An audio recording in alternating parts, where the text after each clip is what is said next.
Then it's CNN's John King, latest in national politics. GOP Representative Thomas Massie, a vocal Trump critic, faces his Kentucky primary today. And Sports Authority, Trenni Casey on the climate disaster that is FIFA's 2026 World Cup. I'm Marjorie Egan. In the second hour, it's Quincy's chef, Laurence Louie, as he makes it to the top 5 in this season of Top Chef. Plus, Joe Kennedy III reflects on his relationship with Jason Collins, the first NBA player to come out as gay while playing in the league. And finally, we'll open the lines on this first very, very hot day of the year. You liking it? You hating it? How you staying cool? Call or text BPR live from the Boston Public Library. Live from NPR News in Washington, I'm Corva Coleman. President Trump said yesterday he'd called off a U.S. military attack on Iran. He said that was at the request of Mideast allies who believe a peace plan is close. But last hour, Trump said he wasn't so sure. I hope we don't have to do the war, but we may have to give him another big hit. Meanwhile, the commander of U.S. Central Command is also testifying before Congress this morning about the military effort against Iran. This comes as the death toll in Lebanon continues to grow in that country, even though there's supposed to be a ceasefire between Lebanon and Israel. Lebanese officials say now more than 3,000 people have been killed in Israeli strikes since March 2nd. Several states are holding primary elections today. NPR's Domenico Montanaro has more. There's 6 states that are voting, from Pennsylvania to the south in Kentucky, Alabama, and Georgia, to out west in Oregon and Idaho. We're really heading into the heat of primary season here. The race I've got my closest eye on tonight is in Kentucky, a congressional race where Republican Thomas Massie is in a fight for his political life because of his high-profile disagreements with President Trump, especially in including wanting those Epstein files released. NPR's Domenico Montanaro reporting. Acting U.S. Attorney General Todd Blanche is testifying before a Senate Appropriations panel this morning. Lawmakers are questioning him about President Trump's new fund created yesterday that's worth nearly $1.8 billion. The money is supposed to go to people allegedly targeted by the Biden administration.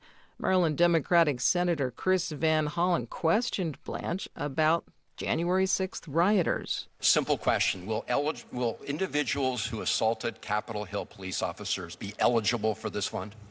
Well, as it makes plain, anybody just let me know if they're eligible for the fund. As was made plain yesterday, anybody in this country is eligible to apply if they believe they're a victim of weaponization. Critics are describing this new fund as deeply corrupt. Less than a week after President Trump's visit to Beijing, Russian President Vladimir Putin is heading to China to meet with President Xi Jinping. The Kremlin says that the two leaders plan to discuss economic cooperation and key international and regional issues. NPR's Jennifer Pack has more. China has become Russia's lifeline, increasing trade between the two since the Russian invasion of Ukraine, though the Chinese deny supporting Russia's war effort. In addition to deals, a Kremlin spokesperson says Putin hopes to hear first-hand information about Xi's recent meeting with President Trump. While for China, Russia's energy resources are important as the Strait of Hormuz remains effectively closed. NPR's Jennifer Pack reporting from Shanghai. This is NPR. Good morning with the latest from the GBH newsroom in Boston. I'm Craig Lamolt. Officials from the Democratic National Committee are touring Boston this week as they consider the city as a potential host for their 2028 convention. Boston is one of 5 finalists, along with Atlanta, Chicago, Denver, and Philadelphia. Mayor Michelle Wu says Boston is well suited because of its walkability and track record of hosting major events. But on top of all that, you just can't beat Boston's spirit. This is a place where people come with the big ideas to make history. This is a place where we are building the America we deserve and where we continue to be the keepers of true American values. Boston last hosted the DNC in 2004 when then-Senator John Kerry accepted the party's nomination for president. The temperature in Boston has now hit 90 degrees. And with tomorrow forecast to be pretty much the same, employers are being asked to keep worker safety in mind. Tatiana Begalt is with the Massachusetts Coalition for Occupational Safety and Health, or MASCOSH. She says heat stress is a major risk for workers outside in the sun or in the hot environments like kitchens. She says employers need to provide water, frequent breaks, and shade as needed. Begalt says workers should also pace themselves. Get to a designated shaded area, have the breaks that are necessary. The job is not going to get done if you're dead. So we want to be very clear on this. Your life matters. It is important. Get hydrated. Begalt says MASCOSH is ready to help companies provide training on keeping workers safe during extremely hot days. This is GBH. Support for NPR comes from NPR stations. Other contributors include Raymond James, where wealth management, banking, and capital markets strategies start with connections between people. Raymond James, the power of personal. Disclosures at raymondjames.com. This is NPR.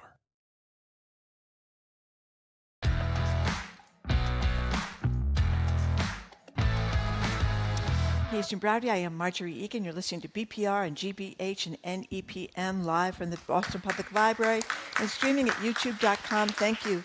It's youtube.com/GBH News. Tomorrow we're going to be back here at the library with Brandeis University President Arthur Levine talking about the future of high ed, which is on shaky ground. High ed? Yeah, higher ed. High ed. Higher ed. I think we should talk about high ed. And well, some of the people involved in higher ed, of course. Yeah, we know who, Marjorie. Marjorie. The students exactly. might be occasionally a little bit high, but anyway, it's the future of college education. Let's put it that way and beyond. On Friday, live music with Deb O'Reilly, as well as tech journalist Joanna Stern, who spent a year trying to conduct her entire life on AI. She's got some great stories about a poor dead pets, and not dogs and cats, but a praying mantis, actually. Hi, Jim. Hi. And by the way, it's air conditioned here at the library, so feel free to join us, not only because the show's pretty good, but because it's cool in here. So we're opening the show today with new highs or new lows, depending, for Trump's outright corruption, soaring beyond what anyone could have imagined. You just heard about it on NPR. This new $1.8 billion, here's the key thing, taxpayer-funded pot of money established to compensate people who the Trump people say were targeted by the Biden administration, Biden Justice Department, for things like, innocent things like trying to overthrow the government of the United States of America. We're not big fans of Chuck Schumer on this show, but his characterization of the fund rings true. Here's what he said. A nearly $2 billion slush fund for his MAGA allies and January 6th insurrectionists. And you just heard at a hearing this morning, the Todd Blanche, the acting attorney general, refused to rule out the possibility of some of this $1.776 billion going to the insurrection. The Justice Department announced this is what they call it, Victims of Lawfare and Weaponization Fund, as part of a settlement. You all know that Trump had sued the IRS, so he's basically on both sides of the lawsuit, for $10 billion after his tax returns were leaked. He dropped the suit yesterday, and this new fund is part of the so-called settlement. And let me add one more thing. The names of the recipients of this taxpayer-funded money will never be disclosed to the public, all in secret. To us, it reeks. You add to that the promotion of companies whose stock Trump invests in, the pardons, etc. It's not surprising for an immoral, felonious, jury-adjudicated sexual abuser, which is what Trump is. This is so enraging. We want to know what you think of this, and if you think there will ever be a consequence for any of Trump's and the Trump family's daily corruption in office. The number is 877-301-8970. This is beyond belief. Well, I was thinking today, if you are a police officer or a law enforcement person who supported Donald Trump, and you're at the gas station today and you're paying $50, $60, $80, $100 to fill up your car or small truck, your money is going to be used, taxpayer dollars, your money is going to be used possibly and very likely to pay off these criminal thugs who tried to kill police officers Correct. like yourself. That is correct. I mean, you got to think about that if you're somebody that supported Trump. Pardoning is not enough. Pled guilty, convicted by juries, pardoned, and then given a big fat check for their insurrectionist behavior. If the guy who's basically doing big time, might even be doing life for plotting to murder an FBI officer who was involved in the investigation, if he'll get his money while he's in the can. He's entitled. He can apply. They said, yeah. Or the guy that is back in jail because he's a terrible child abuser, and he tried to persuade one of his victims not to turn him in because he was going to make money from the president. But there's some other things too. But before we leave this, just 1 second, What? I want you to mention that. Not 100 Democrats signed some letter complaining about this. Not one single Republican raised an objection to this slush fund, this corrupt slush fund. I'm sorry. There's a great piece by Thomas Hartman in rawstory.com, and he lists some of the things. He basically talks about how, Hunter Biden's cup of coffee or his paintings or whatever he's involved with looks like a teetotaler's glass of water next to this rolling roadshow of self-dealing. And here's just a couple of examples. It talks about the Trump family's corrupt World Liberty financial crypto empire has cleared something north of $5 billion after a flood of corrupt foreign and corporate money, including a $2 billion stablecoin deal from a state-owned Emirati fund. And 60 Minutes reported that fund was corruptly routed through a coin issued by the president's sons. And one of his sons, of course, was on the plane going to China, hoping to do all those deals in China. This is another one. Wait, before you leave that, and Binance, which was obviously... I'm just about to get to Binance. Go right ahead. People may forget about this but there's been so much corruption. But again, from Raw Story, that Trump corruptly pardoned Binance founder Changpeng Zhao, who had pled guilty to money laundering crimes that included moving funds for Hamas. Iranian-linked terrorists, and child sexual abusers. But he's, apparently helped the Trump family business, and it's just another example of really gross corruption. And one last thing, the $400 million White House ballroom. These have been funded. Now, remember, the president didn't want to tell us who funded these things, but he had to, a court order, he had to disclose who funded them. And it's funded by places like Lockheed Martin, BlackRock, Google's parent Alphabet company, after they settled that $24 million lawsuit shakedown with Trump. Palantir, stock he's bought, by the way, and continued to promote, which is kind of like semi-insider trading. And as this reporter points out, every one of these companies has business in front of the federal government that Trump oversees. So he calls every check in this bunch a bribe by any honest By the way, definition. let me just say, this is not the most corrupt president. This is the most corrupt human being who has ever walked the planet of the earth. He is he literally, these stock trades where he buys stock and then he promotes the company. Yeah. He made in the last quarter, did you read how many stock trades? 3,700 stock trades as compared to the prior quarter when he only made 380. 10 times as many. NVIDIA, Amazon, Microsoft, he buys it and then he publicly promotes the company. He bought a bunch of Dell computer stock, and then 9 days later he went to some event and said, go out and buy a Dell computer, go out and buy a Dell computer. Did the same thing with Palantir and the same thing with Apple and this Thermo Fisher. I don't even know who Thermo Fisher is.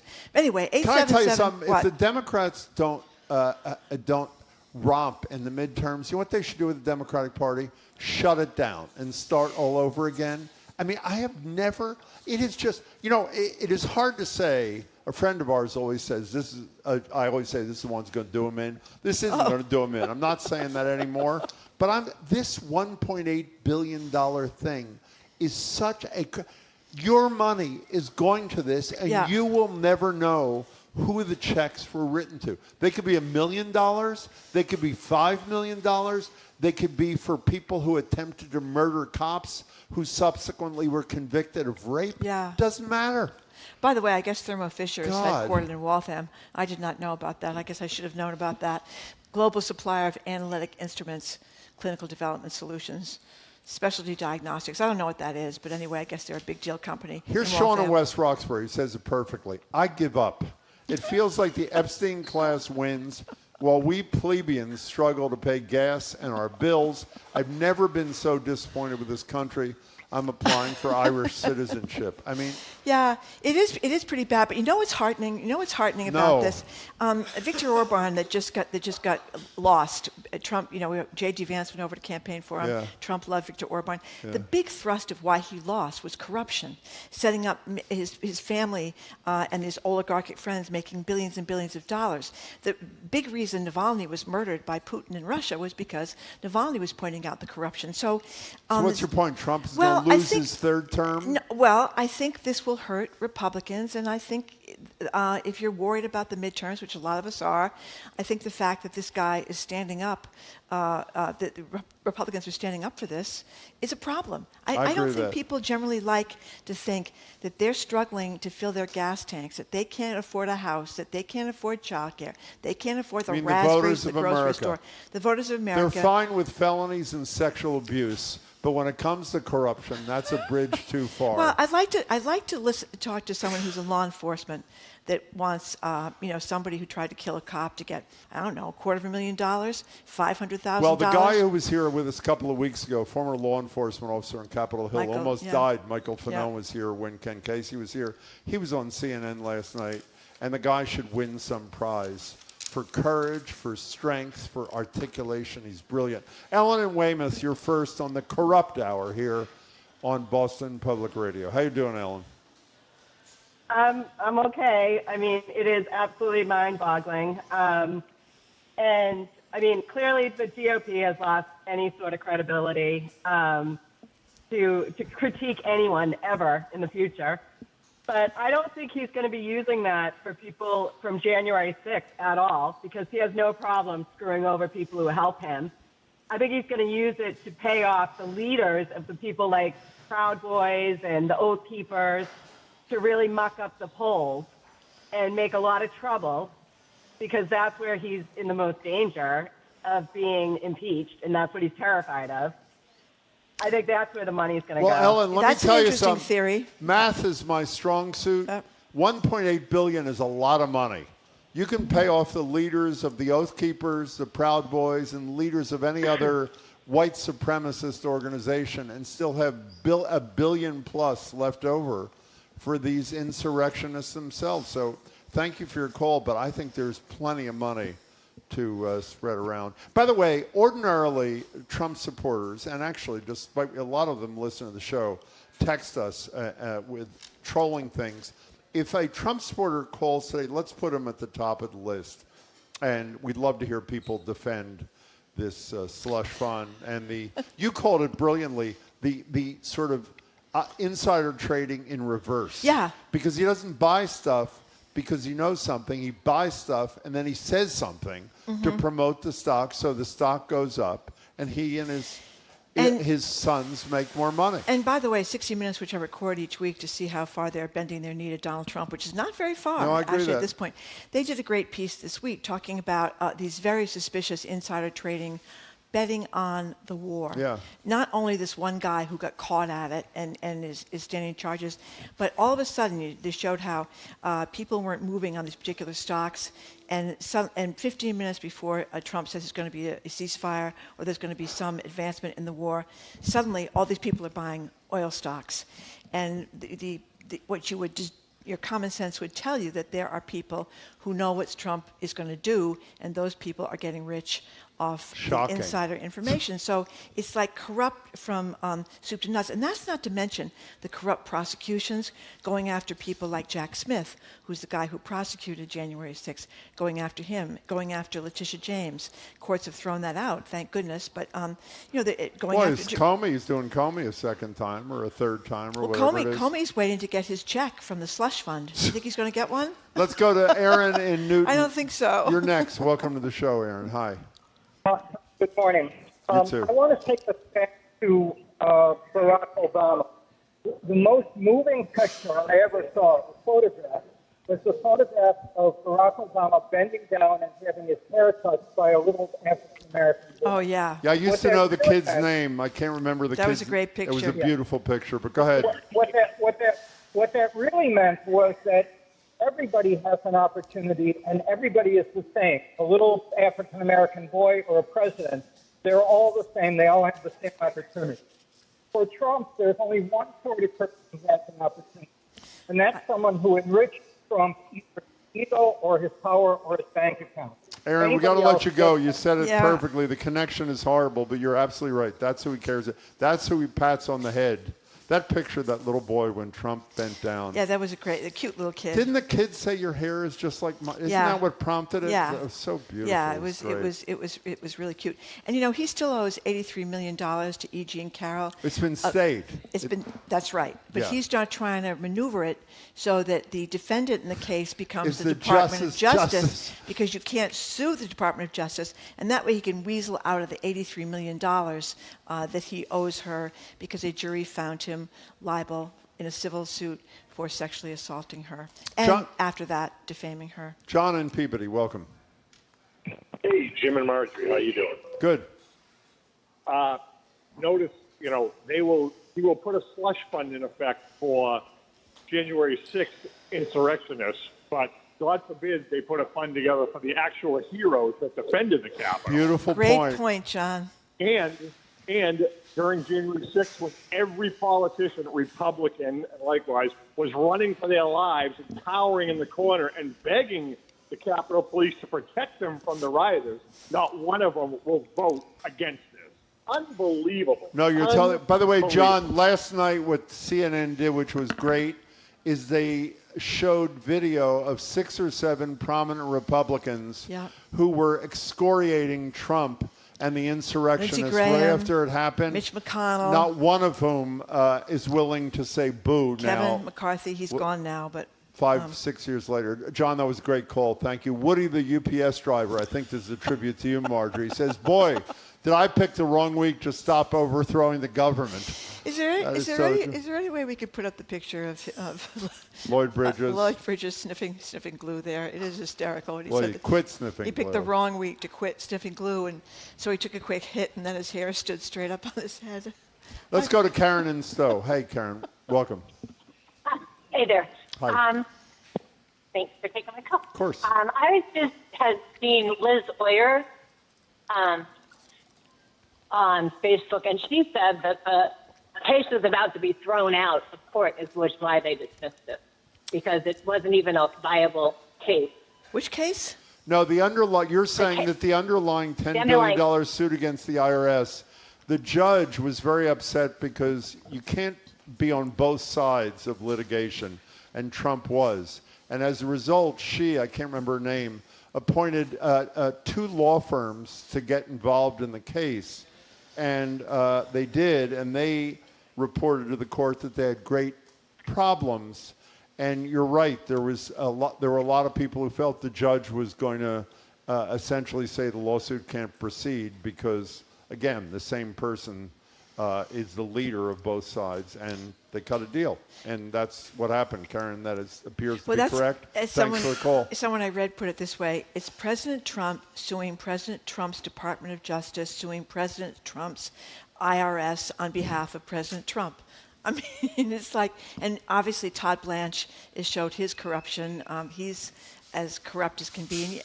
And, he's Trump's former lawyer, is now the acting AG, who will likely, I don't know why, well, I guess maybe they're worried he can't get confirmed. He hasn't been nominated to be the permanent AG. Well, he's obviously auditioning pretty hard. He's the one that went down to visit Ghislaine Maxwell. That's correct. And did this softball interview with Ghislaine Maxwell, and then after that, Ghislaine Maxwell was moved from a harder time prison to a softer time prison, where she gets all sorts of special privileges, and the women who complained about her special privileges were punished in the prison for telling the truth about her. So your picture is ready if you want to explain Oh, what my it goodness. is. This is a great... So picked the wrong week to quit sniffing glue. And right after he takes a sniff out of that, How many times all we gotta that laugh hair at stands this? straight up in his head. Yeah, well, we have to put the context. Is he the air traffic controller? I don't know what he is. When the plane's going down, he says, I picked the wrong week to quit drinking. I picked the wrong week to quit smoking. We know what he said. Picked the wrong week Like I picked the wrong week to quit smoking. Okay, It's like I picked the wrong week to quit drinking. It's like I picked the wrong week to quit amphetamines. It's like I picked the wrong week to quit sniffing glue. There's no discussion we have where that doesn't fit, by the way. That's the beauty. All I can say is, if you haven't seen that movie, I mean, you couldn't. It's very politically incorrect. You could never get away with some of the stuff it does today. But if you don't mind that and you're up for a good laugh, it is a riot.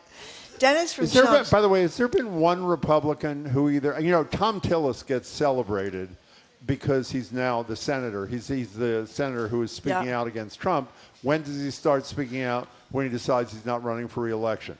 Bill Cassidy from Louisiana, Republican senator, says now he's going to speak out. When does he speak out? After he loses his primary. The lack of courage. Well, that's why I'm rooting for Thomas Massie, even though I disagree with him in almost every single policy he stands for. He's a very conservative Republican. He's been after the Epstein files. He's up for in an election today, and he's got a Trump guy is running against him, and they've poured millions and millions and millions of dollars. House race in the history of Congress. Which is kind of disgraceful, but I'm really hoping for him, even though it was kind of like with Liz Cheney. I really wanted her to prevail, even though I disagree with everything she said. Dennis from Chelmsford, thank you for calling. Hello, Dennis. Hi. I was just going to say if these January 6th rioters get paid off, that'll give them some incentive to maybe interfere with the upcoming election. Exactly. I mean, that's one of the theories, Dennis, is that this is about trying to appease some of his base that may be upset about the Iran war, or they may be upset about gas prices, or they may be upset about whatever, that he needs his base, and this is a way to appease them and maybe keep them tight for the coming elections. Called walking around money. Walking around money. Politics. But think about it. You're the mathematician. I am. Okay, if it's $1.8 billion, a lot of people could get like $250,000. Think if you got a lot of people could get $10 million. Yeah, think about, it might be very tempting, Jim. Think what you could do with $10 million. Yeah. You wouldn't have to worry about a thing. By the way, there's a lawyer, for those who think this is unreal, it's not going to happen, but even though none of you have had even the courage to send an anonymous text to that effect, not only did Blanche not deny that they're eligible today and obviously not say they weren't going to get the money, there's a lawyer who represents, 430 of the rioters who says they all intend to apply for money from the fund. By the way, this has become so normalized. I hope everybody listening to the show or watching it right now pauses for 30 seconds, remembers January 6th, remember what happened to those law enforcement people, remember what these cowardly Republicans now had to say, including leaders of the Republican Party. Not only were they all pardoned and free, some of whom, as you said, have gone on to commit horrible crimes after they're freed, they're in line to get a huge check for their good work. I know, and he's talking about this. It's our country. And this is supposed to be because the DOJ was weaponized. Against them. Well, Donald Trump has weaponized the DOJ to go after people like Mark Kelly, the astronaut and fighter pilot in war, who said the right thing, that soldiers don't have to disobey illegal orders. So, I mean, as Fanon said last night, something like, what happened? Where the world is like totally upside down. It's like we're down the rabbit hole in Alice in Wonderland, you know what I mean? Right is wrong, black is white, red is purple, or you get my drift. Whatever. Okay. By the way, we forgot to say the commissioners who are appointed here to parcel out the money, they can be dismissed at will with no cause by the President of the United States. Well, I don't think they're going to have to be dismissed because they're going to do exactly what he tells them to do, and that'll be the end of that. The Proud Boys will be doing whatever they're going to do with those millions of dollars. Okay, coming up after this quick break, we're going to talk about this slush fund, piggy bank, of CNN's John King, as well as get his over-under on today's elections, including the possible losing of Thomas Massie, the guy I just mentioned from Kentucky. I'm Marjorie Egan, he's Jim Brady. We'll be right back.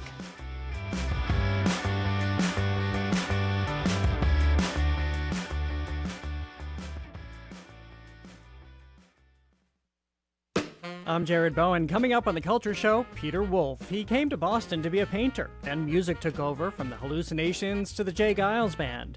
Now Mass Art is honoring him with an honorary Doctor of Fine Arts degree, recognizing a career that has crossed music, painting, and storytelling. We talk with Wolf about the honor, his trajectory as an artist, and his memoir, Waiting on the Moon, full of vignettes from a star-studded life. That and more on The Culture Show today at 2 on 89.7 GBH. Our programs are made possible thanks to you. And PNC Bank, who believes when you pay attention to the details, amazing things can happen. Like when you check the pockets of a jacket you haven't worn since last fall and find $20. PNC Bank, brilliantly boring since 1865. And Modern Pest Services, providing integrated pest management for Boston homes and businesses. Modern Pest uses a prevention-first approach to seasonal pests to help target the source of the problem. Learn more at modernpest.com.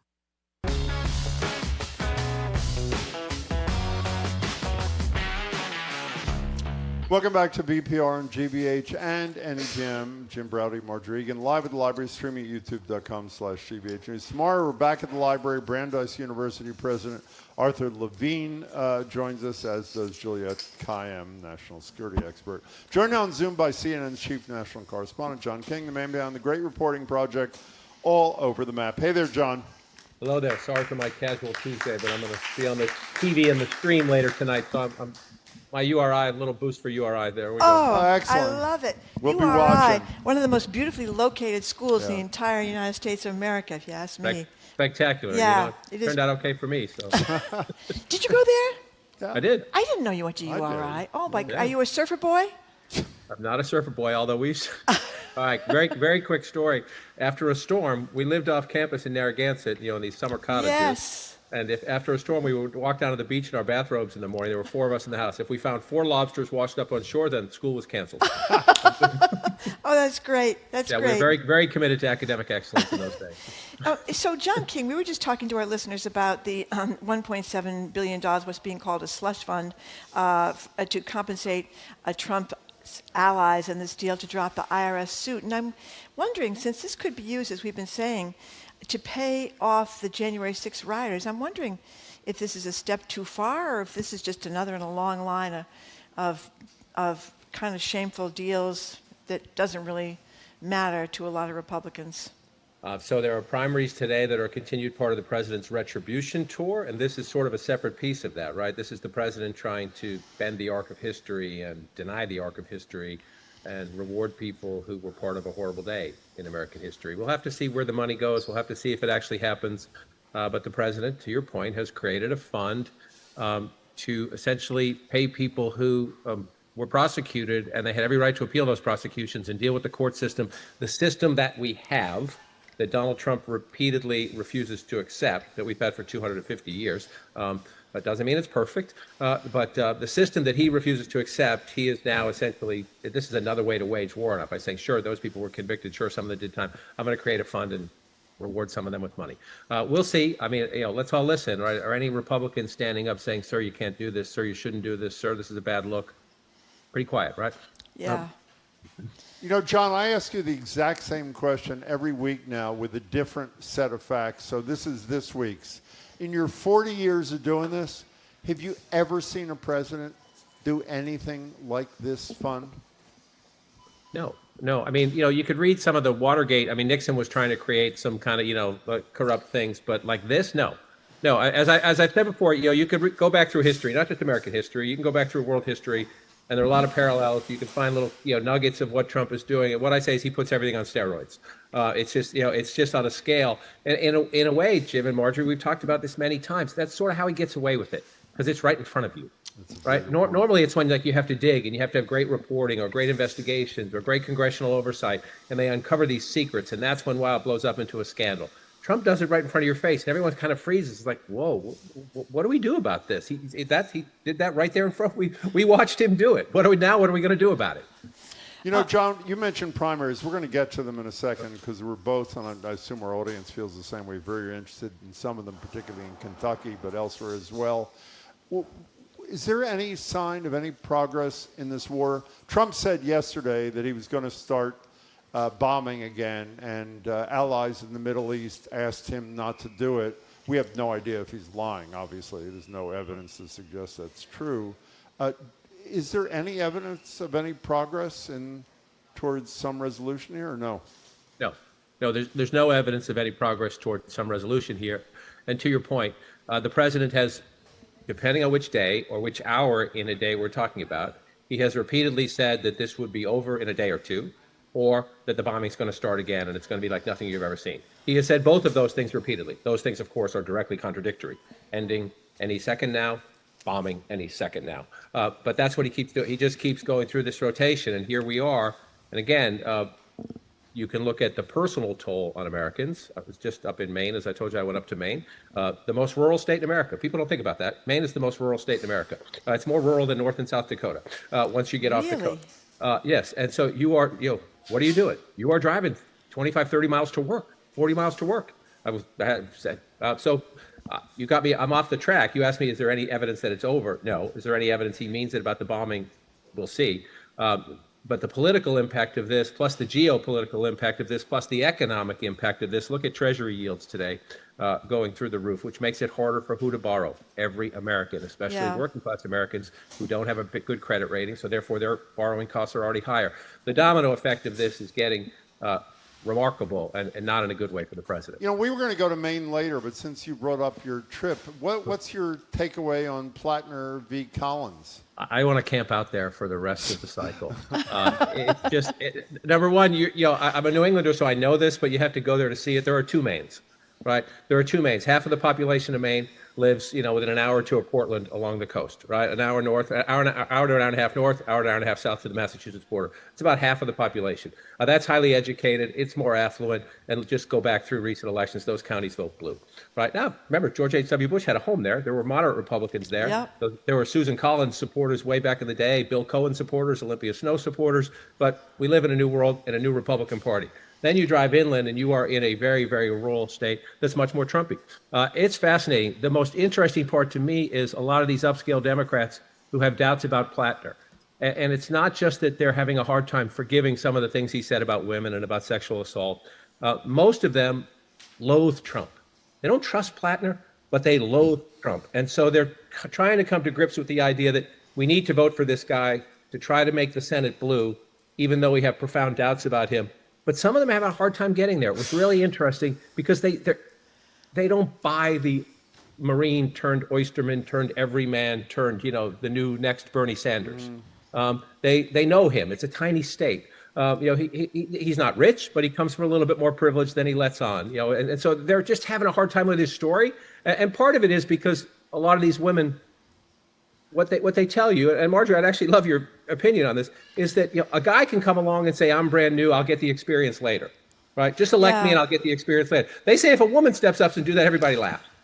So part of it is you have a lot of accomplished women in Maine saying, I couldn't get away with this. And so they're just having a hard time with it. I suspect they get there in the end, but you also have Paul LePage running for Congress in the 2nd district. So we talk about all these places where Trump's not on the ballot or his voters going to come out, right? Because Republicans need those voters to come out. LePage might bring them out. And Trump doesn't love Susan Collins, and she doesn't love Trump. They have a very awkward relationship. But guess what? He'll want to keep the Senate red, so they'll pour a ton of money in there. By the way, Paul LePage was sort of like a Trump light before there was Trump, for those who weren't around in this region. Just one thing about Plattner, and I'm not an expert on him, although I did hear a long podcast interview with him the other day by the New York Times. A great interview. It was a great interview. Lulu Narcisse. The woman who's on CNN from the New York Times. Yeah, she's on with you guys too, and I'm going to botch her last name, so I'm not even going to try, but it was a great interview. But the one thing, he talked about being next to his buddy when he was over deployed overseas, in the Iraq-Afghanistan war, and his buddy's getting his brains blown up next to him in the car and seeing people die, and talks about how he came out of that war in a mess. So I think some of us are inclined to cut more slack to someone because of the PTSD, because of the depression, because, than a regular person. But that could be just me. How about John's? I urge everybody to watch that and other interviews. One of the good things about Graham Plattner, I don't take sides here, is that he's accessible. He's accessible to people of Maine. He's doing town halls. He gives his speech and then he takes questions. He doesn't care what you ask him. That's a good thing in our politics. And he's doing a ton of media, including a lot of national media. So you can go online and find it. And he's fascinating to listen to. It is a Rorschach test of sorts. It's like, do I find this authentic? Do I find this genuine? But you're dead on right in that I don't care your politics. We should salute his service. And he went through some horrible things and saw some horrible things. And yes, he's very honest about it, that he was messed up. He was depressed. He was lonely. He was angry. And so I would hope that any American, whatever your politics, whether you're going to vote for him or not, whether you live in Maine or not, you should give anybody a lot of grace for that and a long leash for dealing with that. It's remarkable. And I think it's helpful, actually, just to hear somebody who has struggled so much be so candid and open about it. Yeah. Now, we're in a political environment, so people are going to challenge it or say this, that, or the other thing. But just the New York Times interview is fascinating, but there are a whole lot more out there. I just listened to try to, I don't know him, so I'm trying to figure out who he is. Neither do I. Neither do I. That's why I listen. So, John, what are you going to focus on tonight? Marjorie's obsessed, as many people were, with the race involving incumbent Thomas Massie, who Trump called the worst Republican congressman in history, and it's because he occasionally has the courage to stand up to him, like on the Epstein things. What are the highlights? What are you looking at tonight? If you like or don't like, support or don't support Congressman Massie, he's a libertarian conservative who has principles, and he tells you what they are, and he votes them. We think that's how you're supposed to work, right? Tell the voters where you live. This is how I'm going to vote if you elect me. Then you get elected, and you actually vote the way you said you were going to vote. Novel. But because, yes, he's done a few things that Trump doesn't like. Trump wants to. We're in this fascinating moment, I'll call it the Trump paradox here, in which he is at the weakest point of his presidency or his first term. He is at the weakest point of his entire presidency, his time in the White House politically, the weakest nationally. And yet he does still have a grip. He is still the most dominant force in the Republican Party. So we saw what happened to Senator Cassidy over the weekend in Louisiana, lost a primary. We saw what happened a couple weeks ago in Indiana. At least five of the 7 state legislators Trump targeted because they wouldn't do his redistricting were defeated in Republican primaries. And now he's going after Massie tonight. So this is the president's retribution tour, and we'll see if it continues. So we'll watch that, obviously. If Massie can beat Trump in that district, that would be a big deal. Trump's overall record is still pretty good at bumping these guys out. So he still has this grip and this juice in the hardcore primary voting MAGA movement Republican Party. Nationally, his numbers are tanked. And they're worse than ever, and they're getting worse because of the Iran war we talked about a few moments ago. So it's just a fascinating moment. He's never been more weak, and yet he's trying to show that he is so strong. The other thing I will make about this is, Republicans have plenty of money in this election. So maybe this isn't a big deal, but Republicans are spending tens of millions of dollars on internal family feuds to, essentially to knock off each other. In all these Republican races. This is the most expensive House primary in the history of the United States, and it's so Donald Trump can knock off a Republican who has voted against him a few times. Okay. By the way, what do you think is going to happen with Massie? He's leading. He's interesting in that he knows his district. He goes home a lot. He fights in his district. But Trump's pretty powerful here. It would be a big thing if he pulled it off. One other quick point, in case we run out of time. There are a bunch of other interesting primaries, including in Pennsylvania, where I'm looking at, Democrats will. One of the challenges for Democrats, especially because Republicans are going to pick up some seats through this late redistricting, is that, do Democrats do what Republicans did for the last several cycles, which is leave a few races on the table because they don't nominate the right candidate or the strongest candidate for the general election? So there are a couple of House primaries in Pennsylvania. There's a couple other primaries looking around the country. The Republicans will pick a candidate to run against Jon Ossoff in the Senate race in Georgia, although that one could go to a runoff. But the Kentucky one's going to get the most national attention, but there are a few others out there. Relating to Kentucky, I know this is a pathetically naive question about an administration that doesn't care terribly much about the law. How is the Secretary of Defense campaigning for Massie's opponent not a violation of the Hatch Act, which says explicitly that leaders in the executive department of the federal government can't engage in political activities? All he needs to do is what he said yesterday, which is, I'm here in my personal capacity. Is that? I never heard of this. It is. You see cabinet secretaries go out and do events. Normally they try to pretend they're official events, and it's kind of a wink nod. And that's happened in Democratic and Republican administrations, where the labor secretary goes in somewhere and they do a workforce event for somebody who's on the ballot, or the commerce secretary goes in and they do a trade event for somebody who's on the ballot. So this has been kind of a wink nod. Pay no attention to man behind the curtain for our entire lives here. But the people who generally stayed out of it are the Secretary of State, the Secretary of Defense, some of the national security jobs, where you don't want to get into this. But this administration is different, in every way. So this is a small thing, but I love small things like this. Maybe a couple of weeks ago, we were talking about how the president went out and bought everybody in his cabinet $145 floor shine shoes, and then Marco Rubio got ridiculed because his shoes were like 3 sizes too big, and he wore them anyway. Well, I was reading this piece by Jonathan Lemaire in The Atlantic, talking about how the reason Trump went out and bought everybody Florsheim shoes is because he himself needs the comfortable shoe at his stage of life, and he didn't want to be seen with everybody else. It's his wearing the comfortable shoes, everybody else is wearing their snazzy, whatever kind of shoes, snazzy. I'm dying to hear the question with this one. Go ahead. It's part of a whole piece about... well, I thought that alone was pretty interesting, that he would go to that extent just so people wouldn't notice his shoes. But also the talk about bruises on both hands. He's sleeping a lot, doesn't travel very much. He's giving these very long, rambling speeches that people don't seem to understand. He's 80 years old. Yeah, well, I'm asking John about that as a factor, if it matters at all. Probably not, but I found it interesting. I don't think there's any question that he does not have the stamina he used to have. I do not think there's also any question that he makes it worse for himself when he's up all night with, these Truth Social posts at weird hours of the day when the rest of us are trying to get a little bit of sleep. Look, I don't have any personal insights. I don't cover the White House on a day-to-day basis. I don't pretend to understand the president's condition. But everything you just said is true. And he nods off in cabinet meetings. If Joe Biden had done that, or if any other president had done that, it would be a bigger deal. It's a parallel universe. I mean, part of that is the fracturing of the media, the polarization of the media, in that if you watch MS, the president's checked out and he's gone. If you watch Fox, the president is awesome and he's holding the world up and all the universe on his hands. And then, do we get this right? The guys who are trying to be in the middle and play it by the news and the facts without an agenda. We're not perfect.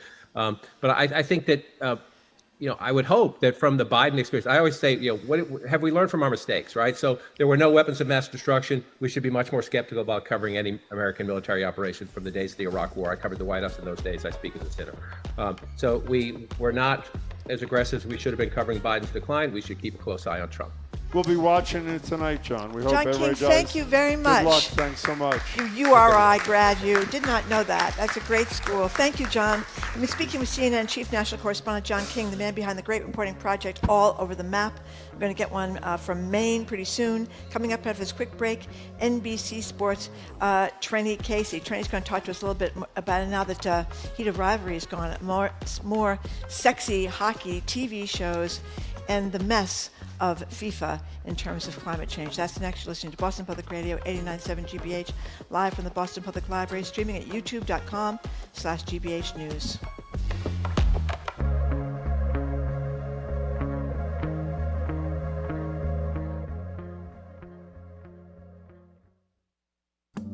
In 1972, 5 men were arrested at the Watergate complex. The story could have stopped there, but 2 reporters had greater instincts, including following one shadowy source's instruction. Just follow the money. I'm Jared Bowen. For our next watch party, we're revisiting All the President's Men, the newsroom masterpiece starring Robert Redford and Dustin Hoffman as Woodward and Bernstein. Call in to tell us how this classic resonates now. That's on The Culture Show, Friday at 2 on GBH 89.7. Support for GBH comes from you. And GM Roth Design Remodeling, providing custom kitchens, bathrooms, and accessory dwelling units. Their design team works to create living-in-place solutions tailored to the needs of each home and family. More information at gmroth.com. And Boston Ballet, presenting The Sleeping Beauty. The timeless fairy tale is brought to life with exquisite choreography and Tchaikovsky's glorious score. Performed live by the Boston Ballet Orchestra. Opens May 28th. Tickets at bostonballet.org.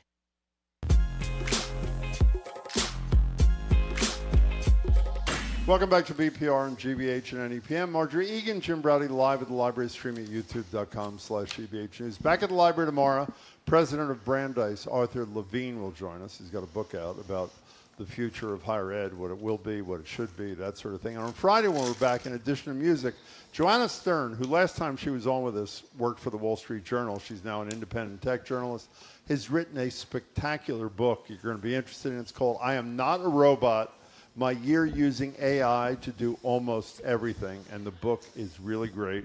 Joined now on Zoom by Trenni Casey, anchor and reporter for NBC Sports Boston, and a BPR contributor. Hey there, Trenni. Hi, guys. How are you? Hey, Trenni. Thanks for joining us. So we got a little sound from these two guys, but before we play that sound, the two guys are Celtic star Jaylen Brown and ESPN, very popular sports commentator Stephen A. Smith. Jaylen Brown is mad at Stephen Smith We're going to play a little sound. You can tell us what this contretemps is all about. Here's the back and forth between Brown and Smith. First, you're going to hear Smith calling out Brown for saying this season was his favorite with the Celtics right after they got knocked out of the playoffs. Here it is. But what I'm saying is the first order of business is that he needs to be quiet and, like Big Perk said, go on vacation unless you're trying to get traded. Why are you doing journalism on me having guests on my stream? And this is a part of the reason why I started streaming. This isn't journalism. This is him making his own opinion and formalizing it about what I had to say on his platform. And this is why, respectfully, a lot of people say Stephen A. So what's this all about? I mean, listen, Jaylen Brown is just, as media, we love when he says things because it gives us something to talk about at a very dead, slow time of year for us. But if you're a Celtics fan, I think you should hate this. Because one, if Jaylen Brown is as intelligent as he loves to tell everyone, he understands that there is a difference between Stephen A. Smith and actual journalists. Stephen A. Smith is like the day's version of a town crier. He literally just screams at a camera for an hour every, 2 hours, Monday through Friday on ESPN, and is known for his opinions. What he presents is an opinion, not reporting. But more importantly, I just would love for Jaylen Brown to focus on basketball. He's always so worried about what everyone's saying about him, whether or not the refs like him, if he has a shoe deal. He does so many incredible things for the community. And he really emerged this year as an elite player in the NBA. And a lot of people question whether or not he could carry the load while Jason Tatum was recovering from his Achilles tendon rupture. And he did all of that. And instead, as soon as the season ends, it's all about getting into stupid fights on a Twitch stream. And I understand I kind of say Twitch stream with some, discontent, or maybe I'm too good for Twitch because I'm a middle-aged woman or too old for it. I feel like I agree with Stephen A. Stop talking, go on a vacation and worry about basketball and stop worrying about what everybody says about you. Because when you don't clap back at these guys, we stop talking about you. By the way, can I just expand on something that Marjorie said, didn't introduce that for people who are paying no attention to this thing. The Celtics, I think people know they lost in the playoffs. They were the first Celtics teams in the history of the Celtics to be ahead 3-1, 3-1 in the playoffs, and then lose the playoffs by losing 3 straight games. And after that, Jaylen Brown, who's an extraordinarily talented player, said it was his favorite season. Yeah. And a lot of people resented that because he's putting himself ahead of the team, that sort of thing. And the other point you made, which I hadn't even thought of, this guy is doing such important stuff in Boston with this Black Wall Street thing. Shirley Young has written about it too. It is so extraordinarily important and good, and he should be talking about that. But having said that, when you make $65 million a year, you can talk about whatever you want him to talk about. Jim, he's a finalist for the Kareem Abdul-Jabbar Award, which is the award. There's only 5 nominees in the entire league, and it's an award that goes to the player who empowers and emboldens his community. Yeah, if I'm Jaylen Brown, talk about that. Forget about Stephen A. Smith. Stop worrying. And I understand that everybody needs motivation from different places. I don't know, the look at me, my Twitch channel and all this stuff, it's just so secondary to basketball. I said today in our because we're still talking about this in our show note at NBC Sports Boston, and I was like, it's almost like he's trying to talk his way out of town. Well, he may be traded. That's what she's talking about. So, Trenni, you know Marjorie pretty well. If you had a guess out of the pile of stories that we were contemplating discussing with you today, what was the one that Marjorie was by far most intrigued with? You only get one guess. Well, I was going to say Secretariat, but I didn't see the Preakness in my list. No. So I'm gonna go with gay hockey romance. No, that's a good guess. No, that's a good guess. Close. Montreal strippers he's go making, on strike. He's making this up as during usual. Formula One. That is totally true. Well, I just love the fact that these strippers are doing this. I think it's great. They're going on strike because I guess it's a big weekend up there in the clubs. Yeah, so, I actually went to Montreal recently, and I had forgotten because it had been so long since I had been there. I'd forgotten that it's sort of known as like the strip club capital of North America. I didn't know that, and I go all the time. We did not visit one. We went to a Montreal Canadiens game while we were there, but we did not visit any adult entertainment places. But I love this, Marjorie. This is, Me too. They have like a sex workers union, and they compare. I love this. So in like their reasoning for why they're going to strike and not work and not dance this week, which is it's a stop on the not the IndyCar, the F1. F1. Yeah. Yeah, the F1 racing circuit, which, by the way, is not necessarily all that big in the United States, but it's similar to like soccer, like actual football.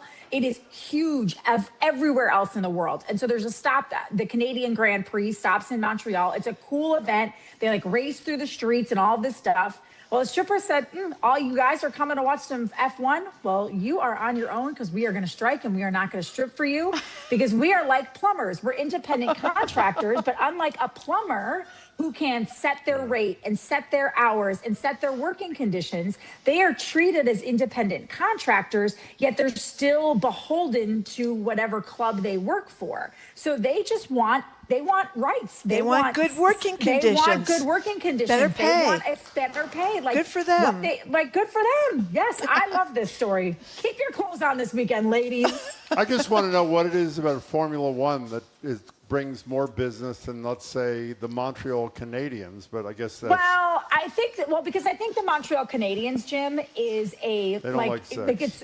It's a local event, right? So it's that's a good if you're a point. Quebecois, yeah. You love the Canadians, or if you're like my husband and you grew up here, but your parents gave you a Canadians t-shirt as a child, you are a diehard Canadians fan. So you go there for hockey, and that probably still drives some business. But an F1 race think of it being, think of it being like the World Cup coming to Boston. Like, we have soccer with the New England Revolution all the time, but the World Cup is a global event, and people travel into cities just to see these one-off events in these cities. So it does bring in more global tourism. Fair and it probably enough. Kicks off like their summer tourism season. I'm convinced. So, Trenni, I hadn't even thought of this. I guess I should have. The climate impact of the World Cup, from the airplanes flying all over the place, and the number of participating teams, and how spread out all the sites are. Yeah, the United States and Canada and Mexico. This is a big problem. I mean, listen, I feel like, I know I sent you guys some stories about the NFL, like spreading out their schedule and going to 9 different international cities, like to sort of like juxtapose these two events together. Every time a sport tries to make more money and monetize something that maybe used to be in one area and try to spread it out for become a more global event, there is a climate catastrophe, or a climate consequence, not a catastrophe necessarily, climate consequence. So if you think about, if you're flying here from another country, or like I know we have a couple friend who wants to go to a World Cup game, but they want to also travel somewhere else. So rather than go to a World Cup game in Foxborough, even though they could take the train from from South Station down to Foxborough, they're flying to Mexico City. So then you're flying to Mexico City, and then think of all the Ubers that you need to take, because a lot of these, there's not a lot of public transportation in Los Angeles. And even though there's public transportation in Boston, there's not really a lot of public transportation to and from Foxborough, even with the added NBTA routes. So you also not only have air travel, but you have car travel, which adds to emissions and traffic backups. And then think about, and I'm fairly certain most of these stadiums serve a lot of their water and other things in plastic. So think of the uptick in trash and the things that you're throwing away, and all of the little trinkets and things that you buy that are made of plastic, then you take home and you keep for a little bit of time and then throw away. There's all these quiet little, we talk about the money that you can make on these events and the attention it brings to your city and the tourism dollars, but there's often a cost to all of that as well. Well, by the way, one last thing. I know this is anecdotal, but you're in that world and we're not. Is the excitement level, I don't get a sense. No. Do you not feel like no one cares about this? And I know there are a huge number of soccer or football fans in this, but you don't hear people talking about it. You just did a poll. Half the people don't care. Is that what? Well, Jim, I think part of it is, not even part of it. I think the big reason is the cost. Yeah. Like, in order to go to a World Cup game, you have to be fairly well off. Like, it's not like you can get in the door for $50 or even $100 a ticket. We're talking hundreds to thousands to tens of thousands of dollars to go watch a soccer game. Wait, I said this to Shirley Leung the other day, and I'll test you out on this. The finals are at MetLife, or it's not called MetLife, it's called New York Stadium, I guess, for the whatever it is. There, if you want to resell your tickets, you have to do it on the FIFA website. Guess how much the 4 most expensive tickets to the final are going, each ticket? Each ticket, I'm going to say $22,000. Very close. $2.3 million. $2.3 million for a soccer ticket? $2.3 million each for each of 4 tickets to the final. Part of this, I think, has I bet that'll go down closer to kickoff. Yeah, I hope so. Part of me, I think, this has to do with age, too. I mean, if you looked at the last time the World Cup was here, you saw 20-something kids, teenagers, hanging outside of bars to go watch the games, because if you're over 50, you didn't grow up playing soccer like you did if you're a younger kid now. It seems like soccer is more a younger person's. Well, a huge percentage of the population wasn't born here, Marjorie, and they're wild. Yeah, that's true. But a lot of American kids are really into soccer because they grew up playing soccer. Think about, okay, so if you want to use that anecdote, Marjorie, a lot of people who are my age who maybe didn't grow up, like, I feel like soccer started maybe with I felt like a lot more women in particular started playing soccer who are my age. Okay, so we're all now, I mean, I'm not because I don't have children, but like most of my friends have kids that are anywhere between the ages of, I have friends with kids as young as 2 and as old as graduates from college. And a lot of them grew up taking their kids to soccer games or watching their children play soccer. So even if maybe I wasn't super into soccer, like my 11-year-old nephew loves it, and maybe my sister and brother-in-law would want to go to a World Cup game with them, but they're a regular working family of 4. Too much money. They can't too afford much money. Well, so we talked last week, the watch parties. Go. Almost all the cities that wanted to do watch parties can't get a license from FIFA. Right. I want to move on because there's a story that I just love. Rachel Entrekin, who I never heard of. This is so great. Entrekin, 34 years old. Why are we talking about her? This is unbelievable. Because she just won a 250-mile trail race through Arizona. Is it called Cocodon? Am I wrong? Cocodona. So it is considered one of like the hardest. It's sort of like one of the top ultra endurance races in the world, not just in the country, in the world. And she didn't. The women's division, she won it outright by 78 minutes. All the men crushed everybody. Beating all the men. She crushed everyone. And so I'm going to be honest, Jim, you know me, I love running. I love ultra distance running. It's something that really fascinates me. I had heard of Courtney Dauwalter before. She's sort of become this like cult star in that world. She wears like baggy shorts and baggy t-shirts to run. Like she talks about like brushing her teeth on the road and like all the crazy things that she eats. She's just sort of very down to earth. But I had never heard of this woman, but she's unbelievable. This is not the first time that she has outright won a distance race like this. And it speaks to sort of the leveling of the playing field in terms of gender discrepancy, depending, when it comes to like length of race. So like at 250 miles, it's as much about mental will and strategy as it is about, say, like I don't know that we'll ever see a day where a female distance runner runs a faster winning marathon time than a male marathoner, right? Like we just saw the 2-hour barrier broken I think it was the London Marathon by 2 men. And the women were still like 8 or 9 minutes behind them, or maybe even 12 minutes behind them. But this distance, these longer distances sort of bridge that gap between genders. Let me add 3 little factoids from this piece about her in the Washington Post. There is an elevation during the race of 38,791 feet, which is incredible. She ran for 56 hours. How many minutes did she sleep in 56 hours? 19 minutes in 56 hours. But here's the part that Marjorie's happiest about. Yeah. You know what the unsung hero of ultra running is, according to her? What? Potatoes. Potatoes. Marjorie. There you go. That is the key. Baked potatoes slathered in butter. This woman, I mean, you got to read about her. Do you know, everybody. the funny It's thing amazing. is, if you read this article too, it talks about how, like, I mean, when you're up for that long and you don't sleep and you're moving, I mean, it's so, like I said, so mentally taxing. And she was having hallucinations of bats. I know, I read that. That's great.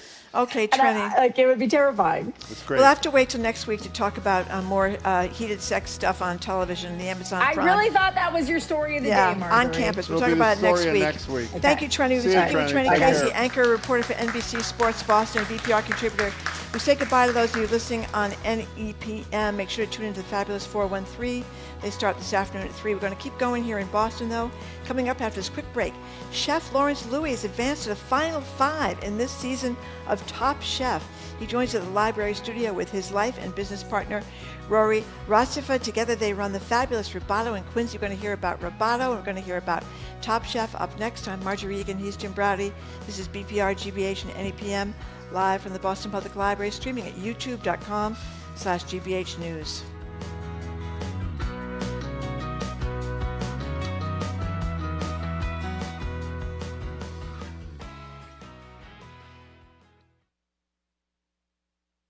If your spring cleaning this year includes parting ways with an old car or truck you no longer want, consider donating it to GBH. You may earn a tax advantage, and the proceeds will support the news you trust. Visit gbh.org/vehicle donation.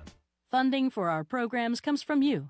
And the Office of the Massachusetts State Treasurer. The Unclaimed Property Division is holding unclaimed funds from utility bills, uncashed paychecks, savings accounts, and more. To see if you have unclaimed money, you can visit findmassmoney.gov. And Porter Square Books. Ruth Ozeki discusses her new book, The Typing Lady, with novelist Julia Glass, Thursday, June 18th. Info at portersquarebooks.com. You're listening to 89.7 WGBH HD1 Boston. Online at gbhnews.org. GBH News. What matters to you?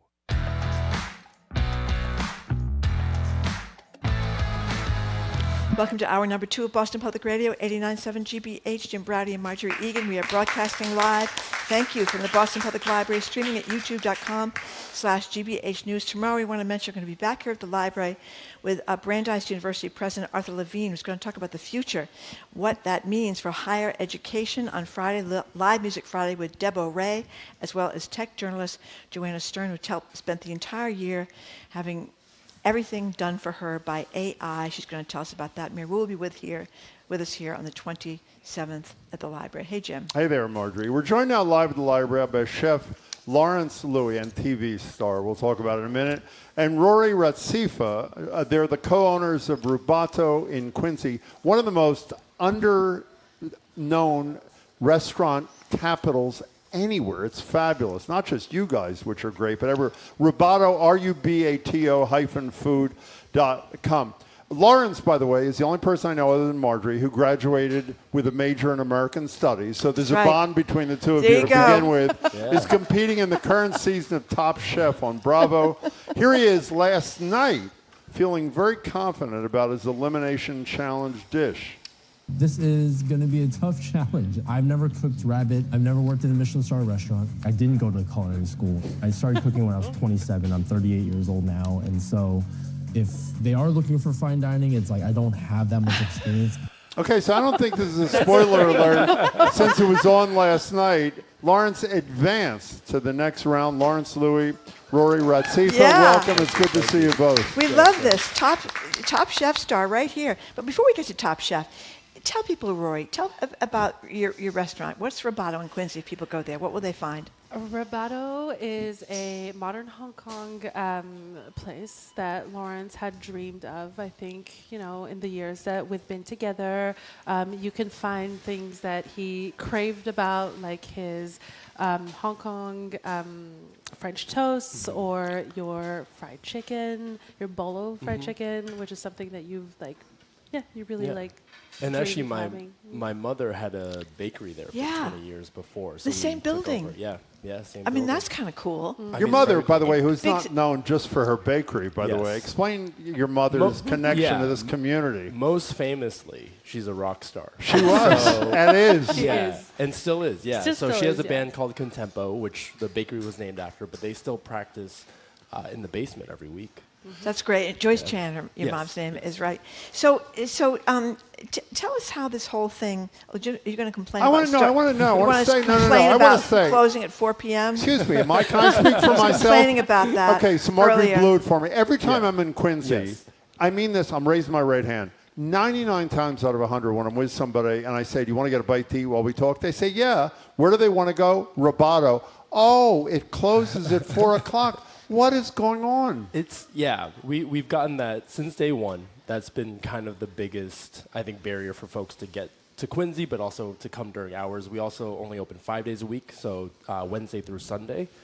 A big part of it is really trying to figure out for us, like when we open a restaurant, it was really important to take care of our workers and our people. Whoops. And Now I feel guilty that I said what I said. And have a life And besides the work-life restaurant. balance. Yeah, I mean, that was exactly. one of the things that was really important for us Yeah. is that if we come here and we're going to open a business, we want to make sure that, Lawrence is available also outside and for his family and Good for you. for his kids. We So have a that's 2-year-old important son, too. so- Yeah, okay, get there earlier, Jim. Stop complaining. Maybe that's why our show is shorter. Is that so before we go, by the way, I have been there before. The food is different and fabulous. Thank you. And explain locally, because we've spoken. Where did part of your training? You guys went to London, but also you're here. What's the restaurant where you learned a lot of stuff here? Locally, Oleana. Oleana. I mean, that was my first job. Before I knew who James Beard was, and all that. I applied for a bunch of jobs just hoping to get a call back, and so Oleana was one of the restaurants I called back, and I was lucky enough to get a job there cooking, and they took a chance on me. What's the name of that woman that owns that place? I forgot. Okay, so here's I Chef texted Anna Sortun Yeah. yesterday, and I said, "So what do you think of this guy?" And I'm going to read your text Oh, yeah? Okay. with her permission. Okay. Oh, he's so awesome. We adore him. 2 exclamation marks. Big talent. Here's the kicker. Hope the TV thing hasn't gone to his head, though. And she does LOL. Say hello to me. I'll text her back and I'll say that it has. That has, exactly. Before we get back to Top Chef, I'm so glad you said what you said, Rory, about work-life balance, because, you can get in big trouble working for restaurants. The places close at 10 o'clock, 11 o'clock, what does everybody do? They go out drinking afterwards. You get home at 4 o'clock in the morning. I mean, it can be a really unhealthy way to live. It's a very unhealthy way to Yeah. live, but I also understand that that's how a lot of people cope also with like the high demand and all that. And actually I had a glimpse of that when we were in London. Lawrence started working. I mean, you left at like 6 a.m. You came home at 2. Lawrence doesn't drink, so he just hangs out, but actually he cleans up. So there's he's always working all the time. So yes, it's not super healthy, but that also helped him get that, I think, that tenacity that you need if you're either competing or if you are just opening a business or if you're a dad, because you do need to be able to be up at any hours of the night when I need my rest. So it's I think it's unhealthy, but it does build character. Before we talk about your TV stuff, and we want people to know how you got, but obviously you won an episode of Chopped. People know that. You're in the final 5 on Top Chef. You know what the outcome is. You're not allowed to tell us. Do you know what the outcome is? Maybe. I'm not sure. Okay. Can you spend a minute, the two of you? I wasn't kidding. Quincy, the food in Quincy, and it's not just Asian food, which is unbelievable. It's almost everything. Starting with you, Rory, and then Lawrence. No, I'm serious. Quincy is like this gold mine.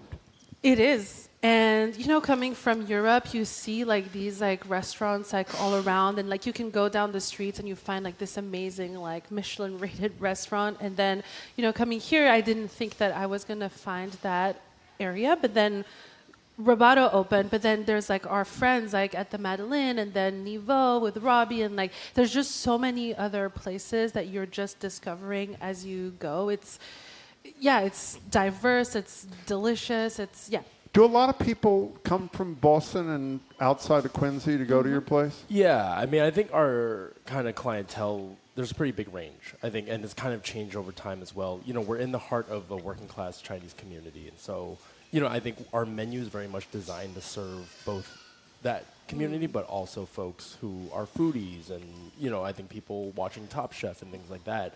But, you know, I think that's part of what I think is really exciting about Rubato, that the menus kind of has that depth to it, so it can serve different folks. Like we have congee that, you know, we serve for $6, and that'll like never change. Yeah. But then we'll have like a fried chicken sandwich that, you know, is just face value is just really good fried chicken sandwich, and then there's kind of some cultural, you know, nods in there and everything. But your whole place is totally affordable. And it is. I mean, totally affordable. I mean, that's Lawrence's brand in general, is just making simple food really good for everybody. And I think that's what he does, like, really, really well. You can see it on TV, but if you go to his place, you can also taste it. And I think that's really important to know. So how'd you get involved in the TV thing? How'd that all start? I don't even know. Like, I mean, they reached, like, Chopped was the first show I ever did. And they reached out and on Instagram and it's a DM. Usually they just like DM you and they're like, "You want to do this show?" And I'm like, "Okay." And then you know, there's an application process, a whole casting process, and all that. But you know, I credit Rari a lot, because even when Top Chef reached out, it was a 6 to 8 week commitment. Yeah. Our son was 18 months old at the time, and I was just like, I showed her the message. I was like, "There's no way we're doing this, right?" We're doing it. And then she was like, "You have to." She's like, "Is this the real Top Chef?" And I'm like, "I don't know. Maybe it's you know, you can have bots on Instagram. You can have those. You never know." Yeah, she's like, "Is it Top Chef Canada?" I'm like, Stop. I think it's the Say US. that. So aren't you quoted somewhere saying it's, I don't know if it's less about the cooking, but that strategy. Strategy, yeah. What does that mean? It's, you know, I think being in competition and especially TV, like food competition, like I think there's always a game.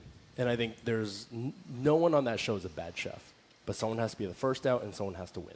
And I think everyone in between, there's, you know, it's not about how good you are cooking, which is such a subjective thing, and how you kind of put your identity into it, but also it's really about like learning how the judges judge how, you know, the challenges are presented and how you meet those challenges and what works and what doesn't work. Did you do a lot of research on the judges and the prior shows? I mean, you really prepared for this deal, right? I did. There's an Excel document I still have that's like 23 tabs.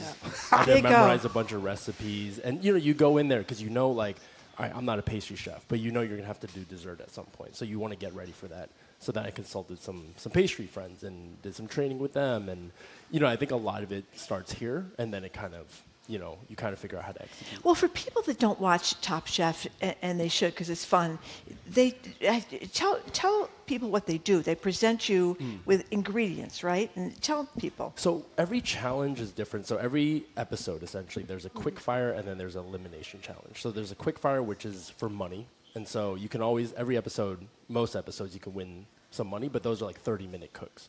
And they're usually something a bit more fun, a bit more light. We had to cook for kids. We had to do, like, you know, like a flight that had to pair with a wine pairing. We do team challenges, all these different things. And that's all for money, but no one gets eliminated. Okay. Then you have a more, like, you know, elimination challenge where you get probably like 90 minutes to like 3 hours to cook.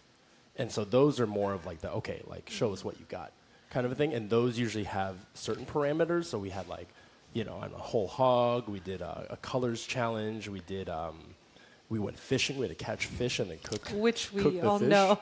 And Lawrence I was did like, not cook. I did not catch it. Could not fish. Yeah. And then someone gets eliminated from there. And that's how kind of the competition moves forward, is that there's always a winner and there's always someone who goes. Everybody cooked a whole hog? It's a lot of hogs. 2 teams. Every 2 teams, okay. Yeah, so 2 teams. How big are they?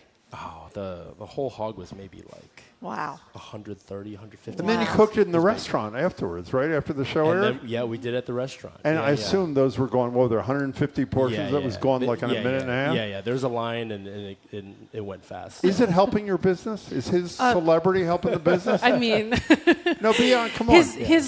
His cooking is helping his business.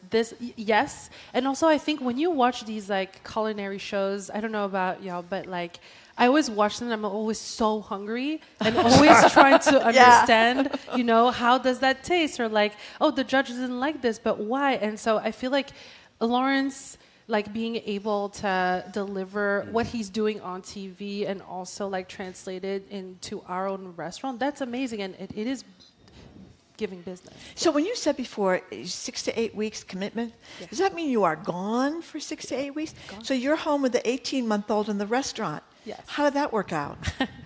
Oh, it worked out to your mom that you can do anything. Yeah. Did you fly in family to help you out? Yes. So I had my mom, my parents were supporting, and then we also have like our friends, so we can like go to them, his family. Everybody was super supportive of this, and I want to say that when you know somebody for so long that is so talented, and it's just this is the thing for him. There's just no way that you can get in between, so we just make it work. And Laurence, even, the few weeks before he left, he actually made sure with his training that we were set up. So we were like part of his like training, is that the house was set up, like the food was like, he still made food for us until he left. Like he was doing all the things that a parent is doing, and then he left. So okay, so let's get to the most important part. How many people know who won? How many people? She knows. She won't admit it. That's a given. Who else have you told? I don't know that I can say that. Oh, you can't even say who you told? I can't say who I told. And what's the I'm not supposed to tell penalty anybody. if you blurted it out right now and said whether you won or not? What happened to you? Well, okay. If you've been following, so far I've won $20,500 and a trip to Orlando. Ooh. Oh. I haven't gotten any of that yet. Wait, you're floating Orlando? I don't think so. Yeah. Horrible. Go ahead. I'm sorry. Horrible. Yeah. Give it back. Universal Studios But keep and going. Disney Go World. ahead. I would have taken cash. Okay, exactly.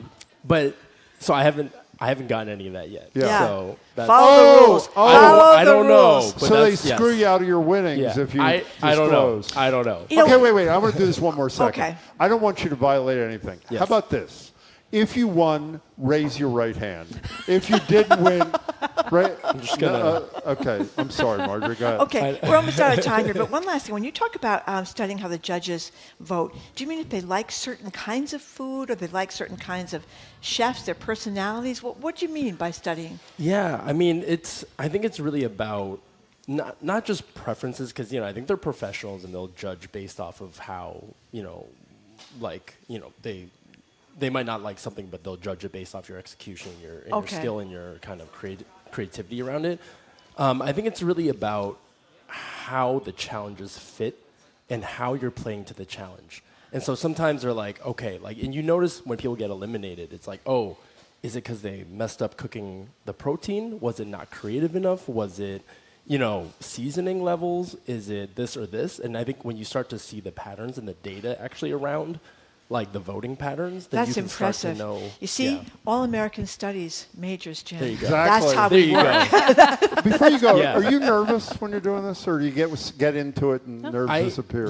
I think you just like cooking. I think you just once the clock starts, You're into the you thing. you just get into it. I always say it's easier to do it in real life than on TV. Like for Chopped and stuff, people love to stop it right when they're like, oh, here's the ingredients. They're like, what would you make? And I'm like, I don't know. But in real life, you just have to figure it out. What time do you want me to text you to find out who won? Are you free? I'm done at 1. 1:30, I'll be in touch. Maybe. Okay. Maybe. By the way, even though I complained about the 4 o'clock, the food is spectacular. It really is a great place. Congratulations. Good luck on the TV. Yeah. And hope to see you again soon, Thank you you very guys. much for coming in. We Thank much you so much for appreciate having it. us. We have been Thank you. speaking And with we're told they brought us food, which we didn't get, yes. but thank you. You're Yes. very generous. Yes, What'd you yes. bring quickly? Yeah, real quick. So we have a steamed fish, Ooh. which Yeah. is what I made in not yesterday's episode, but the one before. Great. And this is actually the first thing I ever made for Rari when we met in China. And then we just have some steamed bao. Great. And that's just a classic boy. from Rubato with some Fabulous. tassi, Oh, which boy. is like a Right a up my roast alley. We'll pork. report back. Thank Yeah. you. It's good to see you both. Thank you Be so well. much. Take Thank care you of so yourself. much Appreciate for it. Thank being you. here. Thank you we so have been much. speaking with Chef Laurence Louie and Rory Ratsifa, co-owners of Rubato in Quincy, which is a fantastic place. Want to find out more about it? Rubato, Rubato-food.com. Rubato-food.com. Thank you both for coming in, and best of luck with everything with Top Chef. Coming up after this quick break, we spoke yesterday after the show with former Congressman Joe Kennedy III about his friendship with the late Jason Collins, who just passed away at age 47. Jason Collins was the first active NBA player to come out as gay while he was still playing in the NBA. We're going to air that interview next. I'm Marjorie Egan. He's Jim Browdy. This is BPR 89.7 GBH live from the BPL, streaming at youtube.com/GBH News.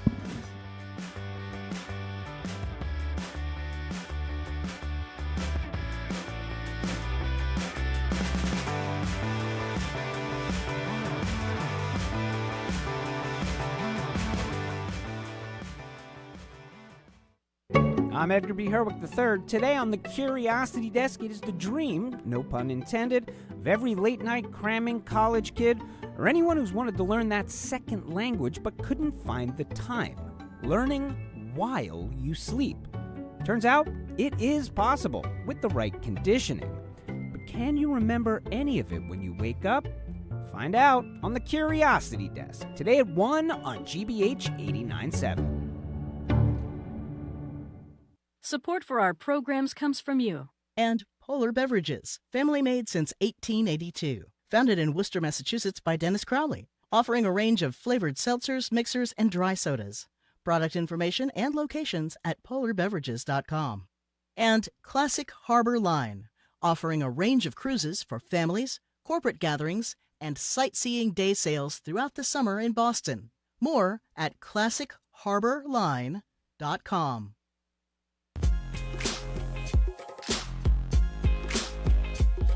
Welcome back to BPR 89.7 GBH. Marge Egan and Jim Browdy live at the library, streaming youtube.com/GBH News. Just a few minutes, we're going to bring you our conversation we taped yesterday, actually in a minute, with former Congressman Joe Kennedy III. He's reflecting on his relationship with Jason Collins. That was his roommate at Stanford, who went on to play in the NBA, became the first active player in any of the four major men's sports to come out as gay. In 2013, Marjorie spoke with Collins right before he marched in the Boston Pride Parade. Here's an excerpt from Collins that she quotes in her column. He said, "You don't realize how much of a toll it takes on you being closeted. You don't sleep well. I constantly felt like a CIA spy with a cover story. Shouldn't have to live like that. Now I don't have that stress. I can be myself." Congressman Kennedy, it's good to see you. Jim, thanks so much for having me. Marjorie? Yeah, pleasure. Thank you very much for being with us. So, Joe Kennedy, how did you wind up? Did you guys just get thrown together when you were at Stanford, or did you pick each other, or how did you wind up with Jason Collins as a roommate? You are kind, and I remember you actually interviewing him Yes. right before that Pride Parade started down there with us that hot day. Jason, as you know, has a twin brother, Jaron, and the two of them were anchors of, at that point, the #1 basketball team in the country. We were all living together. He was actually a couple years older than I was, and I was going to live with one of my best buddies in the world, who probably would have ended up killing me by the way that friendship probably went. It was still one of my best buddies. But Sorry. Yeah, sure is. Friends Go you can ahead. live with. Yes, exactly. Jaron and Jason, turns out, didn't want to live with each other either. And so Jason came up to us and said, "Hey, would you guys mind splitting up, because Jaron and I will kill each other?" And we took one look at each other and said, "Sounds like a great idea." So Jason and I, we didn't know each other super well to start, but obviously he was an incredible guy, and became and remains a very good friend. When you were kids, when you were at Stanford, you two, did he tell you he was gay? Did you know he was gay at that time? No. You didn't?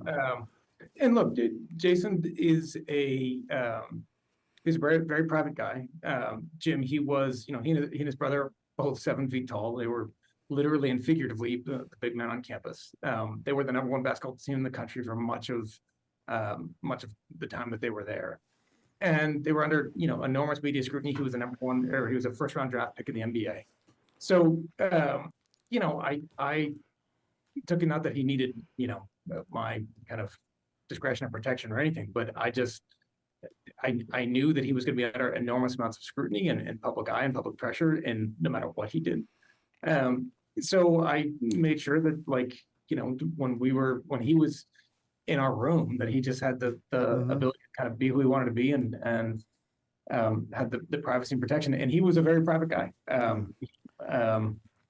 he protected his teammates. He protected his family. I never kind of bugged him on that stuff.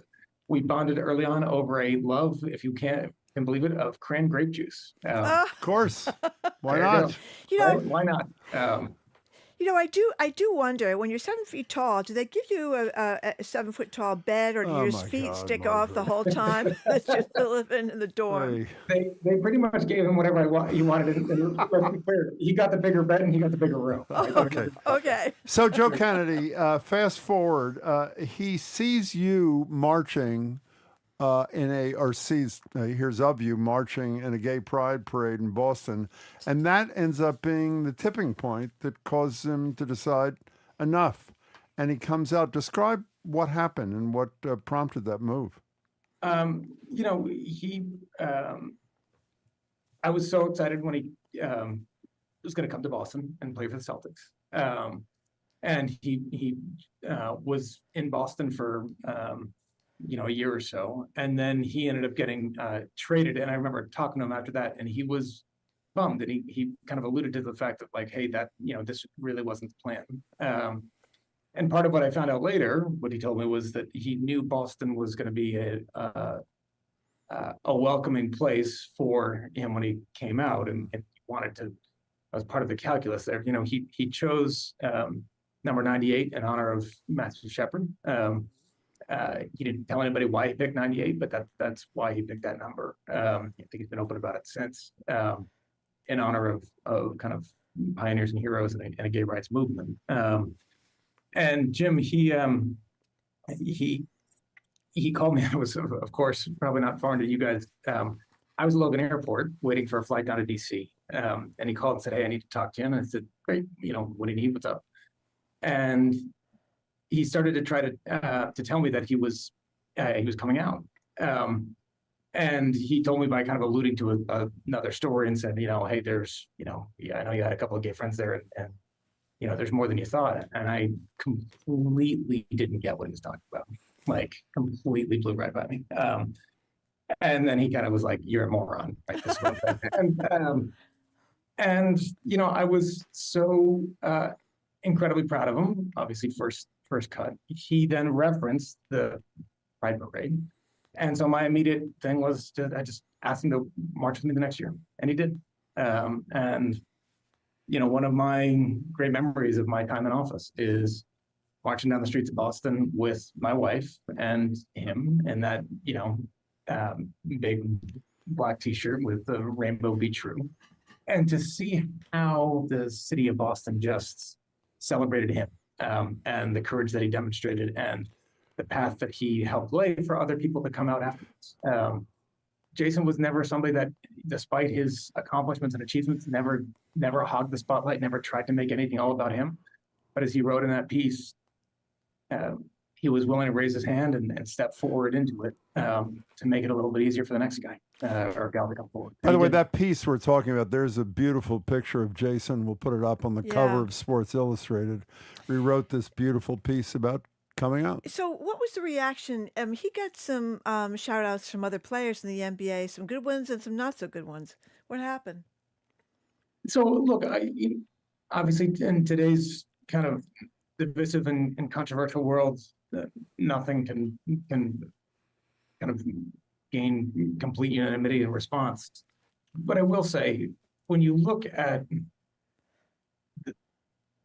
the span of people that have come out in support of not just him, but Paul Pierce had some lovely comments that I saw somebody sent to me of how he also changed afterwards, where he just, Pierce mentions it because they played in Boston together, then they played in Brooklyn together. Yeah. Of just like, he was much more at ease. He was more comfortable in his own skin. He was more comfortable in being himself.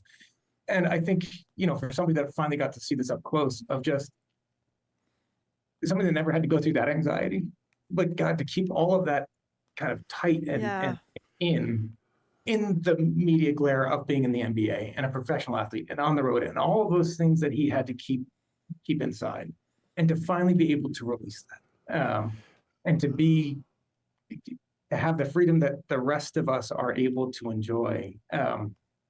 It helped me in my journey of supporting the gay rights movement, of just trying to make sure that everybody should be able to have that freedom. And as Jason, continue to be that emissary of being true, right? Like for a country that tries to romanticize what freedom means, that is the most basic and fundamental.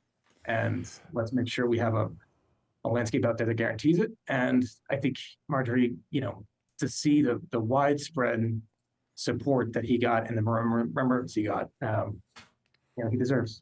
By the way, some of the people who sent him messages, Marjorie and Congressman, were some of the people who had posted anti-gay messages in the past, their mind. And because they knew him. While he continued to be an ambassador for inclusion and all things good in the decades since, when Marjorie and I were talking this morning, unless I'm missing somebody, in the 4 major sports, since Jason Collins came out, the only person I could find who was actually still playing in one of those leagues who came out was this guy, Carl Hasib, in the NFL. Was Jason disappointed? Obviously, in the women's pro sports ranks is a totally different kettle of fish. Was he disappointed that obviously there are plenty of gay athletes in male professional sports? Was he troubled or disappointed that it didn't have that kind of reaction, his coming out, Joe? I'm not going to speak for him on that one, Jim. What I will say is I think he understood that every person's going to go through their own journey. There's going to be a myriad of reasons that a person is going to make that decision to step forward and not. And the extent to which Jason, and I believe he did, was willing to cross, one boundary there to make it easier for the next person to do so. To say, hey, this is one less thing that you need to worry about, on top of a million others, right? And, given the divisiveness that we are seeing across all other aspects of society today, from different professional sports to music to just the culture wars that we're seeing, does it surprise me that there's additional pressure inside clubhouses to just kind of like keep your mouth shut and play ball? Not at all. Do I think that when we look at the long run of human evolution of treating each other with dignity and grace, that this is going to continue to be an inflection point or another brick in the road of that pathway towards full inclusion and tolerance and acceptance? Yes, I do. And Jason's going to deserve a lot of credit for it. Jason is also the first to credit other people on that journey. He also, with never naming any names because Jason wouldn't do it, would say, he is certainly not the only one. He's had conversations with plenty of other people in plenty of other sports that are going along this journey on their own, and we'll get there.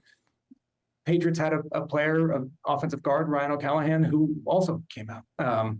And Ryan talks of his journey. Scott Pioli, the former general manager for the Patriots, was instrumental in that process as well.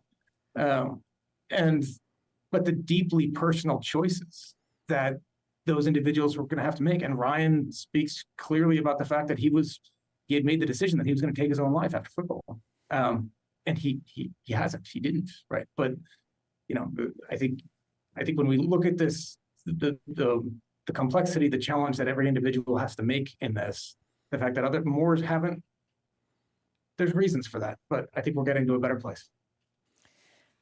Joe Kennedy, thank you very much for taking the time to be with us and to tell us about Jason Collins. We appreciate it. Thank you. Good to see you. Thank you, guys. Thanks for honoring him. Thanks so much. We have been speaking with Joe Kennedy III. He, of course, is a former Massachusetts congressman. We much appreciate his time. I'm Marjorie Egan. He's Jim Browdy. This is BPR 89.7 GBH, streaming at youtube.com/GBH News. Okay, up next here at the Boston Public Library, you may have noticed it's warm outside. I just checked the temperature. It is 93 degrees today. 93 degrees, Jim. I heard that. It's going to be 94 degrees in an hour. It's a real steamer. It's 93. It's 93, that's right. And it's very hot. So up next, we're going to open the lines at 877-301-8970 to talk about some innovative ways that you can stay cool in the sun without air conditioning.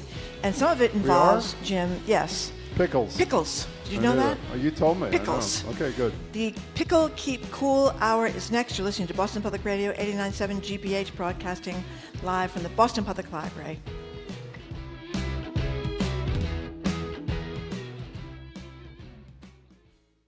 These days, people go to great lengths to shed the stress of daily life. There's acupuncture, deep tissue massage, meditation, yoga. At All Things Considered, we offer our own type of healing, invigorating news stories that span the rainbow of human experience. Nourish your mind and escape from the ordinary. Weekdays on All Things Considered from NPR News. Today at 4, here on GBH News 89.7. Our programs are made possible thanks to you. And Modern Pest Services, providing integrated pest management for Boston homes and businesses. Modern Pest uses a prevention-first approach to seasonal pests to help target the source of the problem. Learn more at modernpest.com. And White Flower Farm, offering home gardeners a wide selection of plants, tools, and supplies for the growing season ahead. More at whiteflowerfarm.com.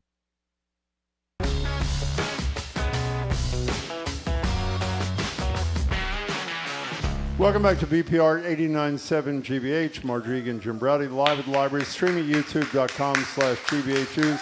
Tomorrow we're joined at the library by the president of Brandeis University, Arthur Levine. Just a news update that's pretty significant. Everybody knows that the Texas senatorial race between the Democrat Tallarico and either the incumbent Senator Cornyn or the scandal-ridden Texas Attorney General, who many people think would be easier for the Democrat to beat, Ken Paxton. Well, Trump minutes ago, which is very good news for Democrats, I think, endorsed Paxton, the scandal guy, because obviously he can relate to that. And that I assume that's going to turn the tide there. So it just happened. So as Marjorie said, today marks the first really hot day of the year. Highs in the mid-90s. Marjorie doing a fabulous weather job. Just said it was 93. Thank you, Jim. Going up to 94. So we're intensely arguing with everyone we know about the proper time to either put in and turn on the air conditioning units in your house. The number is 877-301-8970. It's sort of an early summer weather potpourri, a smorgasbord, as we like to call it. And by the way, if you're nervous, this will not preclude us. I want you to listen to this. Will not preclude us from doing several segments on wet sheets later in the summer. Yeah, okay. So that'll be coming. We're not going to do wet sheets today, though. I'm tired of talking about wet sheets. I'm not tired of it. It could be 100 degrees, peak humidity, and I'd be happy, even if I'm constantly complaining about the temperature of the library, which is perfect today, I should say. So we want to love it or hate it. We want to hear from you. What's the game plan for a hot day like this still in spring? Is the air conditioner out and cranking? Do you have ceiling fans, which Marjorie and I both love? Spray bottles. What's your surefire tip to stay cool when it's really hot? And Marjorie, we haven't added these in years. Marjorie's going to talk about two things we learned about today. That's right. Deer corn, whatever that is. Deer corn. And pickle juice. And pickle juice. So go ahead. Credit to Giselle Grayson, who seemed to have interviewed half of America to find out what they do in the cold weather. And one of the things she talks about, she interviewed someone from Tulsa, Oklahoma, where it gets really hot. What this woman does is she goes and buys beer corn at a big box store. Beer corn? Or sport. Yeah, it's corn. Oh, I think you said deer corn. Deer corn. That's what I said. Oh, you just said beer corn. Sorry. Sorry. Deer corn. We're really giving you good advice. Yeah. And apparently it's this big box that deer like to eat. And what she does. I thought it's beer corn. No, it's deer. Oh, sorry. As in deer that like Bambi deer. Okay, I got it. Deer corn at the big box store. And then she puts it inside a fabric bag sewn with a deer core. Show's almost over, Puts it in the freezer, and it stays cold for a really long time. And she puts that underneath. Then what do you do with it? Head. You put it. I just told you. You put it in the freezer. You take it out. Put it under under your head. head. Stays cool for a really long time. How about the pickle juice? You can drape it across the back of your neck Okay, if you have a 3x16 deer corn container. Okay. Then the other thing. Listen to this. I've never heard of this. God. This is Kimberly Wheeler from North Carolina. Yeah. She says she eats ice-cold pickles. Pickles. We've tried pickle halves. The juice is also very good in the heat. Another spin on eating cucumber with salt. Yeah. So she gets out the pickles, or she drinks the pickle juice, and problem solved. So you're basically advocating for pickle juice, and deer beer. corn. And the other thing is, did you read about the people that do the foot cooling, okay. cooling stuff? No, I did. Yeah, that is big too. Yeah, we're supposed to talk to the listeners at some point. Well, you I just want to let them know about the options, please, What are the options that we've discovered from what are Giselle and National Public Radio. Wherever she is. You fill things up with cold water, and you sit with them. You do your work with your feet in cold water, Wow. or you get a frozen bottle and you hold it on your lap while you're working, Great. and the bottle melts a little bit, then you drink the water. Okay, so here's a quiz for you to get you in the spirit. Who is the constitutional officer in Massachusetts who allegedly, according to Boston Magazine, takes a cold plunge every morning as soon as she wakes up? Diana DeZoglio? Ding, ding, ding. That would be correct. Yeah. What do you think of that? Thank you. I think I It's could not just that I can see interesting. her doing that. It's an ice. Look, who's Josh from Where are you, Josh? Hey, Josh. Nice to see you. He's one of our buddies. Josh from Bridgewater. Hi, Josh. He stalks us at events, by the way, so it's good He that he's does a not. little distance away. He's a very nice guy. From Josh Bridgewater. says, I'm beating the heat today by hanging at the library with the two coolest people I know, Yeah. Marjorie and Jamie. Thank you, Josh. I really, thank you. Really appreciate it. 877-301-8970. Let's take some calls. By the way, it's, as I said, a potpourri. Either how you stay cool or you turn in the air conditioner. By the way, I heard somebody on, I think it was BZ Radio this morning. It was actually almost heartbreaking. This woman said she really gets like sick or something in the heat. She wanted to use her air conditioner. You know why she's not turning her air conditioner on? She can't afford it. Because electricity prices are so high. Yeah, It's that's really awful. horrible. And by the way, did you read the story in the Globe yesterday at the head of is making $15 million? Eversource. Eversource. Yeah, I they mean, talk really? about the fact that our energy prices have gone up, and so astronomically have the salaries of the people who Okay. run the place. Matt in Lakeville, you're first on BPR. We're talking hot days. People are into pickle juice, Jim. Of spring. Oh, that's nice. The texture You'll says read she him in a drinks sec. it right out of the jar. Okay, great. Okay, Matt in Lakeville, you're allowed to speak now. Go ahead. Hi, Jim and Marjorie. Thank you. I was trying like crazy not to turn off my air conditioning. Yeah. So I had to do it last night. The kids were in full revolt, and I decided to get it on. But I'm really, really hoping for exactly the same reason. It's expensive to get it off in a couple of days. Well, I didn't hear a word you said, but Air let me just tell you conditioning. something about air conditioning. What's cheaper? Do you know? Thank you. No, I sort of heard, Matt. Is it Thank cheaper you. to have the air conditioners in the windows or the mini splits in the house, Yeah. or is it cheaper to have central air conditioning? How do the you know hell that, do Jim? I know? I don't know. I But thought you know what I do know? You're supposed to know everything, You Jim. and I are both fans. Mhm. Faithful listeners know this. We both have a lot of ceiling fans Yes. in our houses. I can say with absolute certainty, a ceiling fan, which I find to be a very soothing, cooling kind of thing, is far cheaper to operate than an air conditioner, not to mention far better for the environment. Okay, a lot of people use She ignored that. They use stand-up box fans, and what they do is, this is really quite an elaborate thing. What is it? They get a bunch of cold, wet towels, put them on a drying Sure. rack behind the box Yeah. fan, so it blows the air through the cold Or you buy a towels. huge ice cube at an ice place and plop it into a thing. Yeah, a lot of and put the people- fan behind that. A lot of people are using ice blocks. I didn't even know they made ice blocks anymore. Thank you, Derek. I appreciate it. One person's paying attention. to Where the do show. you put What? the ice blocks? What? I mean, where do you put them? In your freezer? You have to have a big freezer. What do you do? The ice blocks. You put them on top of your wet sheets, Marjorie, is what you do with them. Yeah, the but I'm number's saying, 877 generally speaking, people don't 301 have. 897. You said there were a lot of texters who were enamored of pickle juice. Do you want to share that with us? Or Yes, the person that said, I've lost them, the Good. person that said that I love pickle juice, another person says, I'll drink it right out of the jar. Somebody else says they are right now relaxing in the pool with a drink. I have at least 10 to 15 minutes before the police come and arrest me for trespassing. That's a pretty good text. Okay, fine. Yeah, I'm holding. A lot of people are saying that they're holding off installing the air conditioners because they just turned off their furnace the other day, and they're just going to tough it out. Do those people know that you can actually install them now? You don't have to turn them on. Do they know that, or they don't know? They that? haven't installed them You say yet. have them ready to go. They haven't installed them yet, Jim. Okay, so the only movie we quote from as much as Airplane, well, other than Best in Show, is Anchorman with Will Ferrell as Ron Burgundy. Here he is, out of a job, broken in spirit. This is an Anchorman, wandering the streets under the hot California sun. Here he is. It's so damn hot. Milk was a bad choice. I don't know why I think that's.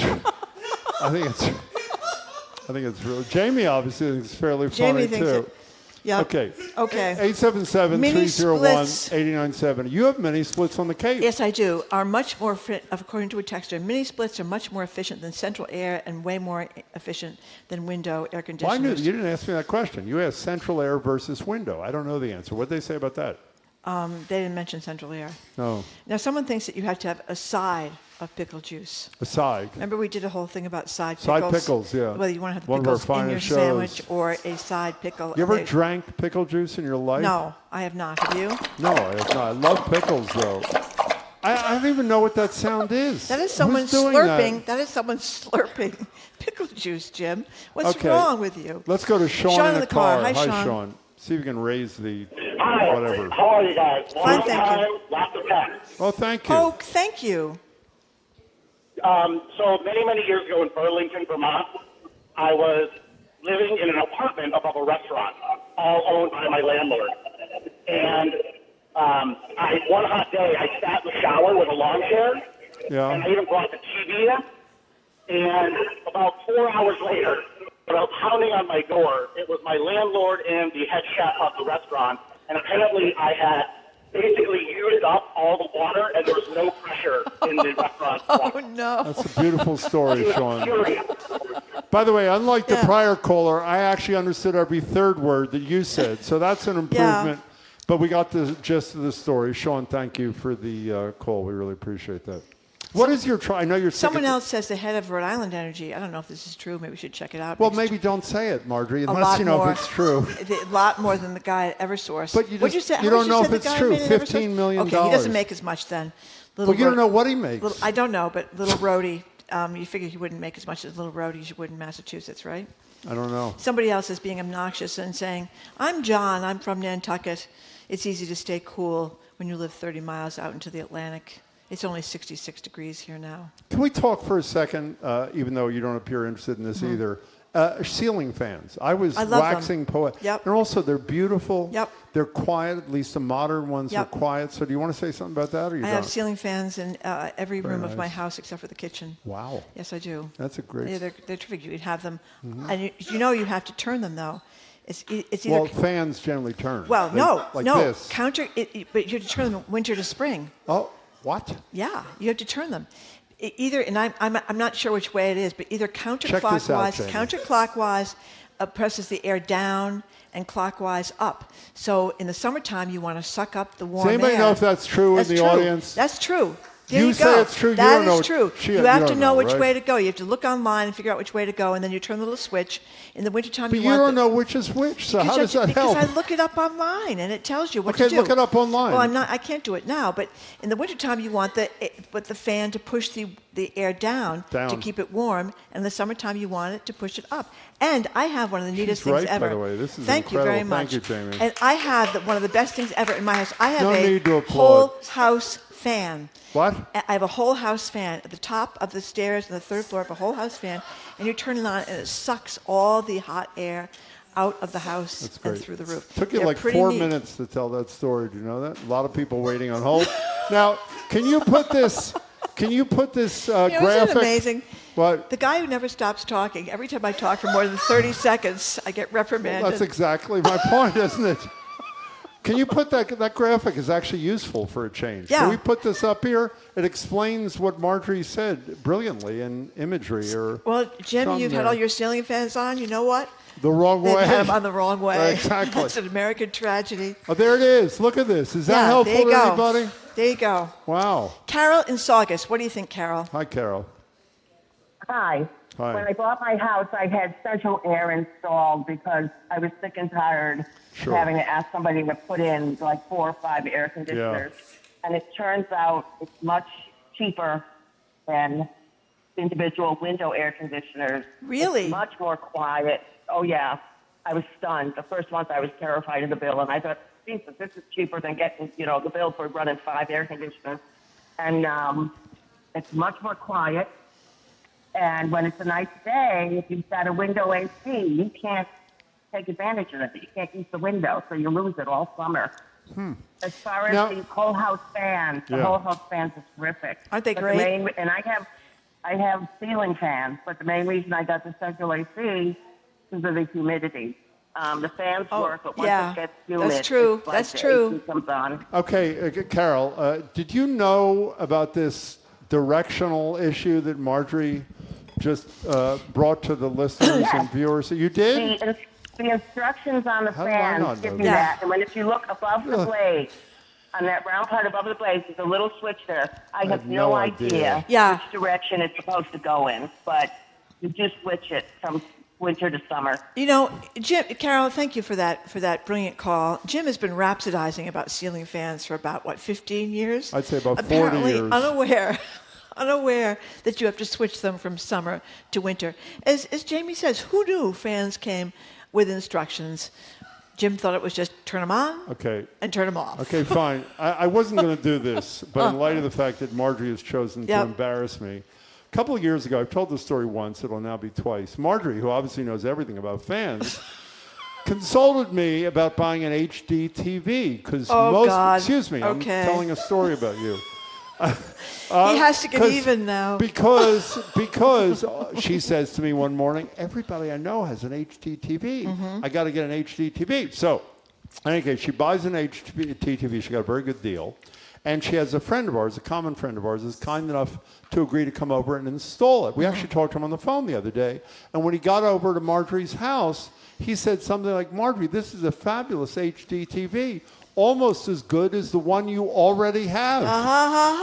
So you didn't really need, you know what I'm saying there? Jim, you know, I'm sorry that you have been one-upped on the fan situation and you have to reduce yourself to this level, but it's okay. Maybe I do. It's okay. Ray Malone. No, we don't, that's his Oops, last name. sorry, we don't Ray. say both names. Hi, Ray. Ray's in Foxborough. Hi, Ray.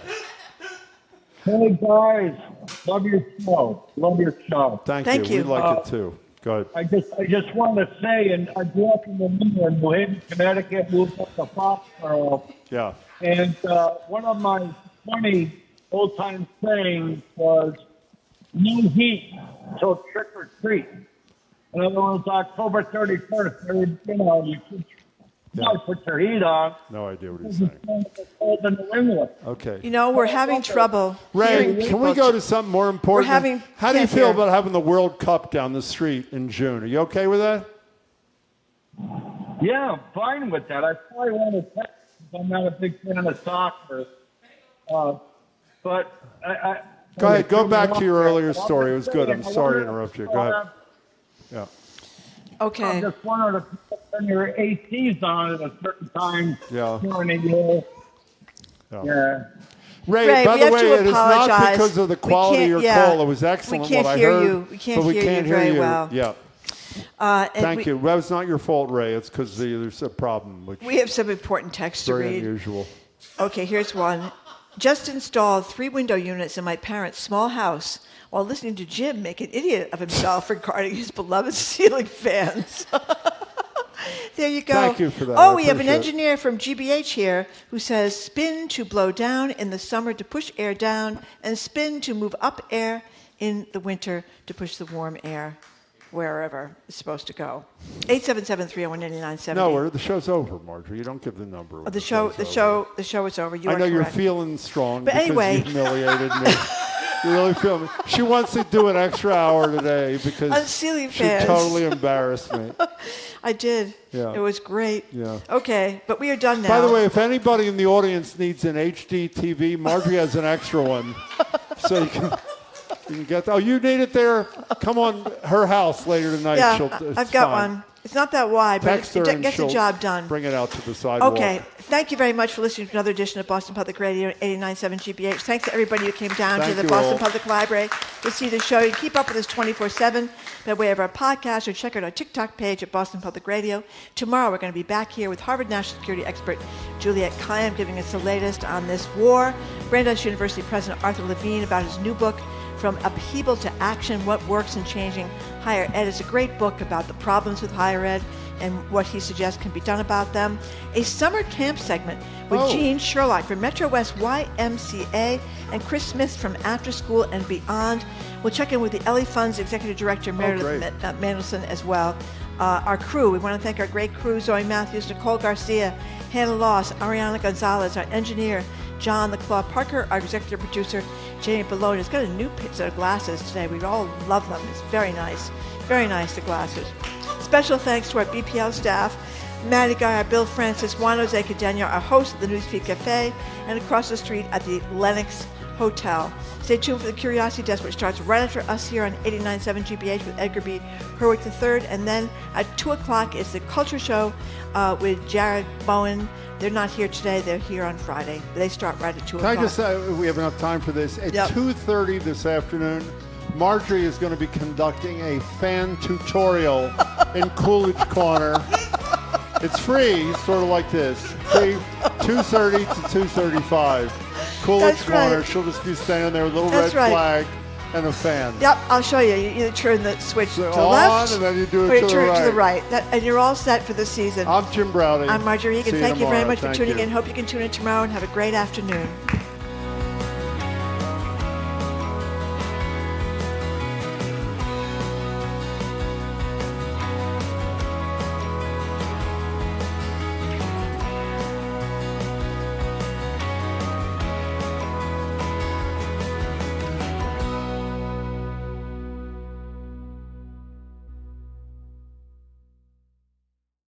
From the stories of centuries past to discoveries that will define our future, How Did We Get Here's, how-tos, and more. Journey with us down the rabbit hole on the Curiosity Desk. Coming up next on GBH 89.7. Support for GBH comes from you. And Vivo Performing Arts, formerly Celebrity Series of Boston, where Boston stages come alive with classical, jazz, dance, and more. Info on season ticket packages available at vivoperformingarts.org.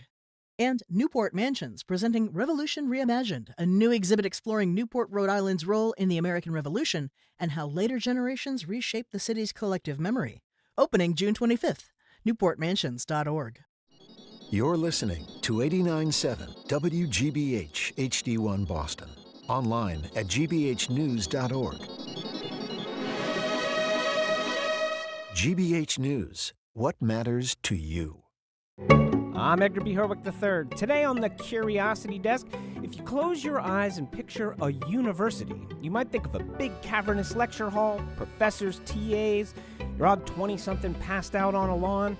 But there is, of course, a whole other side to universities that has absolutely nothing to do with grades or diplomas. We're talking about research. Today we ask, who's doing all that work? What do all those titles actually mean? And is anyone making money? And on the subject of schools, it's a dream, no pun intended, of every late-night cramming college kid. Figure out how to learn while you sleep. Turns out it is possible if you're setting your expectations right. Today we ask a real-life dream researcher, why do we never actually learn anything in those dreams when we're showing up to class in our underwear? That's all ahead this hour on the Curiosity Desk.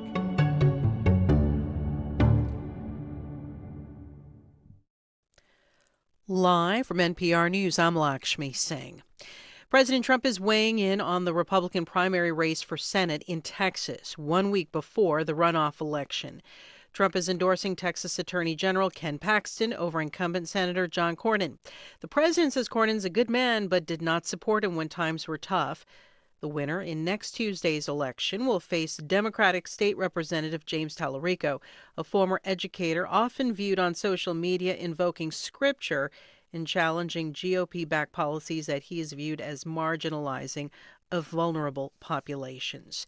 NPR's Domenico Montanaro is following primary elections today in 6 states. Tonight we're going to see results from Senate primaries in Alabama and Georgia, where the Republicans, they're all trying to out-MAGA each other. Georgia is going to be particularly important to watch because it's a really important Senate race with Democrat Jon Ossoff as the incumbent. Republicans would really love to flip that seat, but the Republican primary electorate in Georgia is very conservative and very different than the general election one, which has become much more purple. NPR's Domenico Montanaro reporting.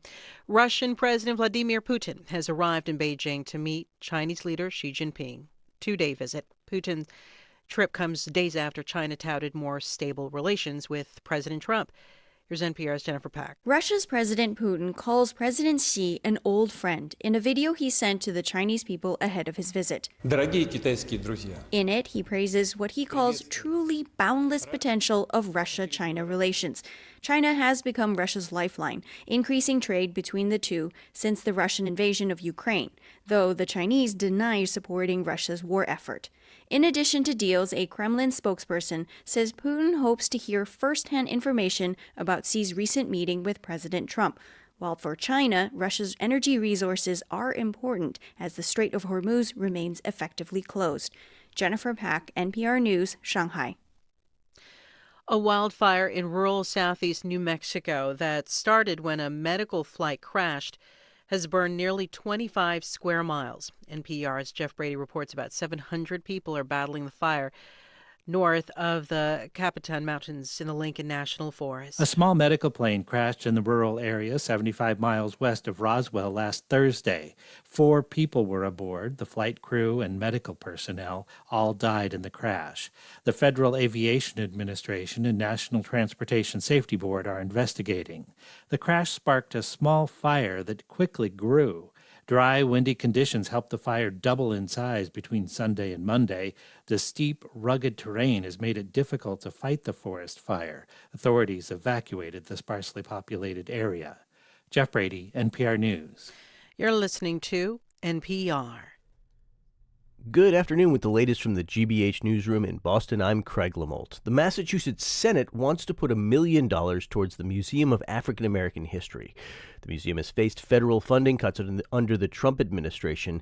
Its Boston location includes the historic African Meeting House, which dates back to 1806. State Senator Lydia Edwards says the funding that's been added to the chamber's budget proposal for the next fiscal year would be money well spent. It was the epicenter of the abolitionist movement.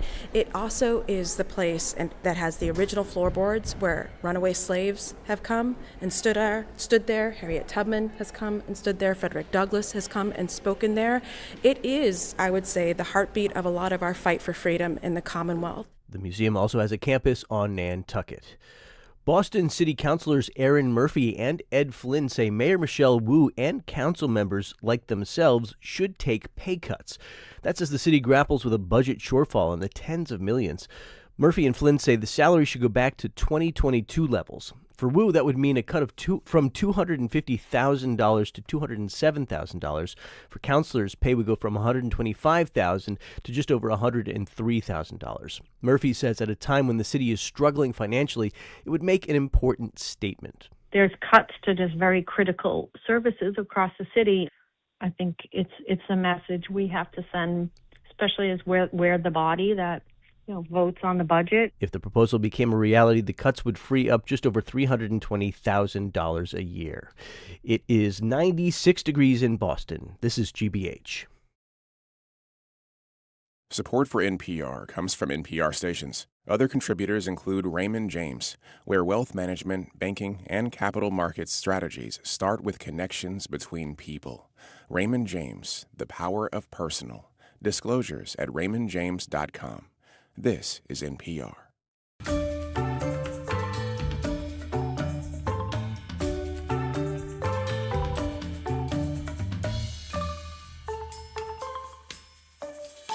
Welcome to the Curiosity Desk on GBH 89.7. I'm Edgar B. Herwick III. We are streaming live at youtube.com/GBH News. And if you're someone who listens to a lot of NPR and you're listening to us now, so we hope you do, you've heard from your fair share of academics and researchers giving their thoughts and takes on any number of subjects. But that title, that word academic, doesn't just mean smart person. There is a whole hierarchy. There is infrastructure. There is an entire world of work going on at many of these universities and institutions that has nothing to do with grading papers. Now, that whole operation costs a lot of money, which means someone needs to fund it.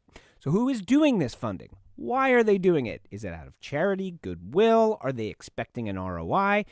Who exactly are they giving that money to? And perhaps most pressing of all, what exactly is a chair? With us over Zoom is the one and only Jonathan Gruber. John is the chair of MIT's Department of Economics, where he's also the Ford Professor of Economics and an explainer of all kinds of complicated things for us here on the Curiosity Desk. John, welcome back. Good to see you. Good to be here, Edgar. All right, I want to start with your title because I feel like that gives us an entry point here. So we just said you are the chair of the Department of Economics. You're also a professor of economics, but not just any professor. You are the Ford professor of economics. So can you just break some of this down for us? Sure. So as you said, like any institution, academia has a hierarchy. The hierarchy starts when you're hired as an assistant professor, or colloquially an ASPROF, which is the initial position.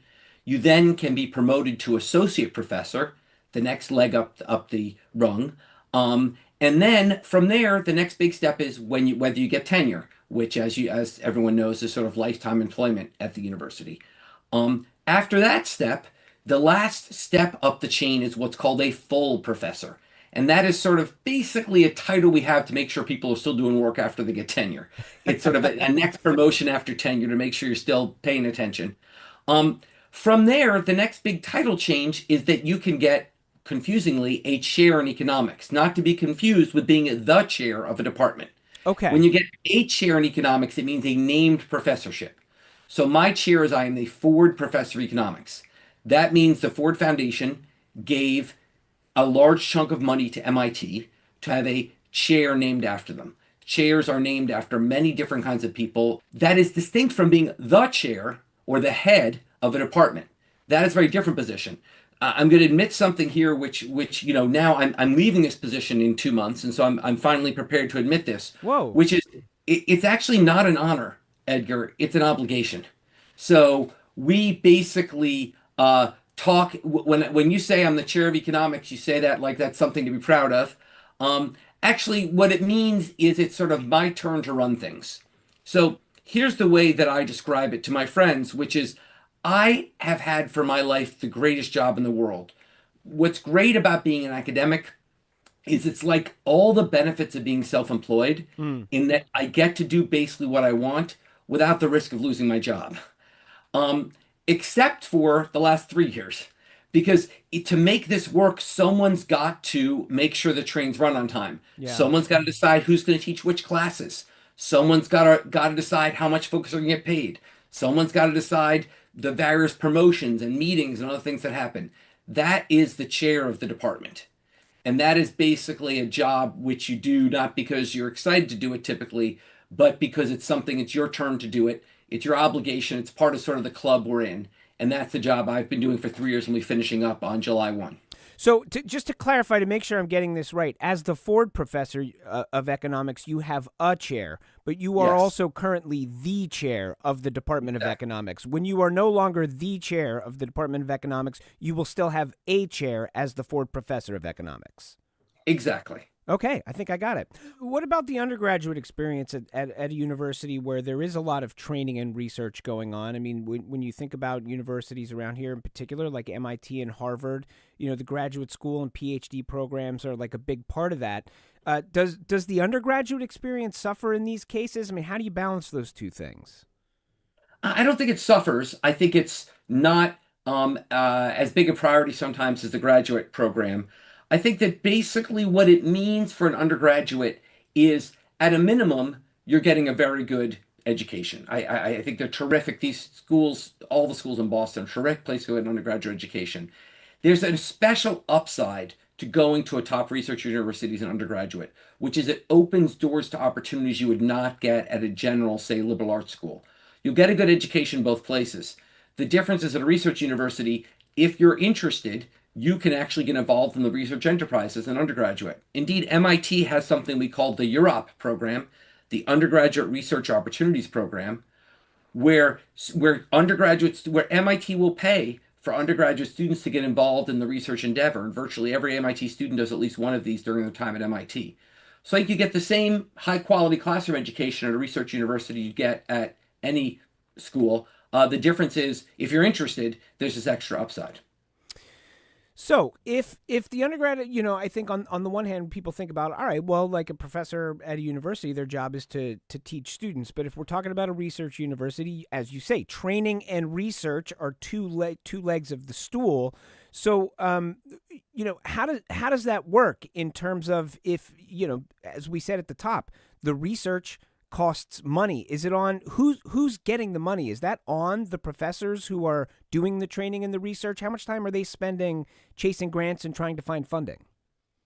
So, Edgar, there's two fundamentally different models of how researchers are funded. There's what's called soft money and hard money. Hard money is the way a place like MIT works, which is I get a salary. That salary is my reimbursement for doing the education training functions. I have an expectation that I'll do the research function. And part of the purpose of the promotion ladder is to incent people to continue to do that research function. But the research function will not, to the extent I need money beyond my basic salary, I've got to go raise that. At soft money institutions, these are often places like medical schools or schools of public health. You actually have to sort of pay your own salary. That basically sort of you really have to raise money even to get yourself paid. So basically, the bottom line is that at most research universities, which are hard money operations, you are getting a base salary, and even if you don't do research, you're still getting paid and doing the other parts of your job. But to do the research, you often have to then go above and beyond and then raise those research funds. When research is done, obviously, like, research is such a broad term. I mean, like, you can be doing research into any number of things in any number of fields. But occasionally, when one of the things that comes out of research is new stuff, new intellectual property, so to speak. Who owns that stuff when it's developed, at a research university? Who owns the IP? It's a great question. It actually changed in the mid-'80s. There was the Bayh-Dole Act actually formalized the way it worked, which is essentially is shared between the faculty, the university, and the company. So let's say, somebody invents some cool thing that a company buys. The university gets a share, the faculty gets a much larger share, and the company who buys it obviously is intending to make profits off it. So there is a sharing arrangement where, since the Bayh-Dole Act in the 80s, the university actually does get a share, and it's been shown in research that actually promoted universities to actually encourage more sort of applied research that could ultimately result in commercialization.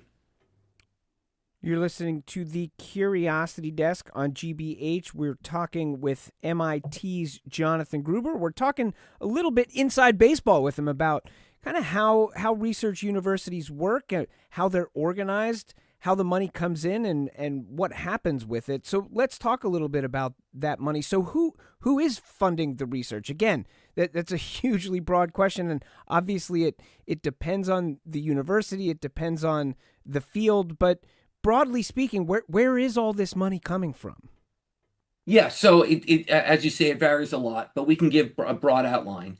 Basically, if you think about a university budget, it is coming from a number of sources. First of all, there are gifts, which flow into what many universities call an endowment. So essentially, this is gifts flow in. They're invested, and universities have investment experts, just like companies do. They invest the money, and the return from that money is part of what keeps the university running. And these endowments are misunderstood. It's very important in the current debate and sort of the attack on higher education. The view is, oh, gee, Harvard has a $50 billion endowment. Why do they need more money? Let's be very clear.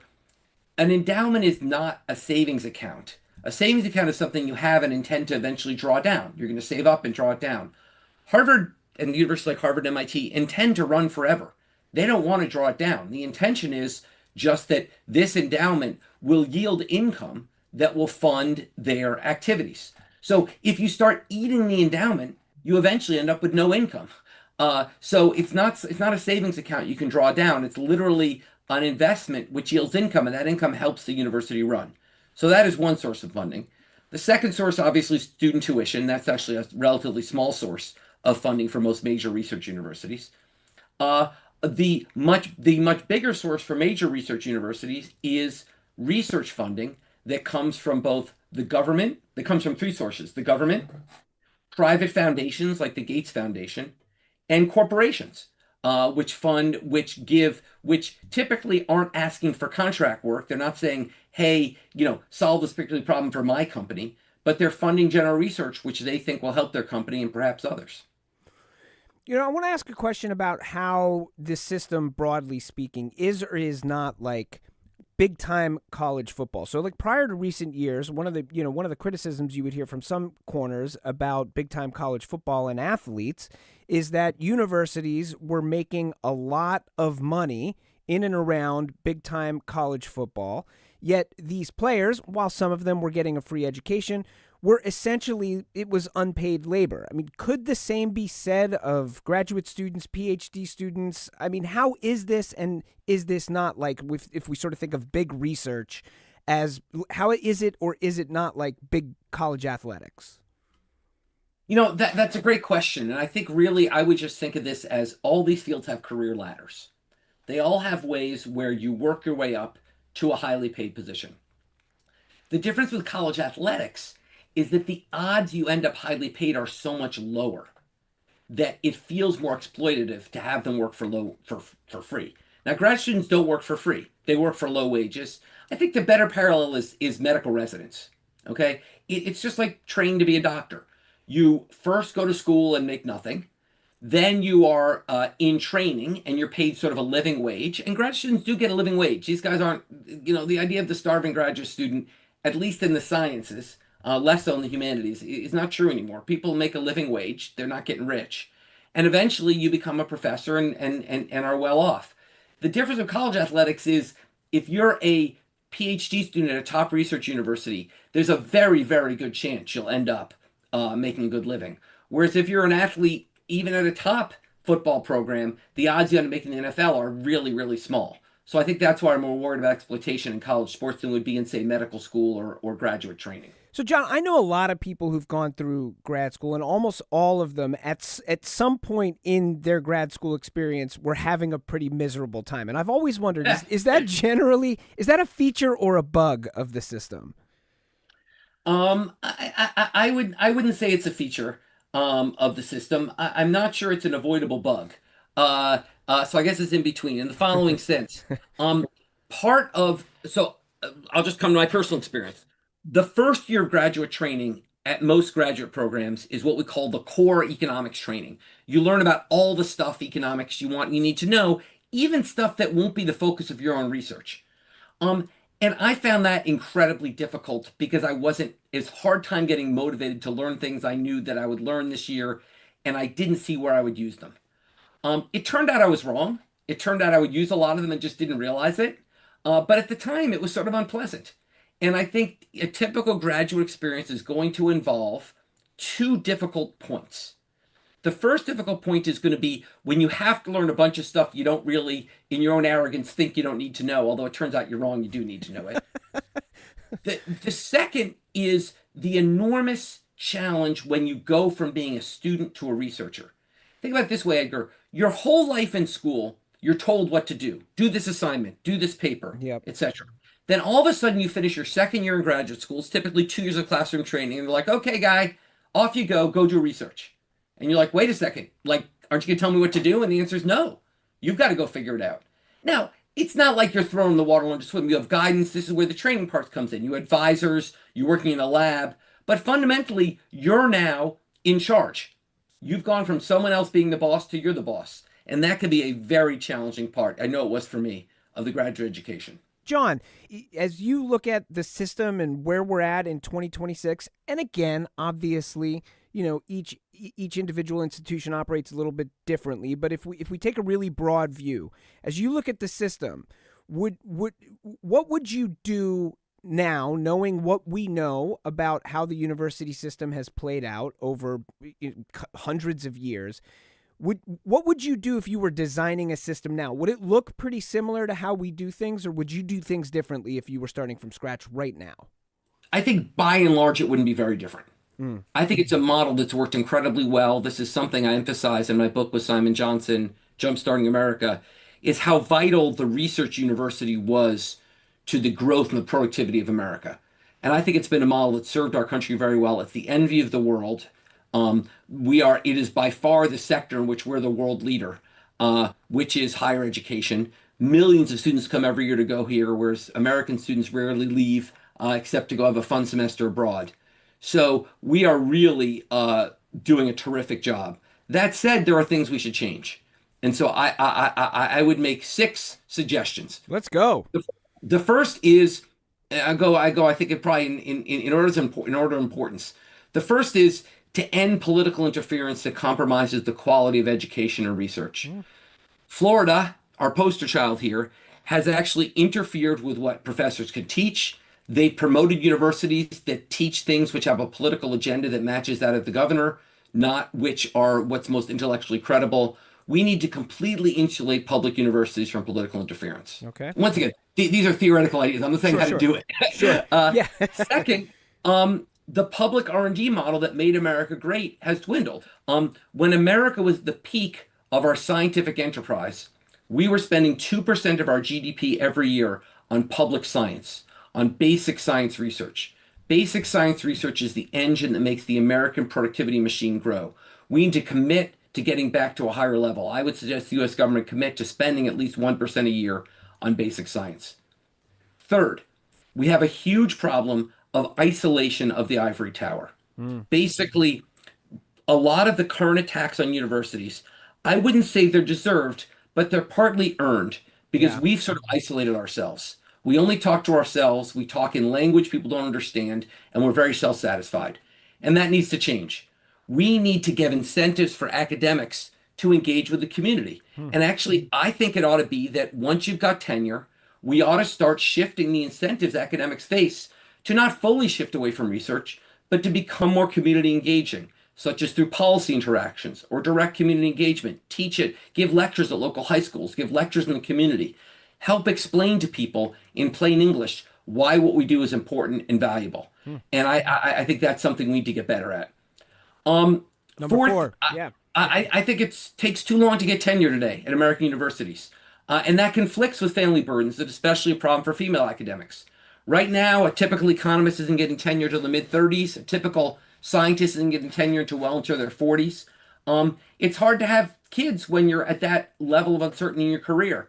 And so I think we need to change to both a quicker process to become a professor, but also we need to recognize that maybe we need higher turnover. Maybe we need to recognize that we need to let people be professors before we're as able to evaluate them, but then maybe have a more sort of up and out model if it's not working out. Are there enough jobs for that moving forward, given how many people are training?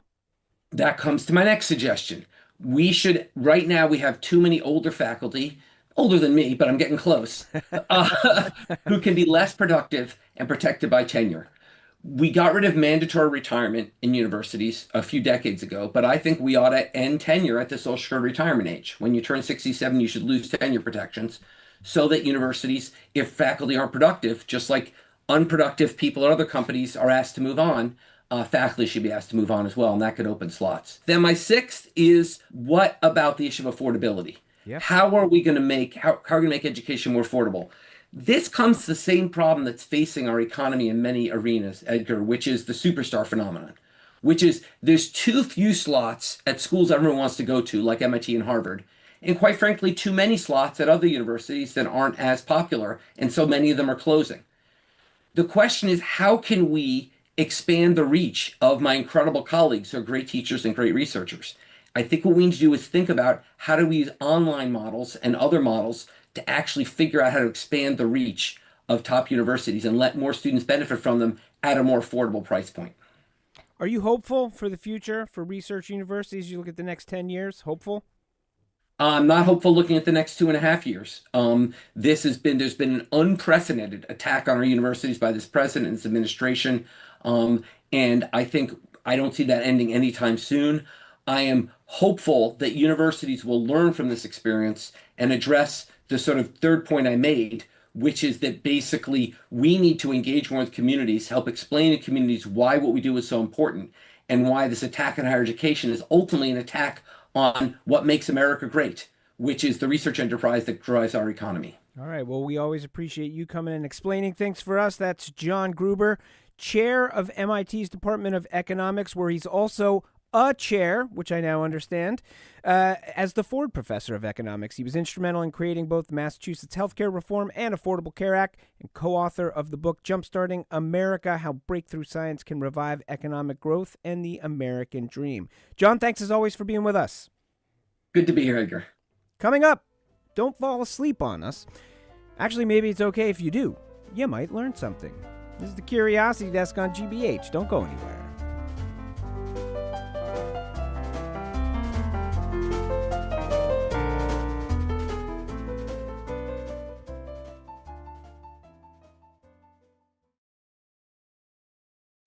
I'm Jared Bowen. Coming up on The Culture Show, Peter Wolf. He came to Boston to be a painter, and music took over from the Hallucinations to the Jay Giles Band. Now Mass Art is honoring him with an honorary Doctor of Fine Arts degree, recognizing a career that has crossed music, painting, and storytelling. We talk with Wolf about the honor, his trajectory as an artist, and his memoir, Waiting on the Moon, full of vignettes from a star-studded life.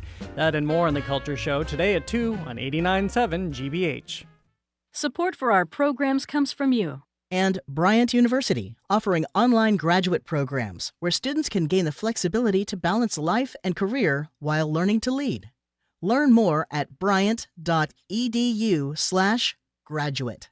And 360 Public Relations, for 25 years committed to helping brands connect and grow through culturally relevant storytelling, thought leadership, influencer marketing, and more. Learn more at 360pr.plus.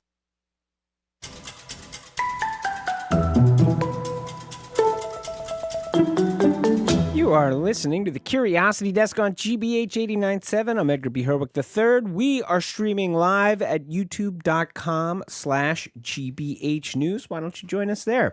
With me in studio right now is the one and only senior producer of the show, Indeed. Aiden Connolly. Welcome, Aiden. Good to see you. Hello, Edgar. Good to see you, too. Hey, Aiden, it is a sunny day out there. Oh, yeah, it is. Oh, my gosh, it's so hot. You like sunny days? Yeah, I mean, it's, coming out, it was such cold, frigid, terrible winter, so I will take some sunny days. I'll take a 95-degree day on a Tuesday in May any day over. Of course, you know it's not always sunny on May 19th. Yeah, Edgar. I suppose it's not always sunny on May 19th. Sometimes it can be cloudy. Edgar, I don't know if you know this, it could also be rainy. It could also be dark. Yeah, sure. Yeah, it could be dark, yeah. Like in 1790. Okay. Yeah, okay. All right, I'll take the bait, Edgar. What happened on May 19th, 1790? It was New England's Dark Day. Okay. I have never heard of New England's Dark Day. Okay, Tell me about it. So shortly after 9 a.m., it started to get dark, and by noon, it was like full-on dark around here, like nighttime dark. People needed candles to see. Hens were returning to their roosts. Crickets came out. Night frogs were peeping. Oh, you're kidding. Yeah, no, seriously. And the reports are the darkness stretched from Maine all the way to northern New Jersey, and it was dark all day in many parts of Massachusetts. It's kind of crazy. It's like apocalyptic. So people must have lost their minds. 1790s New England? Yeah, it was a pretty biblical place. Yeah, sure. And I guess some people probably saw it as a sign that someone above was not sort of taking in lightly. Salem, one example, Salem, Reverend Nathaniel Whitaker took to the pulpit and said this was obviously the Almighty rebuking his congregation for their sins. I would have believed him. Yeah. There's also an anonymous poem that has survived from the time that goes, 19th of May, a gloomy day, when darkness veiled the sky, the sun's decline may be a sign some great event is nigh. So we don't know. It could have been theoretically some deity above. Do we know? Could a solar eclipse? What actually caused this? No, we actually have a pretty good idea. So a few years back, I talked with some folks who did a study in the forests of Ontario. Sure. And they found strong evidence of this massive wildfire there in 1790. So between that and there were reports at the time of smoky smells and some soot deposit. So the theory is that this was smoke from this huge Canadian forest fire that blotted out the sun. That's crazy. I mean, if only we had Smokey the Bear back then, Edgar. Indeed, only you, Aiden, can prevent forest fires. All right, okay, so that is a moderately to a relatively interesting story about this day in history. But me, myself, I'm interested in this day in news in 2026. And for more about that, there is only one person I would ever want to turn to. Tziperman-Lotan. Hey-o. I always think that it's going to be... Tziperman-Lotan writes the GBH Daily Newsletter. She is to my left right now. Gal, hello. Hello. Good to be here on this very bright, non-dark day. There you go. So this first one is for anyone who, despite the beautiful warm weather, is thinking about escaping the Boston humidity with maybe some summer travel. I like it. Massport is opening a remote security terminal on June 1st in Framingham, off Route 9, kind of by Shoppers World. In Framingham? Yeah. Interesting. What is a remote terminal? Right. So basically, if you're flying out of Logan Airport, you'll be able to park your car in Framingham, go through security there, and then get on a bus that will take you into East Boston, bring you past the TSA lines at Logan, and drop you off right at your terminal. Okay, so it's like it's a way to skip lines. Right, that's the hope. I can't figure out if this is genius or insane. How much does it cost? So it's $9 each way for the Logan Express bus to Framingham, plus another $7 a day if you want to leave your car parked there. And if you want to see what it looks like, which is, I mean, it looks like an airport security terminal, but it is like a little but interesting. In Framingham. Yes. Yeah. Our colleague Jeremy Siegel has some photos on gbhnews.org. Cool. That's awesome. We're going to have to check that out. Gall, what else is happening today? So Boston is one of the 5 cities that the Democratic Party is considering for its convention in 2028. This is the conference where the party's eventual presidential candidate will officially accept the nomination. People from the DNC got the official pitch from Mayor Michelle Wu and Governor Maura Healey yesterday. We've done this before. I think 2004, right? We had the DNC here in town. Exactly. What are there other candidates? Yeah, the DNC is considering Atlanta, Chicago, Denver, and Philadelphia.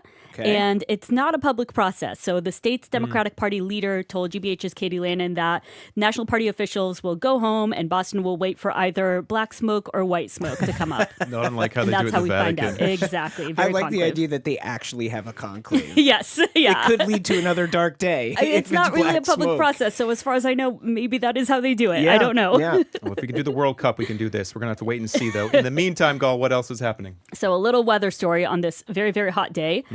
Every region of the state is in a drought right now. Wow. So there are different levels of drought, right? The state classifies them into 5 categories, from level 0, which is no drought, to level 4, which is an emergency drought. Okay. And right now we're in level 1 or 2, depending on where in the state you look. Okay, well we've had a fair number of rainy days in the last couple of weeks. April showers. Is that moving us in the right direction? Sure, yeah, it's helpful, but we're still in a deficit from like the last 6 months or so of getting less than the amount of rain that people want us to get. Okay, that does make sense. Yeah. Gall, is there anything else to know today? Sure. So people who work with local homeless populations are stepping out outreach for the next few days because of this hot weather. You're right, it can be dangerously hot, especially if you don't have a place to cool off, plenty of access to water, things like that. Spokesperson for the Pine Street Inn said they'll be driving vans around and offering people a place to cool off. So if you see anyone who might need their help, you can give them a call at 617-892-9572. That is a very important story. Thank you, Gall. And that is Gall Tziperman-Lotan from GBH Daily. If you want to get everything you need to know in your inbox every morning, you can subscribe. How much does it cost, Gall? $0. For free at gbh.org/daily. Aiden Gall, thank you both. Thank you so much. Next up, is it a dream come true? Can you and I learn in our sleep? We will confirm whether or not with reporter Shayla Love and dream scientist Karen Konkoly. I'm Edgar B. Herwick III. You're listening to The Curiosity Desk. Don't go anywhere.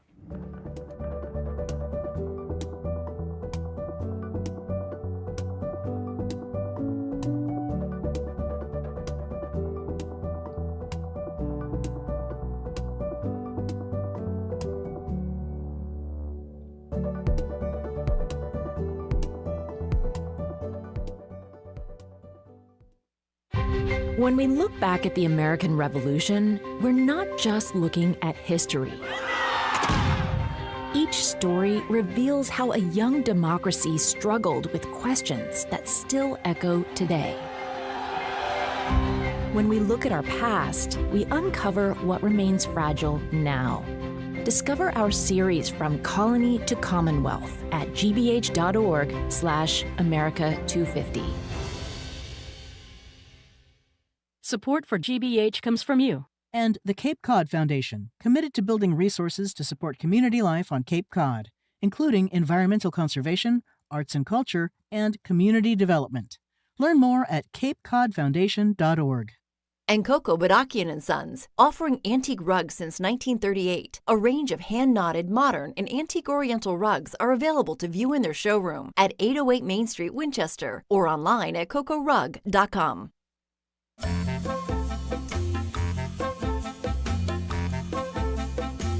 You are listening to The Curiosity Desk on GBH 89.7. I'm Edgar B. Herwick III. We are streaming live at youtube.com/GBH News. Well, what if you could take Italian lessons in your sleep and just wake up ready for that trip to Lake Como?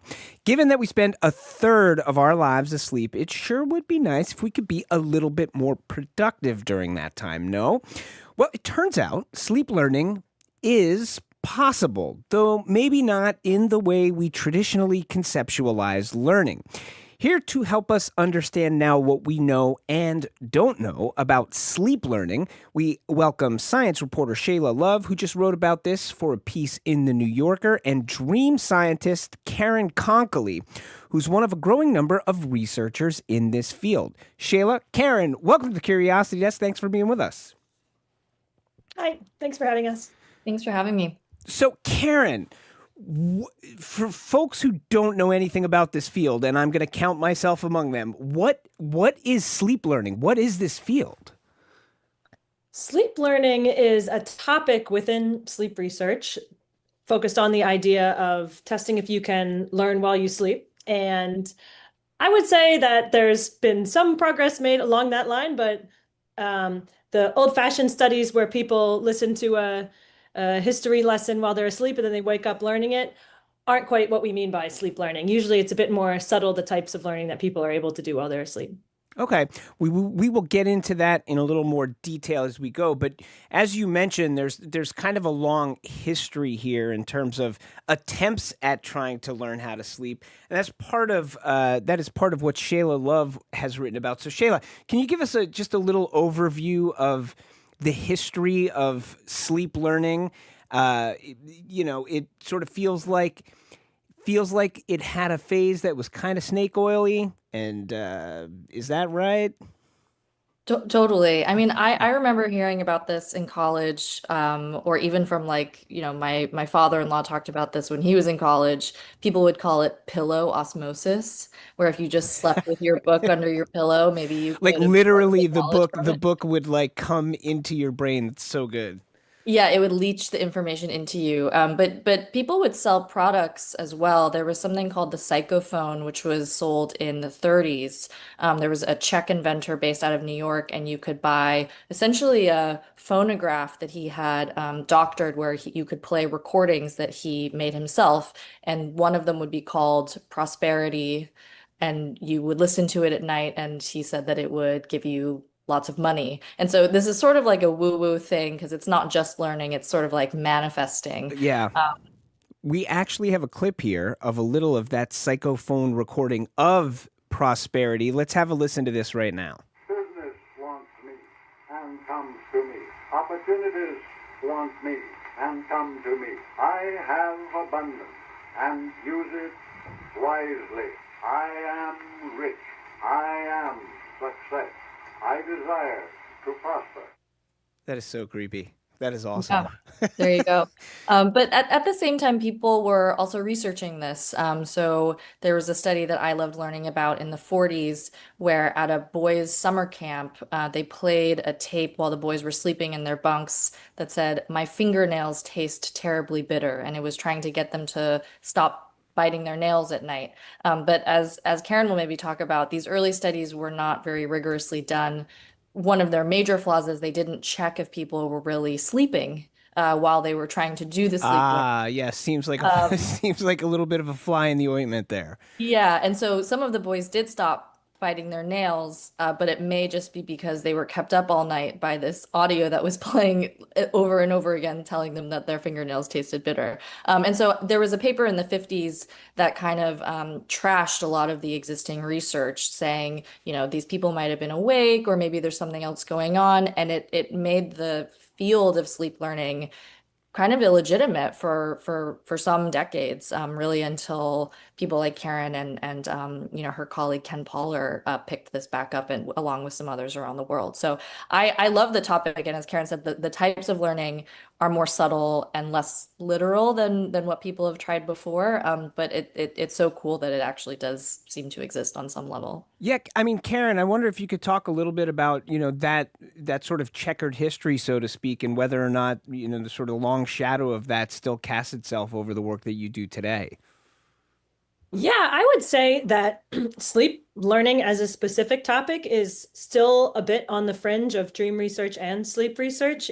And what's been much more studied is strengthening memories that you acquired while you're awake. So now know that it's quite clear that if you acquire a memory when you're awake, you can strengthen it or forget about it. Its fate is determined by what happens when you sleep. And so if you quietly play noises to somebody that's associated with something that they've learned the day before, it can help that memory be retained and be strengthened while they're asleep instead of being forgotten. So it's not quite like learning new information, but it's changing the fate of a memory that you acquired, is something that's been documented. How has the field sort of clawed itself out of that, sort of mid 20th century thing where, as you pointed out, Shayla, you basically have some researchers who look back through all of the previous research and say, like, none of this is rigorous, none of this is good. And so, it seems like, largely speaking, for decades, nobody was doing rigorous research into this space. How did that change? How did we get to a space where, Karen, you have work to do today? Well, a lot of the old studies were actually done, I feel like, before sleep research in the lab was even that common. So now there are really clear rules for how someone's physiology determines which sleep stage they're in.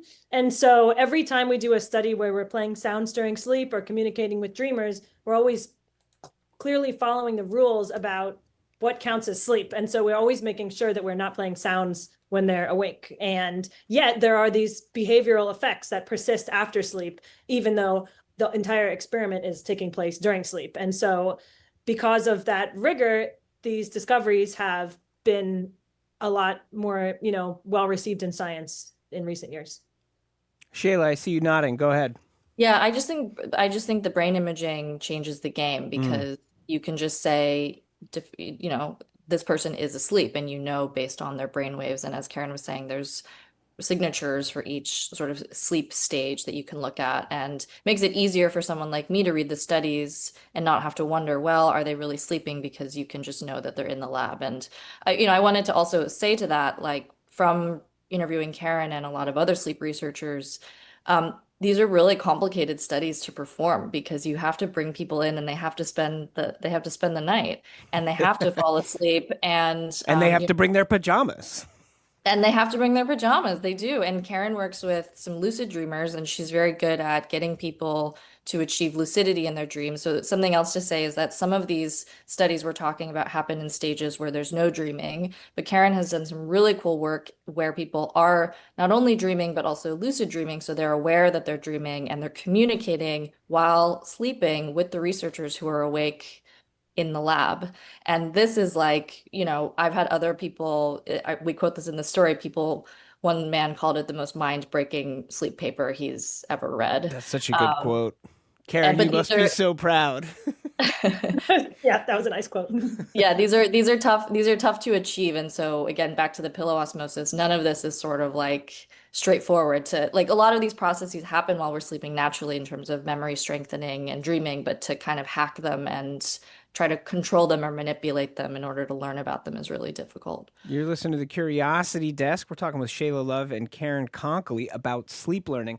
Karen, let's talk about that study that Shayla was just mentioning. 2021, two-way communication with people, some researchers who are awake and folks who are lucid dreaming. First, let's define lucid dreaming and talk about do we have a sense of what percentage of the people can lucid dream, and how do we even determine somebody knows how to and is lucid dreaming?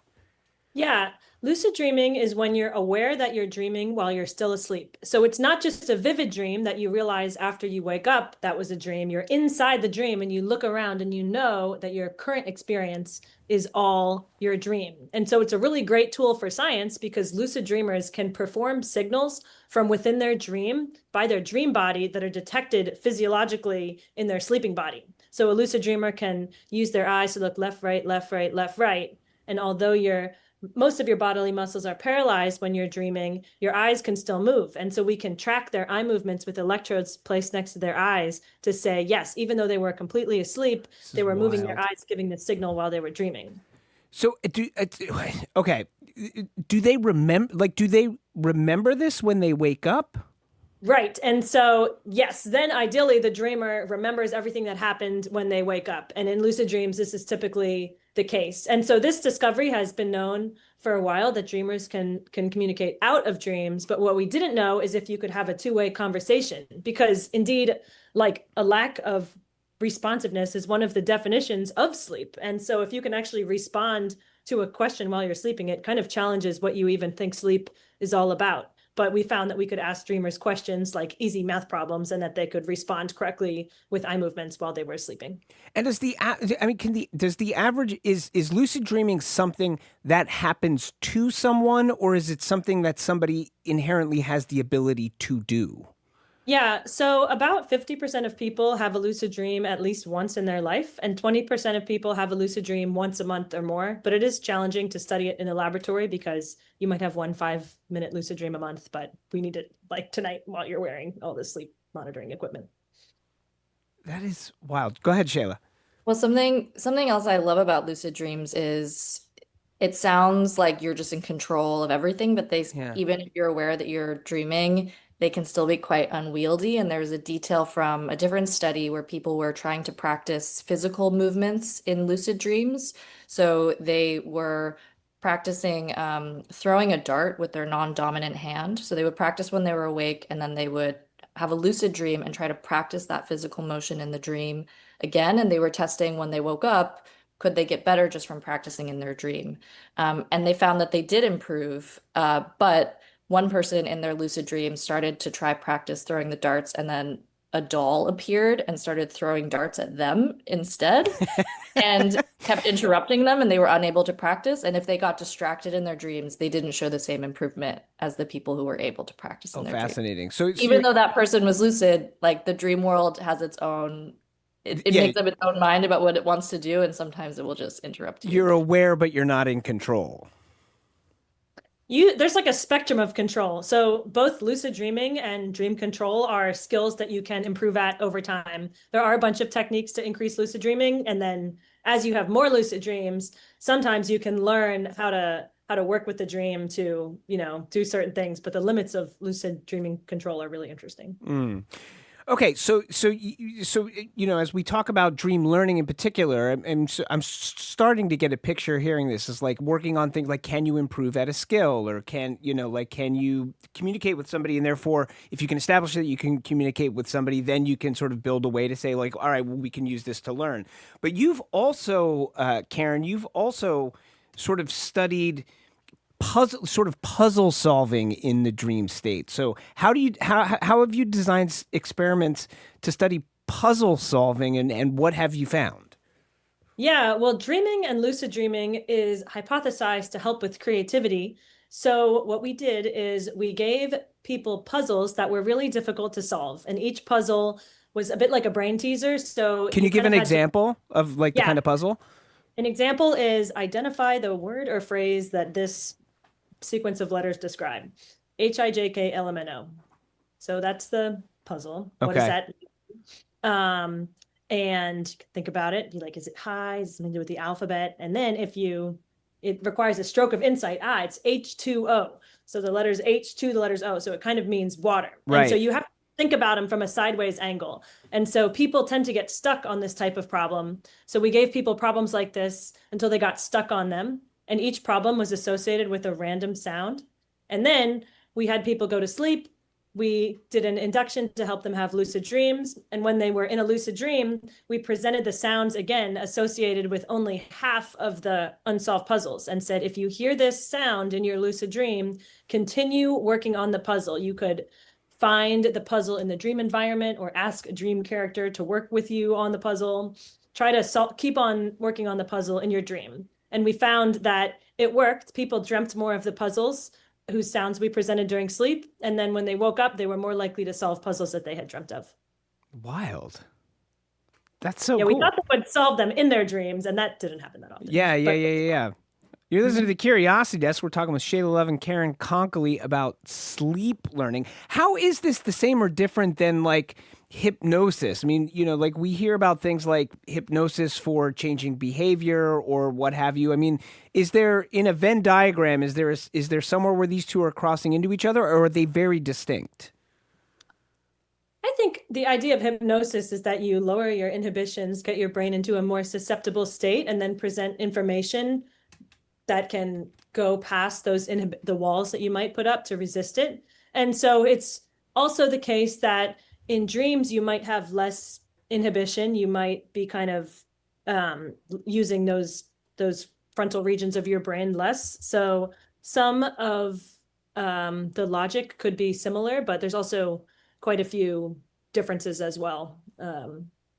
For like the biggest one being that in a dream, your sensory information is by and large internally generated, and it's quite difficult to get stimuli in. Most of the stimuli that we present don't enter the dream consciously, whereas in hypnosis, people tend to be relatively receptive to. Mm. But Shayla, one of the things that one of the studies that you look into in your piece, though, it does touch on, it does, I think, if I get this right, it touches on sort of curbing cigarette smoking, which is something we think of people turning to hypnosis for. So there, at least in terms of what the end result you're trying to get in, sort of similar there. Yeah, and I think that study also kind of goes back to what we said earlier, where the kinds of learning that people are looking at with sleep may feel a little different than what you think about when you think When you about think of learning, yeah. So in that study, they're really taking advantage of like conditioning learning by pairing a negative odor with the odor of cigarette smells. And then in your waking life, you find that those people who were able to do that kind of conditional learning while sleeping ended up smoking a little bit less. And then, but that conditional learning and even sort of strengthening memories, these are kind of implicit forms of learning. People are not always aware of them. So when people take those memory tests, after a memory was strengthened while they're sleeping, it's not like they think, aha, that's the one that I learned while I was sleeping. Right. So, I've like it's quite different than learning when you're awake in some ways. And I think what Karen said about creativity and problem solving is another thing that you might not necessarily think of as learning right away, but you are coming up with something new or taking in information. But it may be more about making connections or coming to insights that your waking brain is a little too controlled to arrive at, just like thinking about things in a new way. And so I really took away from this that these kinds of learning are possible, but the whole point is that it's kind of different from your waking brain, and that's sort of where the the benefit comes from. I wonder, we talk about the benefits, and you can certainly imagine the benefits of being able to learn things while you sleep. However, with anything that can have benefits, you also think about the potential drawbacks. And, hearing you talk about these kinds of things that the brain can do, and we're sort of studying it, I think about stories like Paul McCartney talking about how he woke up one morning from a dream and the tune to Yesterday is in his head, and he sort of walked over to the piano and sort of worked it out. But it sort of happened implicitly. Nobody had to do an input there, in theory, if it's not apocryphal. His brain was doing that, left to its own devices while he was sleeping or dreaming. So what are the potential downsides here of kind of, I guess in the research, is the research to understand, or is there an endpoint here where we say, and then we're going to teach ourselves how to learn while we're sleeping? Is there potential danger in that, Karen? Yeah, for me, a lot of the research is to understand. There's so much that we don't know about why we dream, and having a way to influence dreams has a huge scientific value for helping us understand exactly what dreams are doing. But I think in part because we don't know exactly what dreams are doing, it's really important, in my opinion, not to just start messing with them all the time. I think that, like the Paul McCartney example, dreams are really great at helping process what you learned throughout the day. And so if you start trying to input a lot of new information into dreams all the time, then it might kind of interfere with what they're supposed to be doing. But I will say that on the other hand, a lot of people have a lot of nightmares or negative dreams, and like bad dreaming could be the flip side to poor mental health when you're awake. And so it also could be a really valuable time to intervene if dreams aren't serving people. And I also think that there's a lot that could be done to make dreams be more healthy for people. So. Yeah, and like thinking back to the psychophone, one of the researchers I talked to had done some work showing that if you play this audio while people are sleeping and you disrupt your sleep, that then you're just really not sleeping, and you're going to inhibit your learning just in waking life too, because you'll be really tired. So disrupting sleep is one risk of trying to just learn constantly while you're sleeping. And another really important role of sleep, besides restoring the body and strengthening memories and maybe learning, is forgetting too. The brain is also actively forgetting stuff while we're sleeping, and it's doing so. That's a very important process too. Yeah. Forgetting is part of learning because we shed things that we don't need. All right, we're going to have to leave it there. We've been talking with Shayla Love and Karen Konkoly about sleep learning. Shayla's a freelance science writer. Check out her piece on this subject in The New Yorker. And Karen Konkoly, dream researcher at the Cambridge Consciousness and Cognition Laboratory across the pond. Thank you both for being with us on the Curiosity Desk. Thank you. Thank you. And now a dream for me in real life to have Jared Bowen of The Culture Show in studio with me. Hi, Jared. Good to see you. Good to see you. What do you have on the show today? There's a whole bunch of dreams, actually. Peter Wolf, the Yes, amazing it's musician. awesome. He's about to be Dr. Wolf because Mass Art is giving him an honorary doctorate, well-deserved. So we'll talk about that, what advice he has for students, and then he always has great stories, so Yeah. we'll talk about them. That's fantastic. Broadway sensation Megan Hilty is on the show. Woo! She's coming to town to the Umbrella Art Center. She's doing 2 nights of concerts. I mean, if you have never seen her live, her voice is incredible. She is wonderful. She just explodes in every room she is in because she's so fabulous. And then John Ravenel, independent curator, former executive director of the De Cordova Sculpture Park and Museum, is here. He has a really fascinating, if not troubling, story about behind the scenes at the Venice Biennale and how the U.S. is being represented by an artist right now. All right, well, that sounds like another not to miss one from The Culture Show. They're coming your way in just about 1 minute and 15 seconds, so don't go anywhere. As for us, that about does it for now. We will be back in 23 short hours here on GBH 89.7 and streaming on YouTube. If you can't wait that long, check out the podcast. Till next time, I'm Edgar B. Herwick III. Stay curious out there. What's trending? What's interesting? What's going on around town? We're talking all things arts and culture on The Culture Show, next on GBH 89.7. Funding for our programs comes from you. And Classic Harbor Line, offering a range of cruises for families, corporate gatherings, and sightseeing day sails throughout the summer in Boston. More at classicharborline.com. When an old friend of Father Brown's is arrested for murder at an almshouse, the gumshoe priest must sort through blackmail and conspiracy to clear his friend's name. Watch Father Brown tomorrow at 8 on GBH 44. You're listening to 89.7 WGBH HD1 Boston. Online at gbhnews.org. GBH News. What matters to you? I'm Jared Bowen. Coming up on The Culture Show, Peter Wolf came to Boston to study painting, but quickly became part of the city's musical bloodstream, performing with the Hallucinations, spinning records at WBCN, and fronting the Jay Giles Band. As Mass Art honors him with an honorary Doctor of Fine Arts degree, Wolf joins us to talk about art, music, and Waiting on the Moon, his memoir of late nights and unforgettable run-ins with Muddy Waters, Alfred Hitchcock, and more. From there, actress and singer Megan Hilty. She first floated onto Broadway as Glinda in Wicked, then brought Broadway backstage for television audiences in Smash. Fresh off her Tony-nominated turn in Death Becomes Her, she brings songs and stories from stage and screen to An Evening with Megan Hilty at the Umbrella Art Center. Then we head to the Venice Biennale, where the United States was preparing to send artist Robert Lazzarini to one of the world's most important art exhibitions.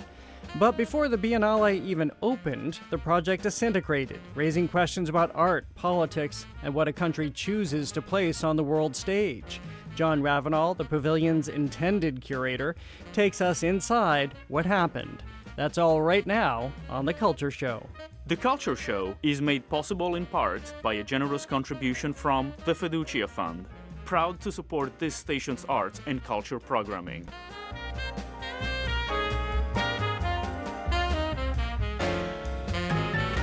I'm Jared Bowen. You're listening to The Culture Show. We're also streaming on our GBH News YouTube channel. Peter Wolf came to Boston to be a painter. He studied at the School of the Museum of Fine Arts, has maintained a lifelong devotion to visual art, and moved through the city's creative circles before music took over. First with the Hallucinations, then as a DJ at WBCN, and eventually as the frontman of the Jay Giles Band. Now, Mass Art is honoring that full artistic life.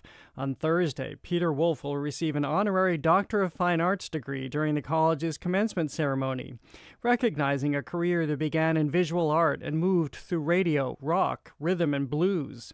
It also comes on the heels of his recent best-selling memoir, Waiting on the Moon, Artists, Poets, Drifters, Grifters, and Goddesses. He recounts hosting muddy waters in his tiny Cambridge apartment, refusing Hitchcock a coveted cocktail, and sending some of Jack Nicholson's belongings to the bottom of his pool. Then there are Dylan, Dunaway, and David Lynch. Soon to be Dr. Wolf, you have lived a very full life. Welcome back to the show. It's great to see you here. Well, thank you for inviting me. Yes, it's pretty exciting. I appreciate it. What is a moment like this for you? Well, it's interesting, Jared, because as I say in the book, I spent a long time after. I never graduated high school. I went to the High School of Music and Art for painting, which was right in the midst of Harlem, and it was a great school. I got to meet a lot of other painters, but I didn't graduate because I wouldn't wear shorts in gym, et cetera, and I was just. Of course. So instead of going to higher education, I spent about a year and a half hitchhiking around to different colleges, pretending I was an art student. And I would arrive, say, like at the University of Wisconsin, and I would go to the art department and just, pick up some paints and stuff, and the instructors just assumed I was a student. And I would sleep in the student, lounges, and that would last for a while until, at least in Wisconsin, the security guards figured out, who is this guy? He doesn't belong here. And I was escorted by the city police and the University of Wisconsin security on a bus to Chicago, where I started the same thing at the University of Chicago. So to be honored by College of Mass Art, having those experiences, is quite a thrill for me. Well, I think that the great thing about receiving an honorary doctorate is that you don't have to say anything. You stand there and they say really, really nice things about you and to you, because I don't believe you're doing the commencement address. But what would you want to impart to students who are going into the arts right now and at this very momentous part of their lives? Well, the advice for me is that it's just never give up. I know so many, painters and artists, musicians, who, as things change, technology changes. I always go back to the days of music pre-radio, in painting pre-photography, and then when photography came along, we figured, well, what do you need a portrait painter for? We can take your picture. So it still prevails. Art still prevails. The human mind still prevails. AI has now come in. It's going to be something new. We're all wondering how new it's going to be and how it's going to affect. But when one studies the history, going way back to the earliest days, even the cave paintings, art still prevails and still becomes important. As Faulkner said in his Nobel Prize speech, the artist will have to, and the role of the artist is to endure.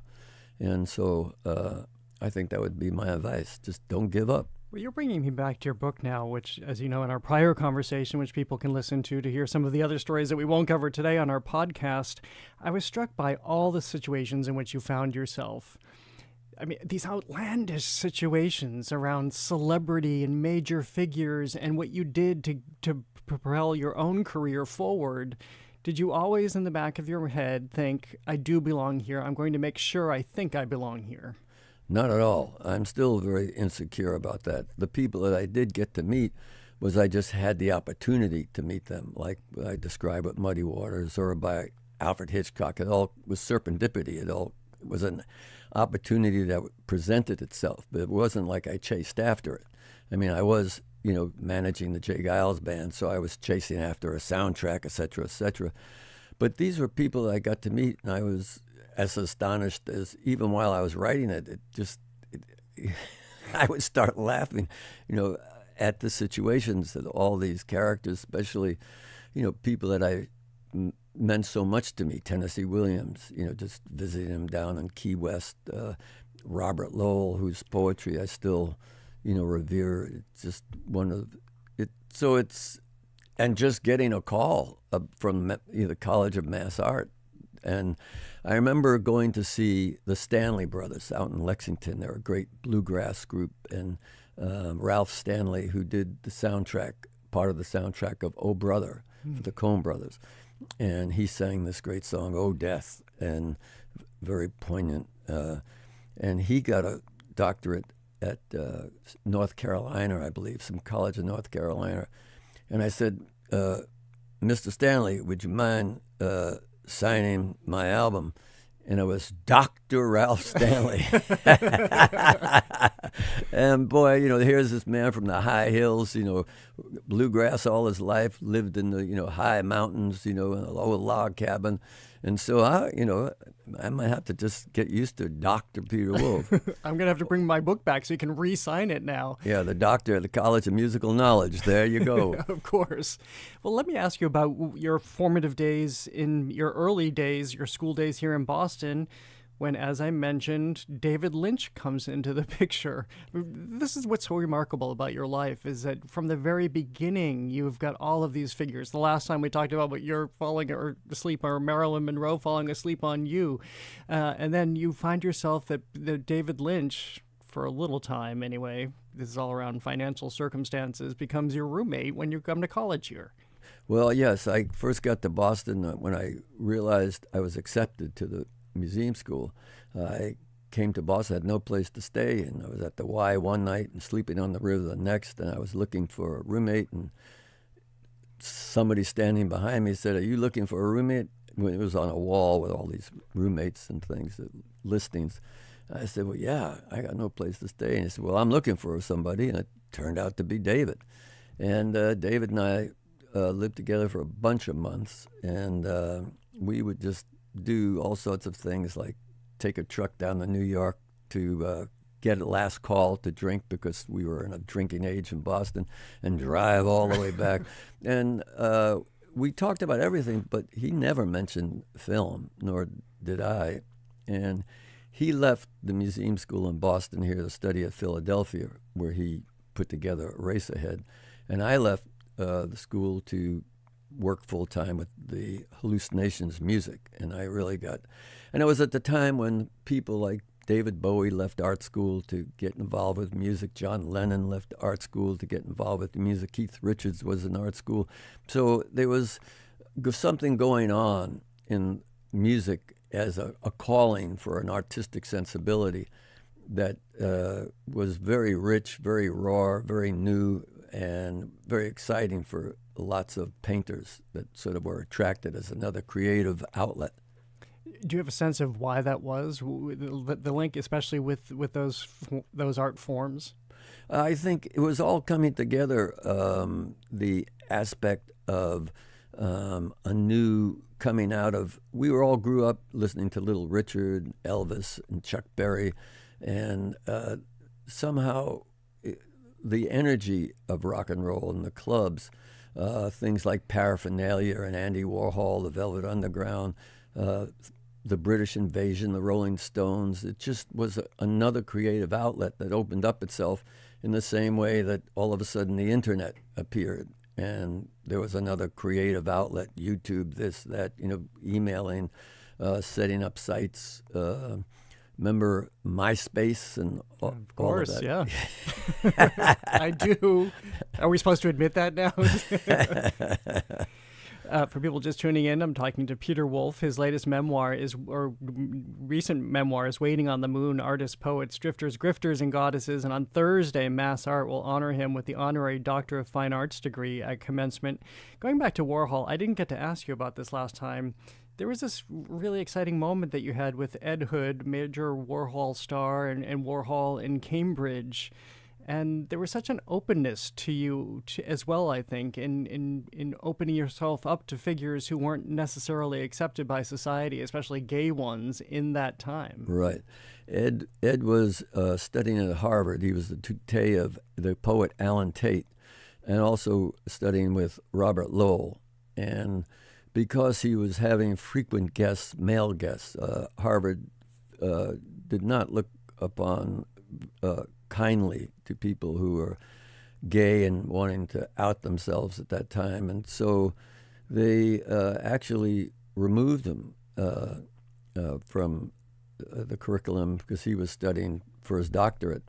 And he was a very incredibly important to me because I lived right around the corner, and I would go by his window, and sitting in his window would be Lou Reed, and one day I, would see him walking with Edie Sedgwick and Andy Warhol, and finally we got into a conversation, and he invited me into his apartment one day, and there was BCN jocks and musicians, and it was all a building full of artists, and he started really teaching me about literature. I mean, I read books, but he really taught me how to really enjoy a book and the meaning of books, and I explore that in the book of what he contributed to me. And Warhol, being that he was in many of Andy's films, I met Andy and Edie Sedgwick through him and remained close with Andy.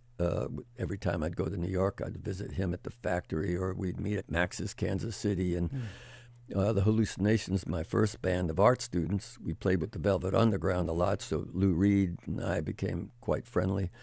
And so he was very important, and his demise that I go through in the book was very complicated and very noirish, may I say. It's pretty tough to read, and such an unfortunate ending, especially for somebody who was such a pivotal influence in you. To me, and to people like Jonathan Richman and so many different musicians, the Velvets, the Ramones would all come to his house. I mean, he was just a very, very important person because he was a great, great teacher on literature, poetry, Shakespeare. I mean, he just introduced me to a world I would know about, but really bring me into it in a way that, like certain great art teachers can, get you from A to B, and all of a sudden opens up a new world for you. What's your reading like today? Oh, Jared, I'm back into noirs. I'm rereading my Hammett's.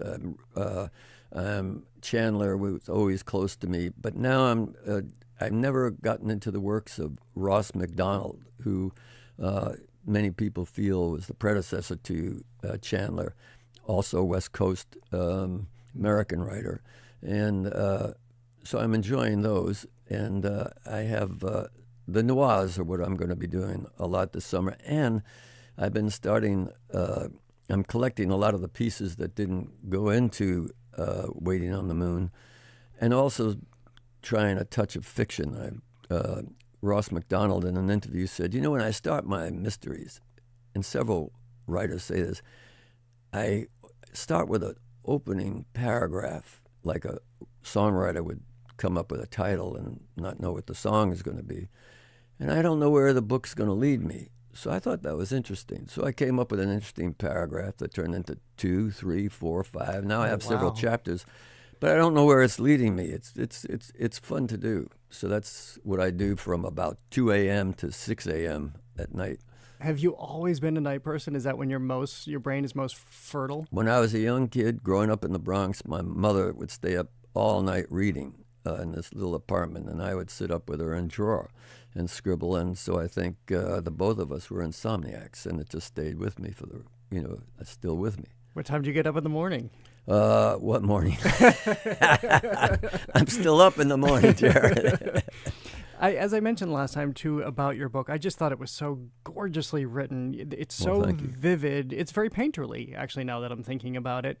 Were you reading things in particular as you were writing, or were there things you were trying to avoid as you were writing? Well, I collected almost every memoir from writers that I respected. Tobias Wolff, who Boy's Life had a profound effect on me. There was one by Michael Corder, who wrote a book about his experience in the publishing world, and I thought it was the Corder brothers, the filmmakers, and that really was so well written, and some of the profiles he did on Swifty Lazar, the great agent. It was hilarious. I would fall off the chair reading. Truman Capote's Dog's Bark, where he would do his profiles on Marilyn Monroe, Marlon Brando, Humphrey Bogart, I thought were beautiful, and it just brought you into the character. And that's what I tried, those were the things that inspired me. There were many, many memoirs. Martin Amos's memoir. I must have had 50 memoirs on my shelves in my bedroom, and at night I would just go through each and every one of them. Is there any similarity to writing a memoir now, as you're embarking on fiction, to writing song lyrics? Very, very, very interesting question. They are similar because you start with a kernel, be it a line or be it a title, and it's trying to stay away from the cliche, trying to keep it interesting, and sometimes you start with the lyric and look for the melody. Sometimes you start with the melody in search of the lyric. And in writing a memoir, you start with the story, but you're meeting Muddy Waters and you're meeting Johnny Hooker, but how can you make it different? And how can you bring the reader into it? Because in reading other people's memoirs, some catch you right away and some feel kind of boring. Well, what makes it boring, or what makes it draw you right in? And those are the things that really fascinated me about the process. For yours, I always felt I had a sense of smell for every room you brought us into, whether it was California or Cambridge, or what it was like to be in this little college dorm here in Boston, or apartment in Boston. Well, that came from the noir writers because, a lot of them started as short story writers in the early mass, the early pulp magazines. And they had to, in 2 or 3 paragraphs, define the character and define, the locale. And, many of them started, and they're sitting in the office, but then some of the more creative ones, all of a sudden they're knocking on the door, or they're walking down the street and encounter this person. And the descriptions are amazing. They're really quite poetic, the ones that are really good at it, and there are quite a few. Well, this is all the time we have for today. Will you come back soon? I know you've been touring, you're working on a record. Let's chat again soon. Well, maybe if they make me an astronaut, I'll come in and talk. But no, thank you. I really thank you for giving me the time and promoting the book, which, means so much to me. And I will hope to see you out there in the highways and byways. We just finished the tour and starting one up again. So please be my guest backstage, and we'll maybe clink a glass or two. That sounds fabulous. Peter Wolf, thank you so much. And again, congratulations. Well, thank you. Peter Wolf's memoir is Waiting on the Moon, Artists, Poets, Drifters, Grifters, and Goddesses. This Thursday, Mass Art will honor him with an honorary Doctor of Fine Arts degree at commencement, recognizing a career that has moved through art, radio, and music. Again, our early congratulations. Enjoy the ceremony. Coming up, the culture show Breath Becomes Her. From Wicked and Smash to her Tony-nominated performances on Broadway, Megan Hilty is a sensation. Now she's headed to the Umbrella Arts Center in Concord for a special engagement. She's next on The Culture Show. Stay with us. The Culture Show is made possible in part by a generous contribution from the Fiducia Fund, proud to support this station's arts and culture programming.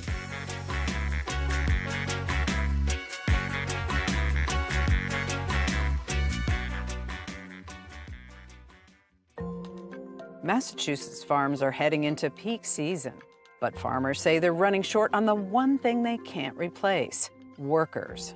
I can teach somebody to put a roof on a house easier than I can teach them how to pick broccoli. So losing very experienced workers is a real problem. Farmers warn labor shortages and immigration crackdowns could mean wasted crops. I'm Liz Neesloss. You can find the rest of that story online at gbhnews.org. Funding for our programs comes from you and the University of Massachusetts Amherst. UMass, the state's flagship public research university, empowers students to be the future in the pursuit of progress for Massachusetts and beyond. More at umass.edu. And Boston Ballet, presenting The Sleeping Beauty. The timeless fairy tale is brought to life with exquisite choreography and Tchaikovsky's glorious score. Performed live by the Boston Ballet Orchestra. Opens May 28th. Tickets at bostonballet.org. And Porter Square Books. Ruth Ozeki discusses her new book, The Typing Lady, with novelist Julia Glass. Thursday, June 18th. Info at portersquarebooks.com. Support GBH, unlock all NPR Plus podcasts, like the Sunday Puzzle podcast, and enjoy exclusive perks, like early access and bonus episodes from some of your favorite shows. Learn more at gbh.org/NPR Plus.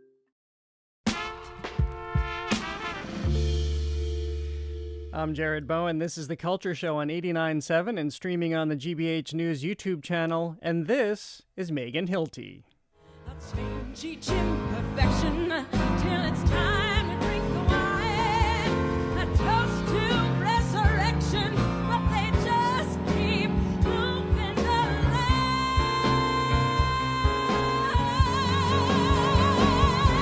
Please give me some direction, 'cause they just keep moving the line.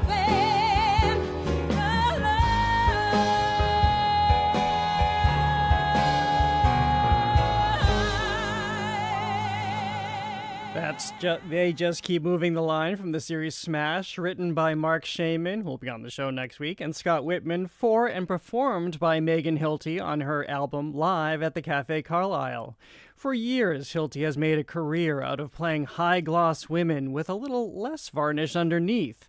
From the blockbuster musical Wicked and the television series Smash to her recent sublime star turn in the Broadway show Death Becomes Her. Her characters tend to arrive with big personality and not a little camp, but the accomplished and Tony-nominated actress also has a way of layering the nuances of insecurity beneath the bravado. Now ahead of an evening with Megan Hilty at the Umbrella Arts Center, she joins us to talk about live performance, the songs and stories she's bringing to Concord, and a career that has moved between Broadway, television, and concert stages. Megan Hilty, welcome to The Culture Show. It's great to see you again. Thank you so much for having me and for that lovely intro. That was amazing. Thank you. Well, I've had the fortune of watching you and seeing you on the stage so many times, and I'm always so struck by your performances, as are so many. So what will you draw from when you're coming to the Umbrella next week? Well, I've always thought that these types of concerts are really meant to get to know the artist outside of the characters that they play, and kind of ironically through the music of those characters. But it's all about the setup, and it's all about the stories and the personal attachment and why these songs are so special to me. And so anybody coming to my shows, I always say at the beginning, you may not know who I am in the beginning, but we're going to be best friends by the end of the night. Oh, that's such a great way to look at it. Well, how do you identify yourself through music and when it came into your life? Oh gosh, I don't know. I mean, I've always been, my mother would say, obsessed with music from an early age. My mom read this very interesting article when she was pregnant with me that said, it was a Japanese study that she found back in like 1980, that tone-deaf mothers should not sing to their children because then they'll be tone-deaf too. Now, I have to say that I do not know that this is fact at all, but my mother still adheres to this. That is her gospel. So I have yet to hear her sing. So she would always play me music instead of singing to me. And, you know, as a kid, the more you ask for something and you hear no, the more you ask for it.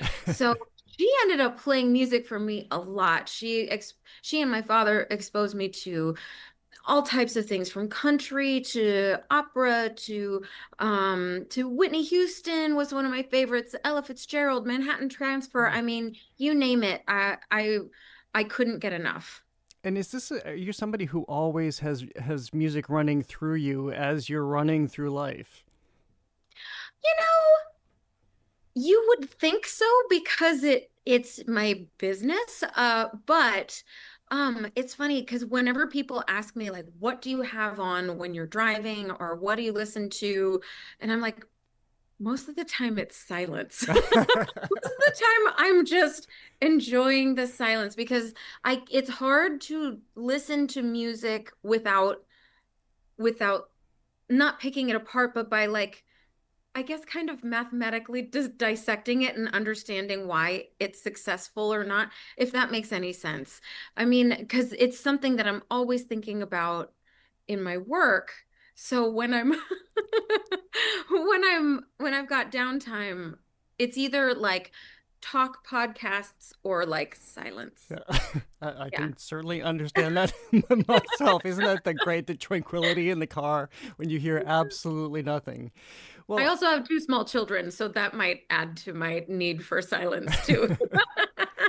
well, I was wondering about that. How, because you've just come off doing Death Becomes Her, big, phenomenal musical on Broadway. As I said, I had the joy of seeing that show. It was one of the hardest I've laughed in the theater in a long time. How do you do that, being a mom as well as being on stage every night? And then, of course, twice a week doing the matinees, too. The answer is just barely. You just barely get through it. It is so difficult. And just recently, I think on this last Monday during the Broadway like Tony luncheon, Carrie Coon actually said it best when someone was asking her how she felt about being a part of all of this and how exciting it was. And she was like, I'm really tired. I am really, really tired. Just doing the show is exhausting. I'm paraphrasing, of course. I'm not quoting her verbatim, but the idea was this is really, really difficult for parents to do, because doing the show in itself, you're pouring a lot of yourself physically, emotionally, all of those things. And then you go home and you wake up at 5:30 or 6 with your kids and your spouse and you've got a full day of parenting before you go to work. It is a really, really tricky thing to balance. And it is not an industry that is kind to parents, especially with small children. I can't speak to older children. I'm assuming that's similar, but a different experience. And all I can say is, like Carrie Coon, I am eternally grateful for my amazing husband, Brian Gallagher, for picking up the tremendous amount of slack because I feel like I just abandoned them for years to go put myself into this show. And luckily, I mean, I left the show January 11th, so I've had a couple good solid months to try and make it up to everybody and really be present. And now I'm diving back into my concerts, which helps me balance there's a better work-life balance when I'm doing these concerts. The concerts fulfill me artistically, and then I still have time to be there for my family. Well, I was wondering, as you're talking about shifting these gears, especially in a show like Death Becomes Her, which if people remember the film, they know how this was translated on Broadway, so much of the physicality and the huge theatrics we also saw on stage. What kind of energy did that require of you every single night? And then again, sometimes twice a day, including the matinees. Well, it's an unusual role in that, like a lot of starring roles, you get time off stage to sit down while other people are doing things. With this particular show, because it is taken from a movie where you don't have to think about energy levels for the 2.5 hours. And you can put yourself in all of these different places, and it doesn't take a physical toll on somebody's personhood. But when you put it on stage with this role, if I was not on stage, I was running backstage and furiously changing entire outfits, wigs, makeup, everything. There was only 3.5 minutes at intermission that I could actually sit down. We timed it many times. Yeah, and I say this like it sounds like I'm complaining, but I loved every second of it. I'm so grateful for that show and the many, many, many blessings it brought into my life. And it was the hardest I've ever worked, and I've put my body or my voice through. But I would do it again in a heartbeat. It was full of joy. I have a few more questions to ask about that, but first, if people are just tuning in, I'm speaking with Megan Hilty, the Tony-nominated actress and singer. She comes to Concord for an evening with Megan Hilty. Those shows are May 29th and 30th at the Umbrella Arts Center. When you say that it was one of the most rewarding, what was it about that show? You know, it is a deep honor to get to be the first to voice original music. And you spoke a little bit about Mark Shaman, the great Mark Shaman, who will be on your show. Have you read his autobiography yet? I just finished it this weekend. Yep. Isn't it fabulous? All these great stories and his passion for art. I don't know if you got a chance to listen to the audiobook, but like people like myself came and sang his songs on the audiobook. So it's a whole new, and it really feels like he's in the room talking to you when he's narrating it. It's really, wow, it's such a great read. I can't recommend it enough. Or listen if you're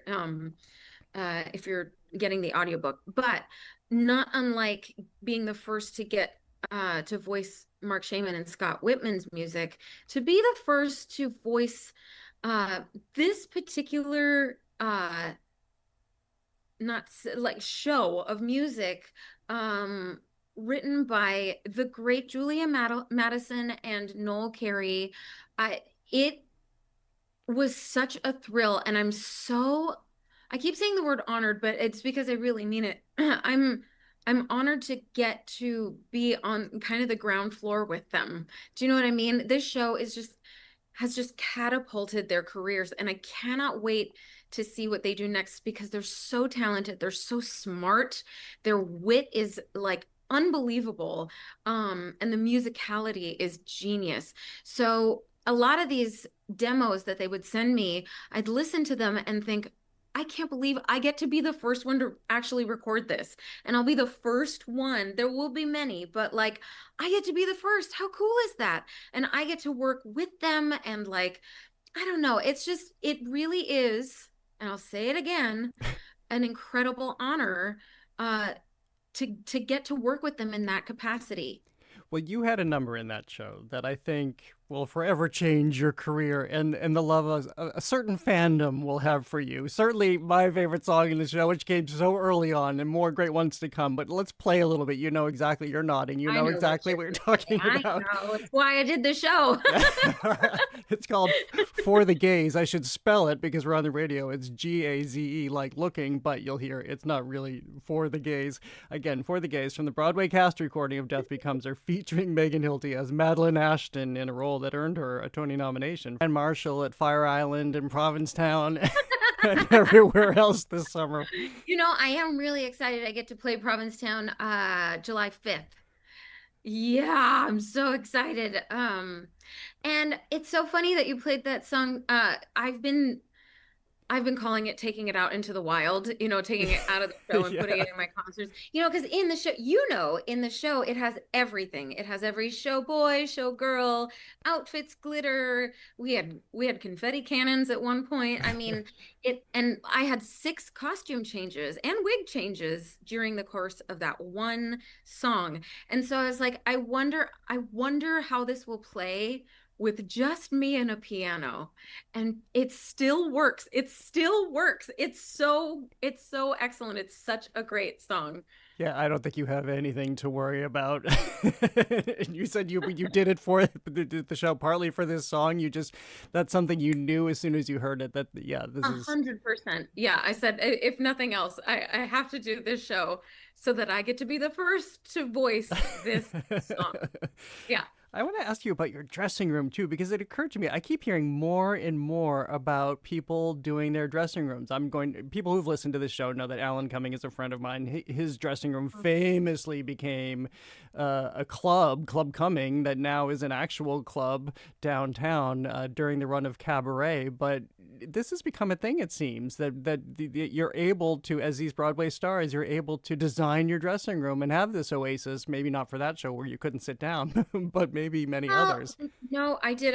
I put a lot into that space because of how much I knew I was going to be in that room before the show and after the show, and I needed that space to be like a very calming space. My dear friend Krista Rodriguez has who is an amazing singer, actress, performer. She was on Smash with me, which is how I know her. I'm also a fan of hers. But she has this business where she does she designs dressing rooms. And so I asked her to if she would do mine, and she came up with this design that was so fabulous and so Madeline, and I was like, okay, this is wonderful. I'm gonna see Madeline a lot on stage. Can I have a space that is not Madeline at all, where I can leave her on the stage? And I would like this to feel like a spa when I walk in here in the middle of Midtown. I want it to be the most calming, relaxing, like, so my nervous system can kind of reset.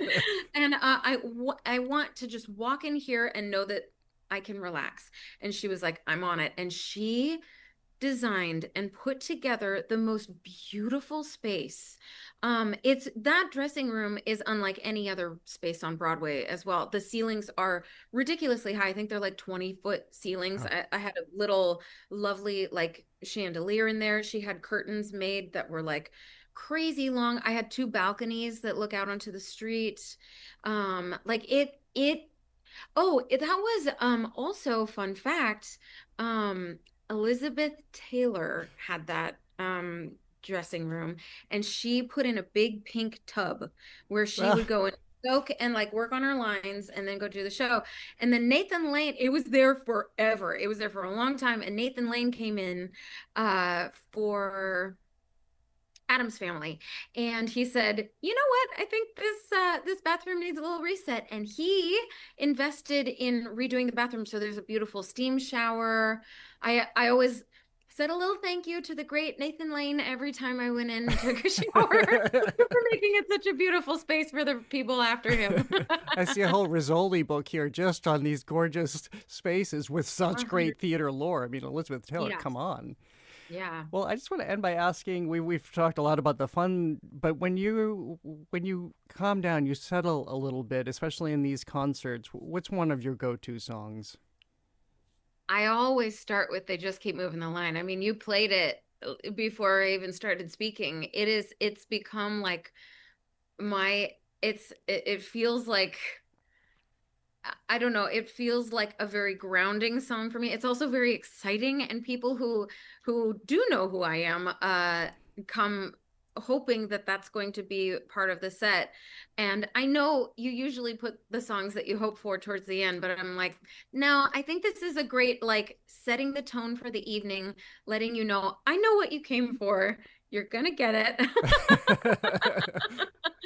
And it happens to be like one of my very favorite songs to sing as well. So I always make that the first. Well, it's a gorgeous song. And right after the show, I'm going to call the town manager in Provincetown to make sure they bring out the confetti cannons for you on July 5th. Yes, You've earned it. Please. Yes, please. Megan Hilty, it is so great to see you. Thank you so much for being here with us today. And congratulations and good luck on the shows next week. Thank you so much. Thank you for having me. Megan Hilty is a Tony-nominated actress and singer. She comes to Concord for an evening with Megan Hilty, a concert of songs and stories from her stage and screen career. Those shows are May 29th and the 30th at the Umbrella Art Center. To learn more, visit their website. Well, coming up, we get an insider's turned outsider's view of the Venice Biennale and the story of the artist who was supposed to represent the United States but found himself suddenly dismissed. That's next on The Culture Show. Stay with us.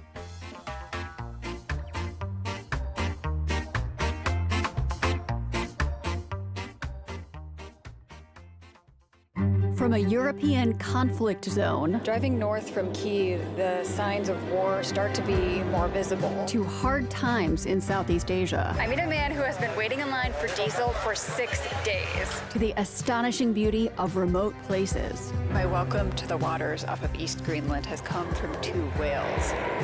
Let us take you there. Listen to the world. This afternoon at 3 on GBH 89.7.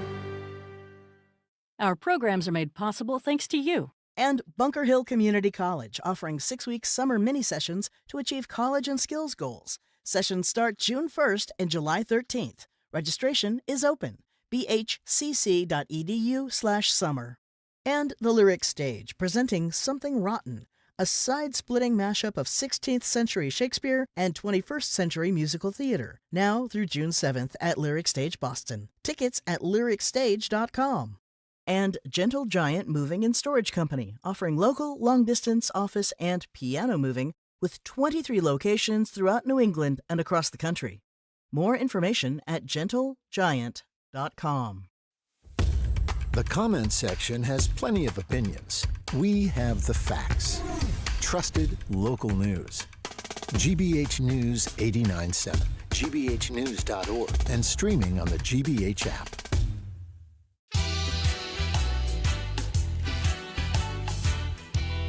I'm Jared Bowen. This is The Culture Show live on 89.7 and streaming on the GBH News YouTube channel.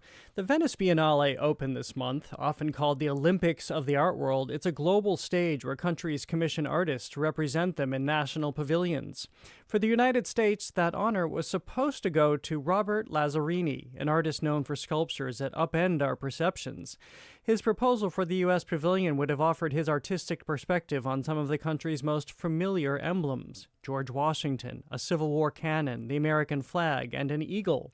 But in Lazzarini's hands, the images, while still recognizable, become so distorted they're disorienting.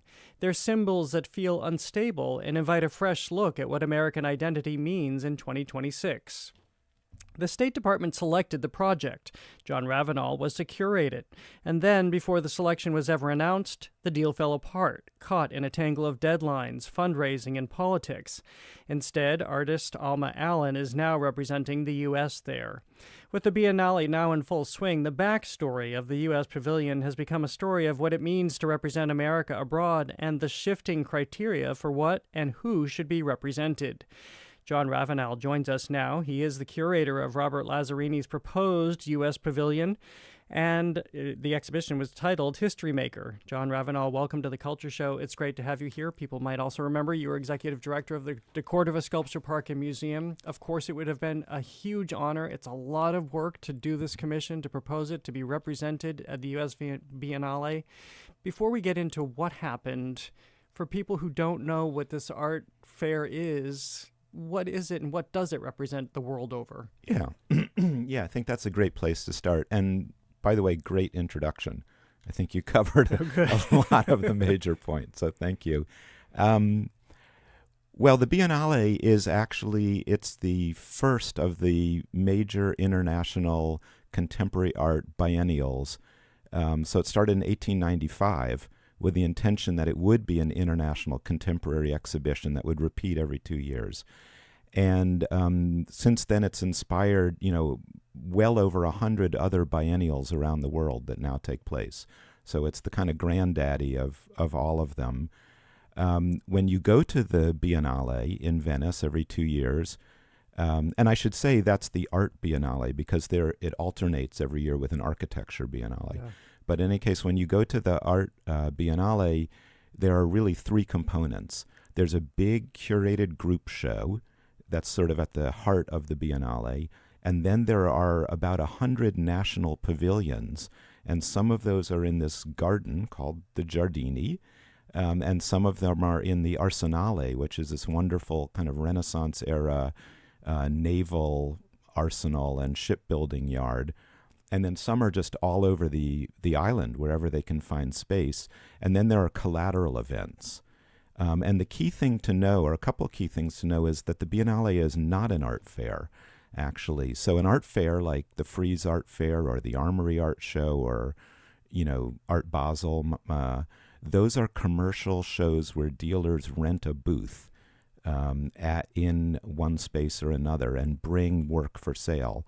But the Biennale is, in a sense, a non-profit event. It's a curated event. So it is different in that regard. It's an exhibition for people. It's an exhibition, but it's a total octopus because that group show has dozens, if not hundreds, of artists in it, and then with the 100 different national pavilions, each country is free to choose its own artist in the way that it prefers to make that selection. Well, there are so many artists throughout American history, recent American history over the last 100 years, more than 100 years, as you've mentioned, who have been represented at the Biennale and go on to have extraordinary careers. Tell me about, before we get to the dismantling, what you had done and what the State Department accepted for representing the U.S. this year. Yeah, and actually, before I say that, just to back up for a minute, since you mentioned about so many different artists and the impact on their career, Boston actually has an incredible history there. In just the past 25 years, I would say that there have been 5 exhibitions curated by Boston curators. There was Jill Medvedow and Ava Raspini just 4 years ago with Simone Lee. Chris Bedford, when he was at the Rose, curated the Mark Bradford. Paul Ha curated Joan Jonas. That was about 10, 11 years ago. Before that, Linda Norden, when she was at Harvard, was the co-curator for the Ed Ruscha Pavilion. And then in 1999, it was MIT again. Helene Posner and Katie Klein, who curated Ann Hamilton. So it's a pretty incredible legacy here in Boston. So you work with the State Department, and because the State Department, this is considered a form of soft diplomacy here, again, representing the United States. There is a funding component to this, but they had agreed with this artist, you as the curator, what you had crafted, how this would be exhibited. Exactly. So since 1985, the State Department has administered the selection process. Before that, there were different kind of owners of the pavilion and different selection processes. But starting in 1985, the State Department and different divisions of the State Department took over.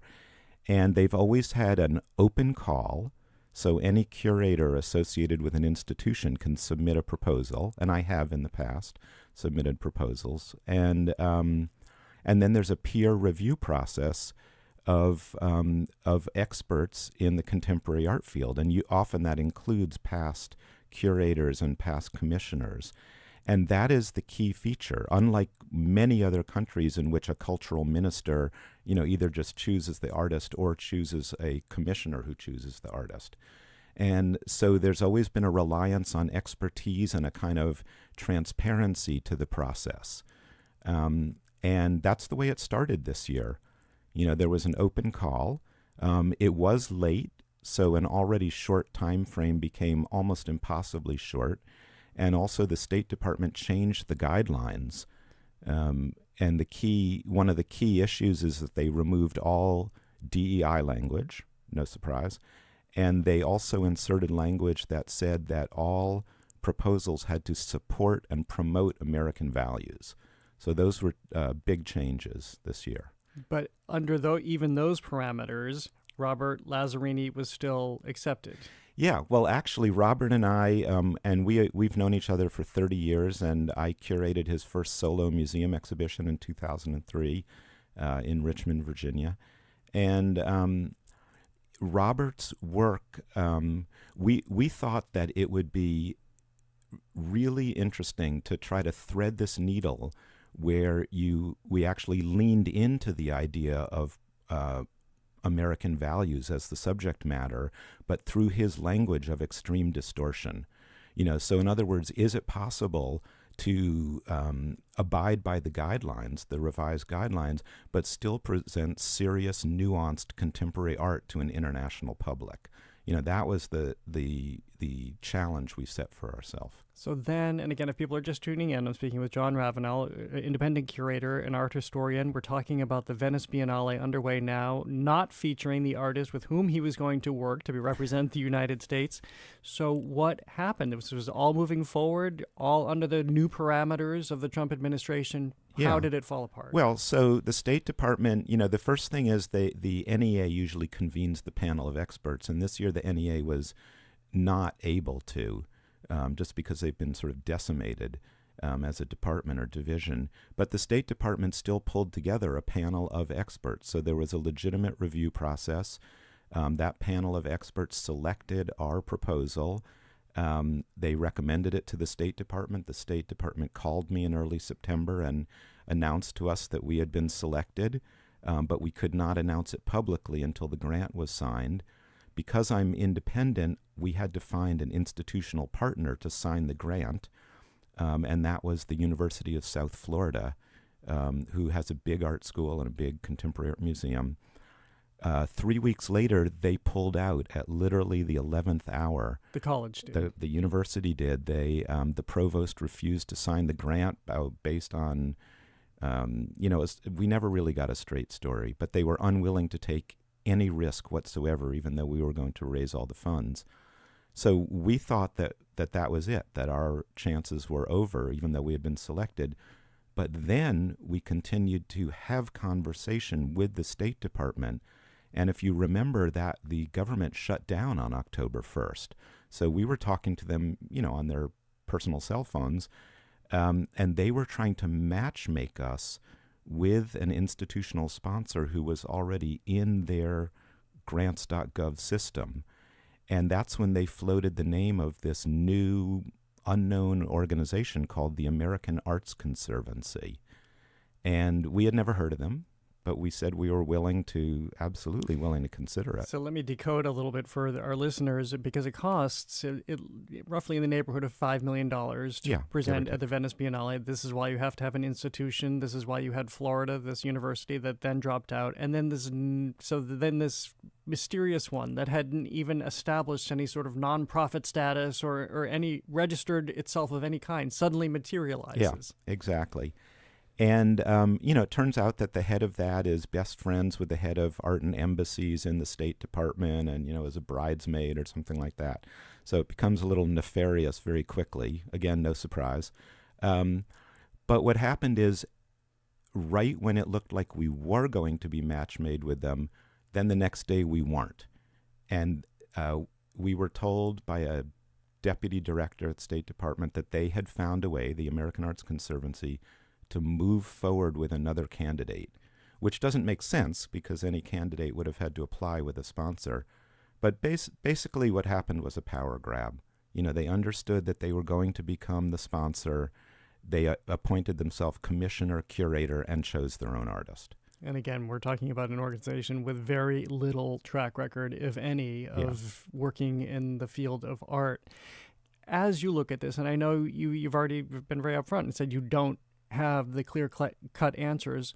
What do you think happened? Is this completely tied to the Trump administration and what we've seen happen to the arts under this administration, where it's tried to choke the funding or choke the artistic voice?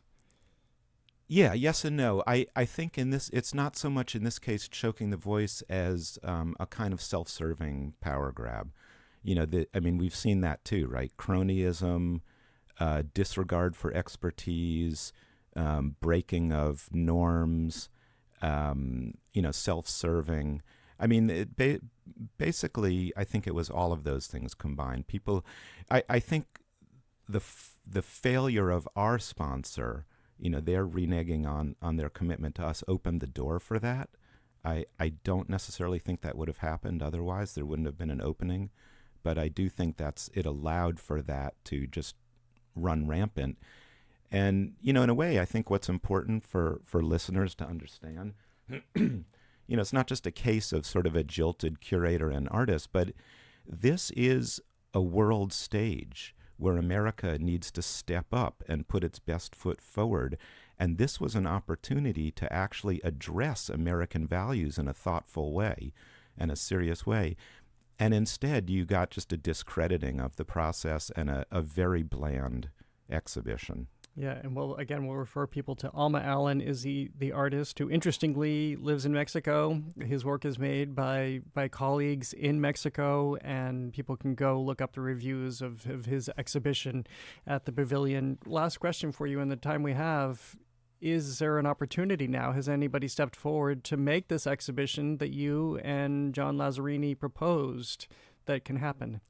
Yeah, we are actually in conversation. There's even an institution in Boston who I'm tempted to say, but because I'm a little cautious, I'm going to wait. But there is, it was an expensive and complicated exhibition.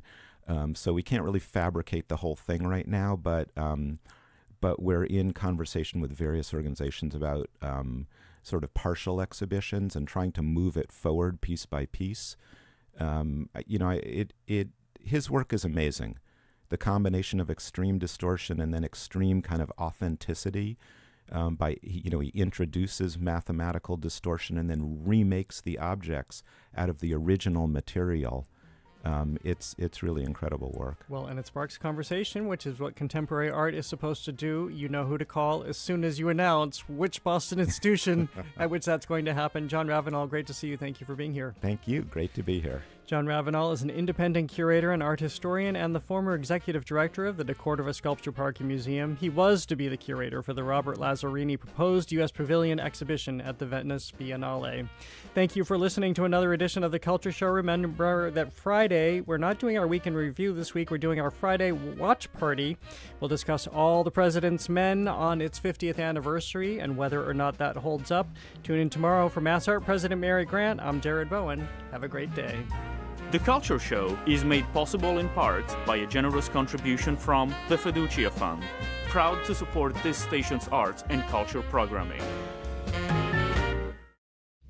GBH's All Things Considered is coming up this afternoon at 4, with Marketplace at 6:30. But first, get a global view of the news with The World, up next, here on GBH 89.7. Support for our programs comes from you. And Dover Rug and Home. Rugs and carpeting for today's lifestyle with in-home rug trial and design consultation. Dover Rug in Natick, Boston, Burlington, and online at doverrug.com. Dover Rug. Rugs and the people who know them. The next American Masters explores the legacy of civil rights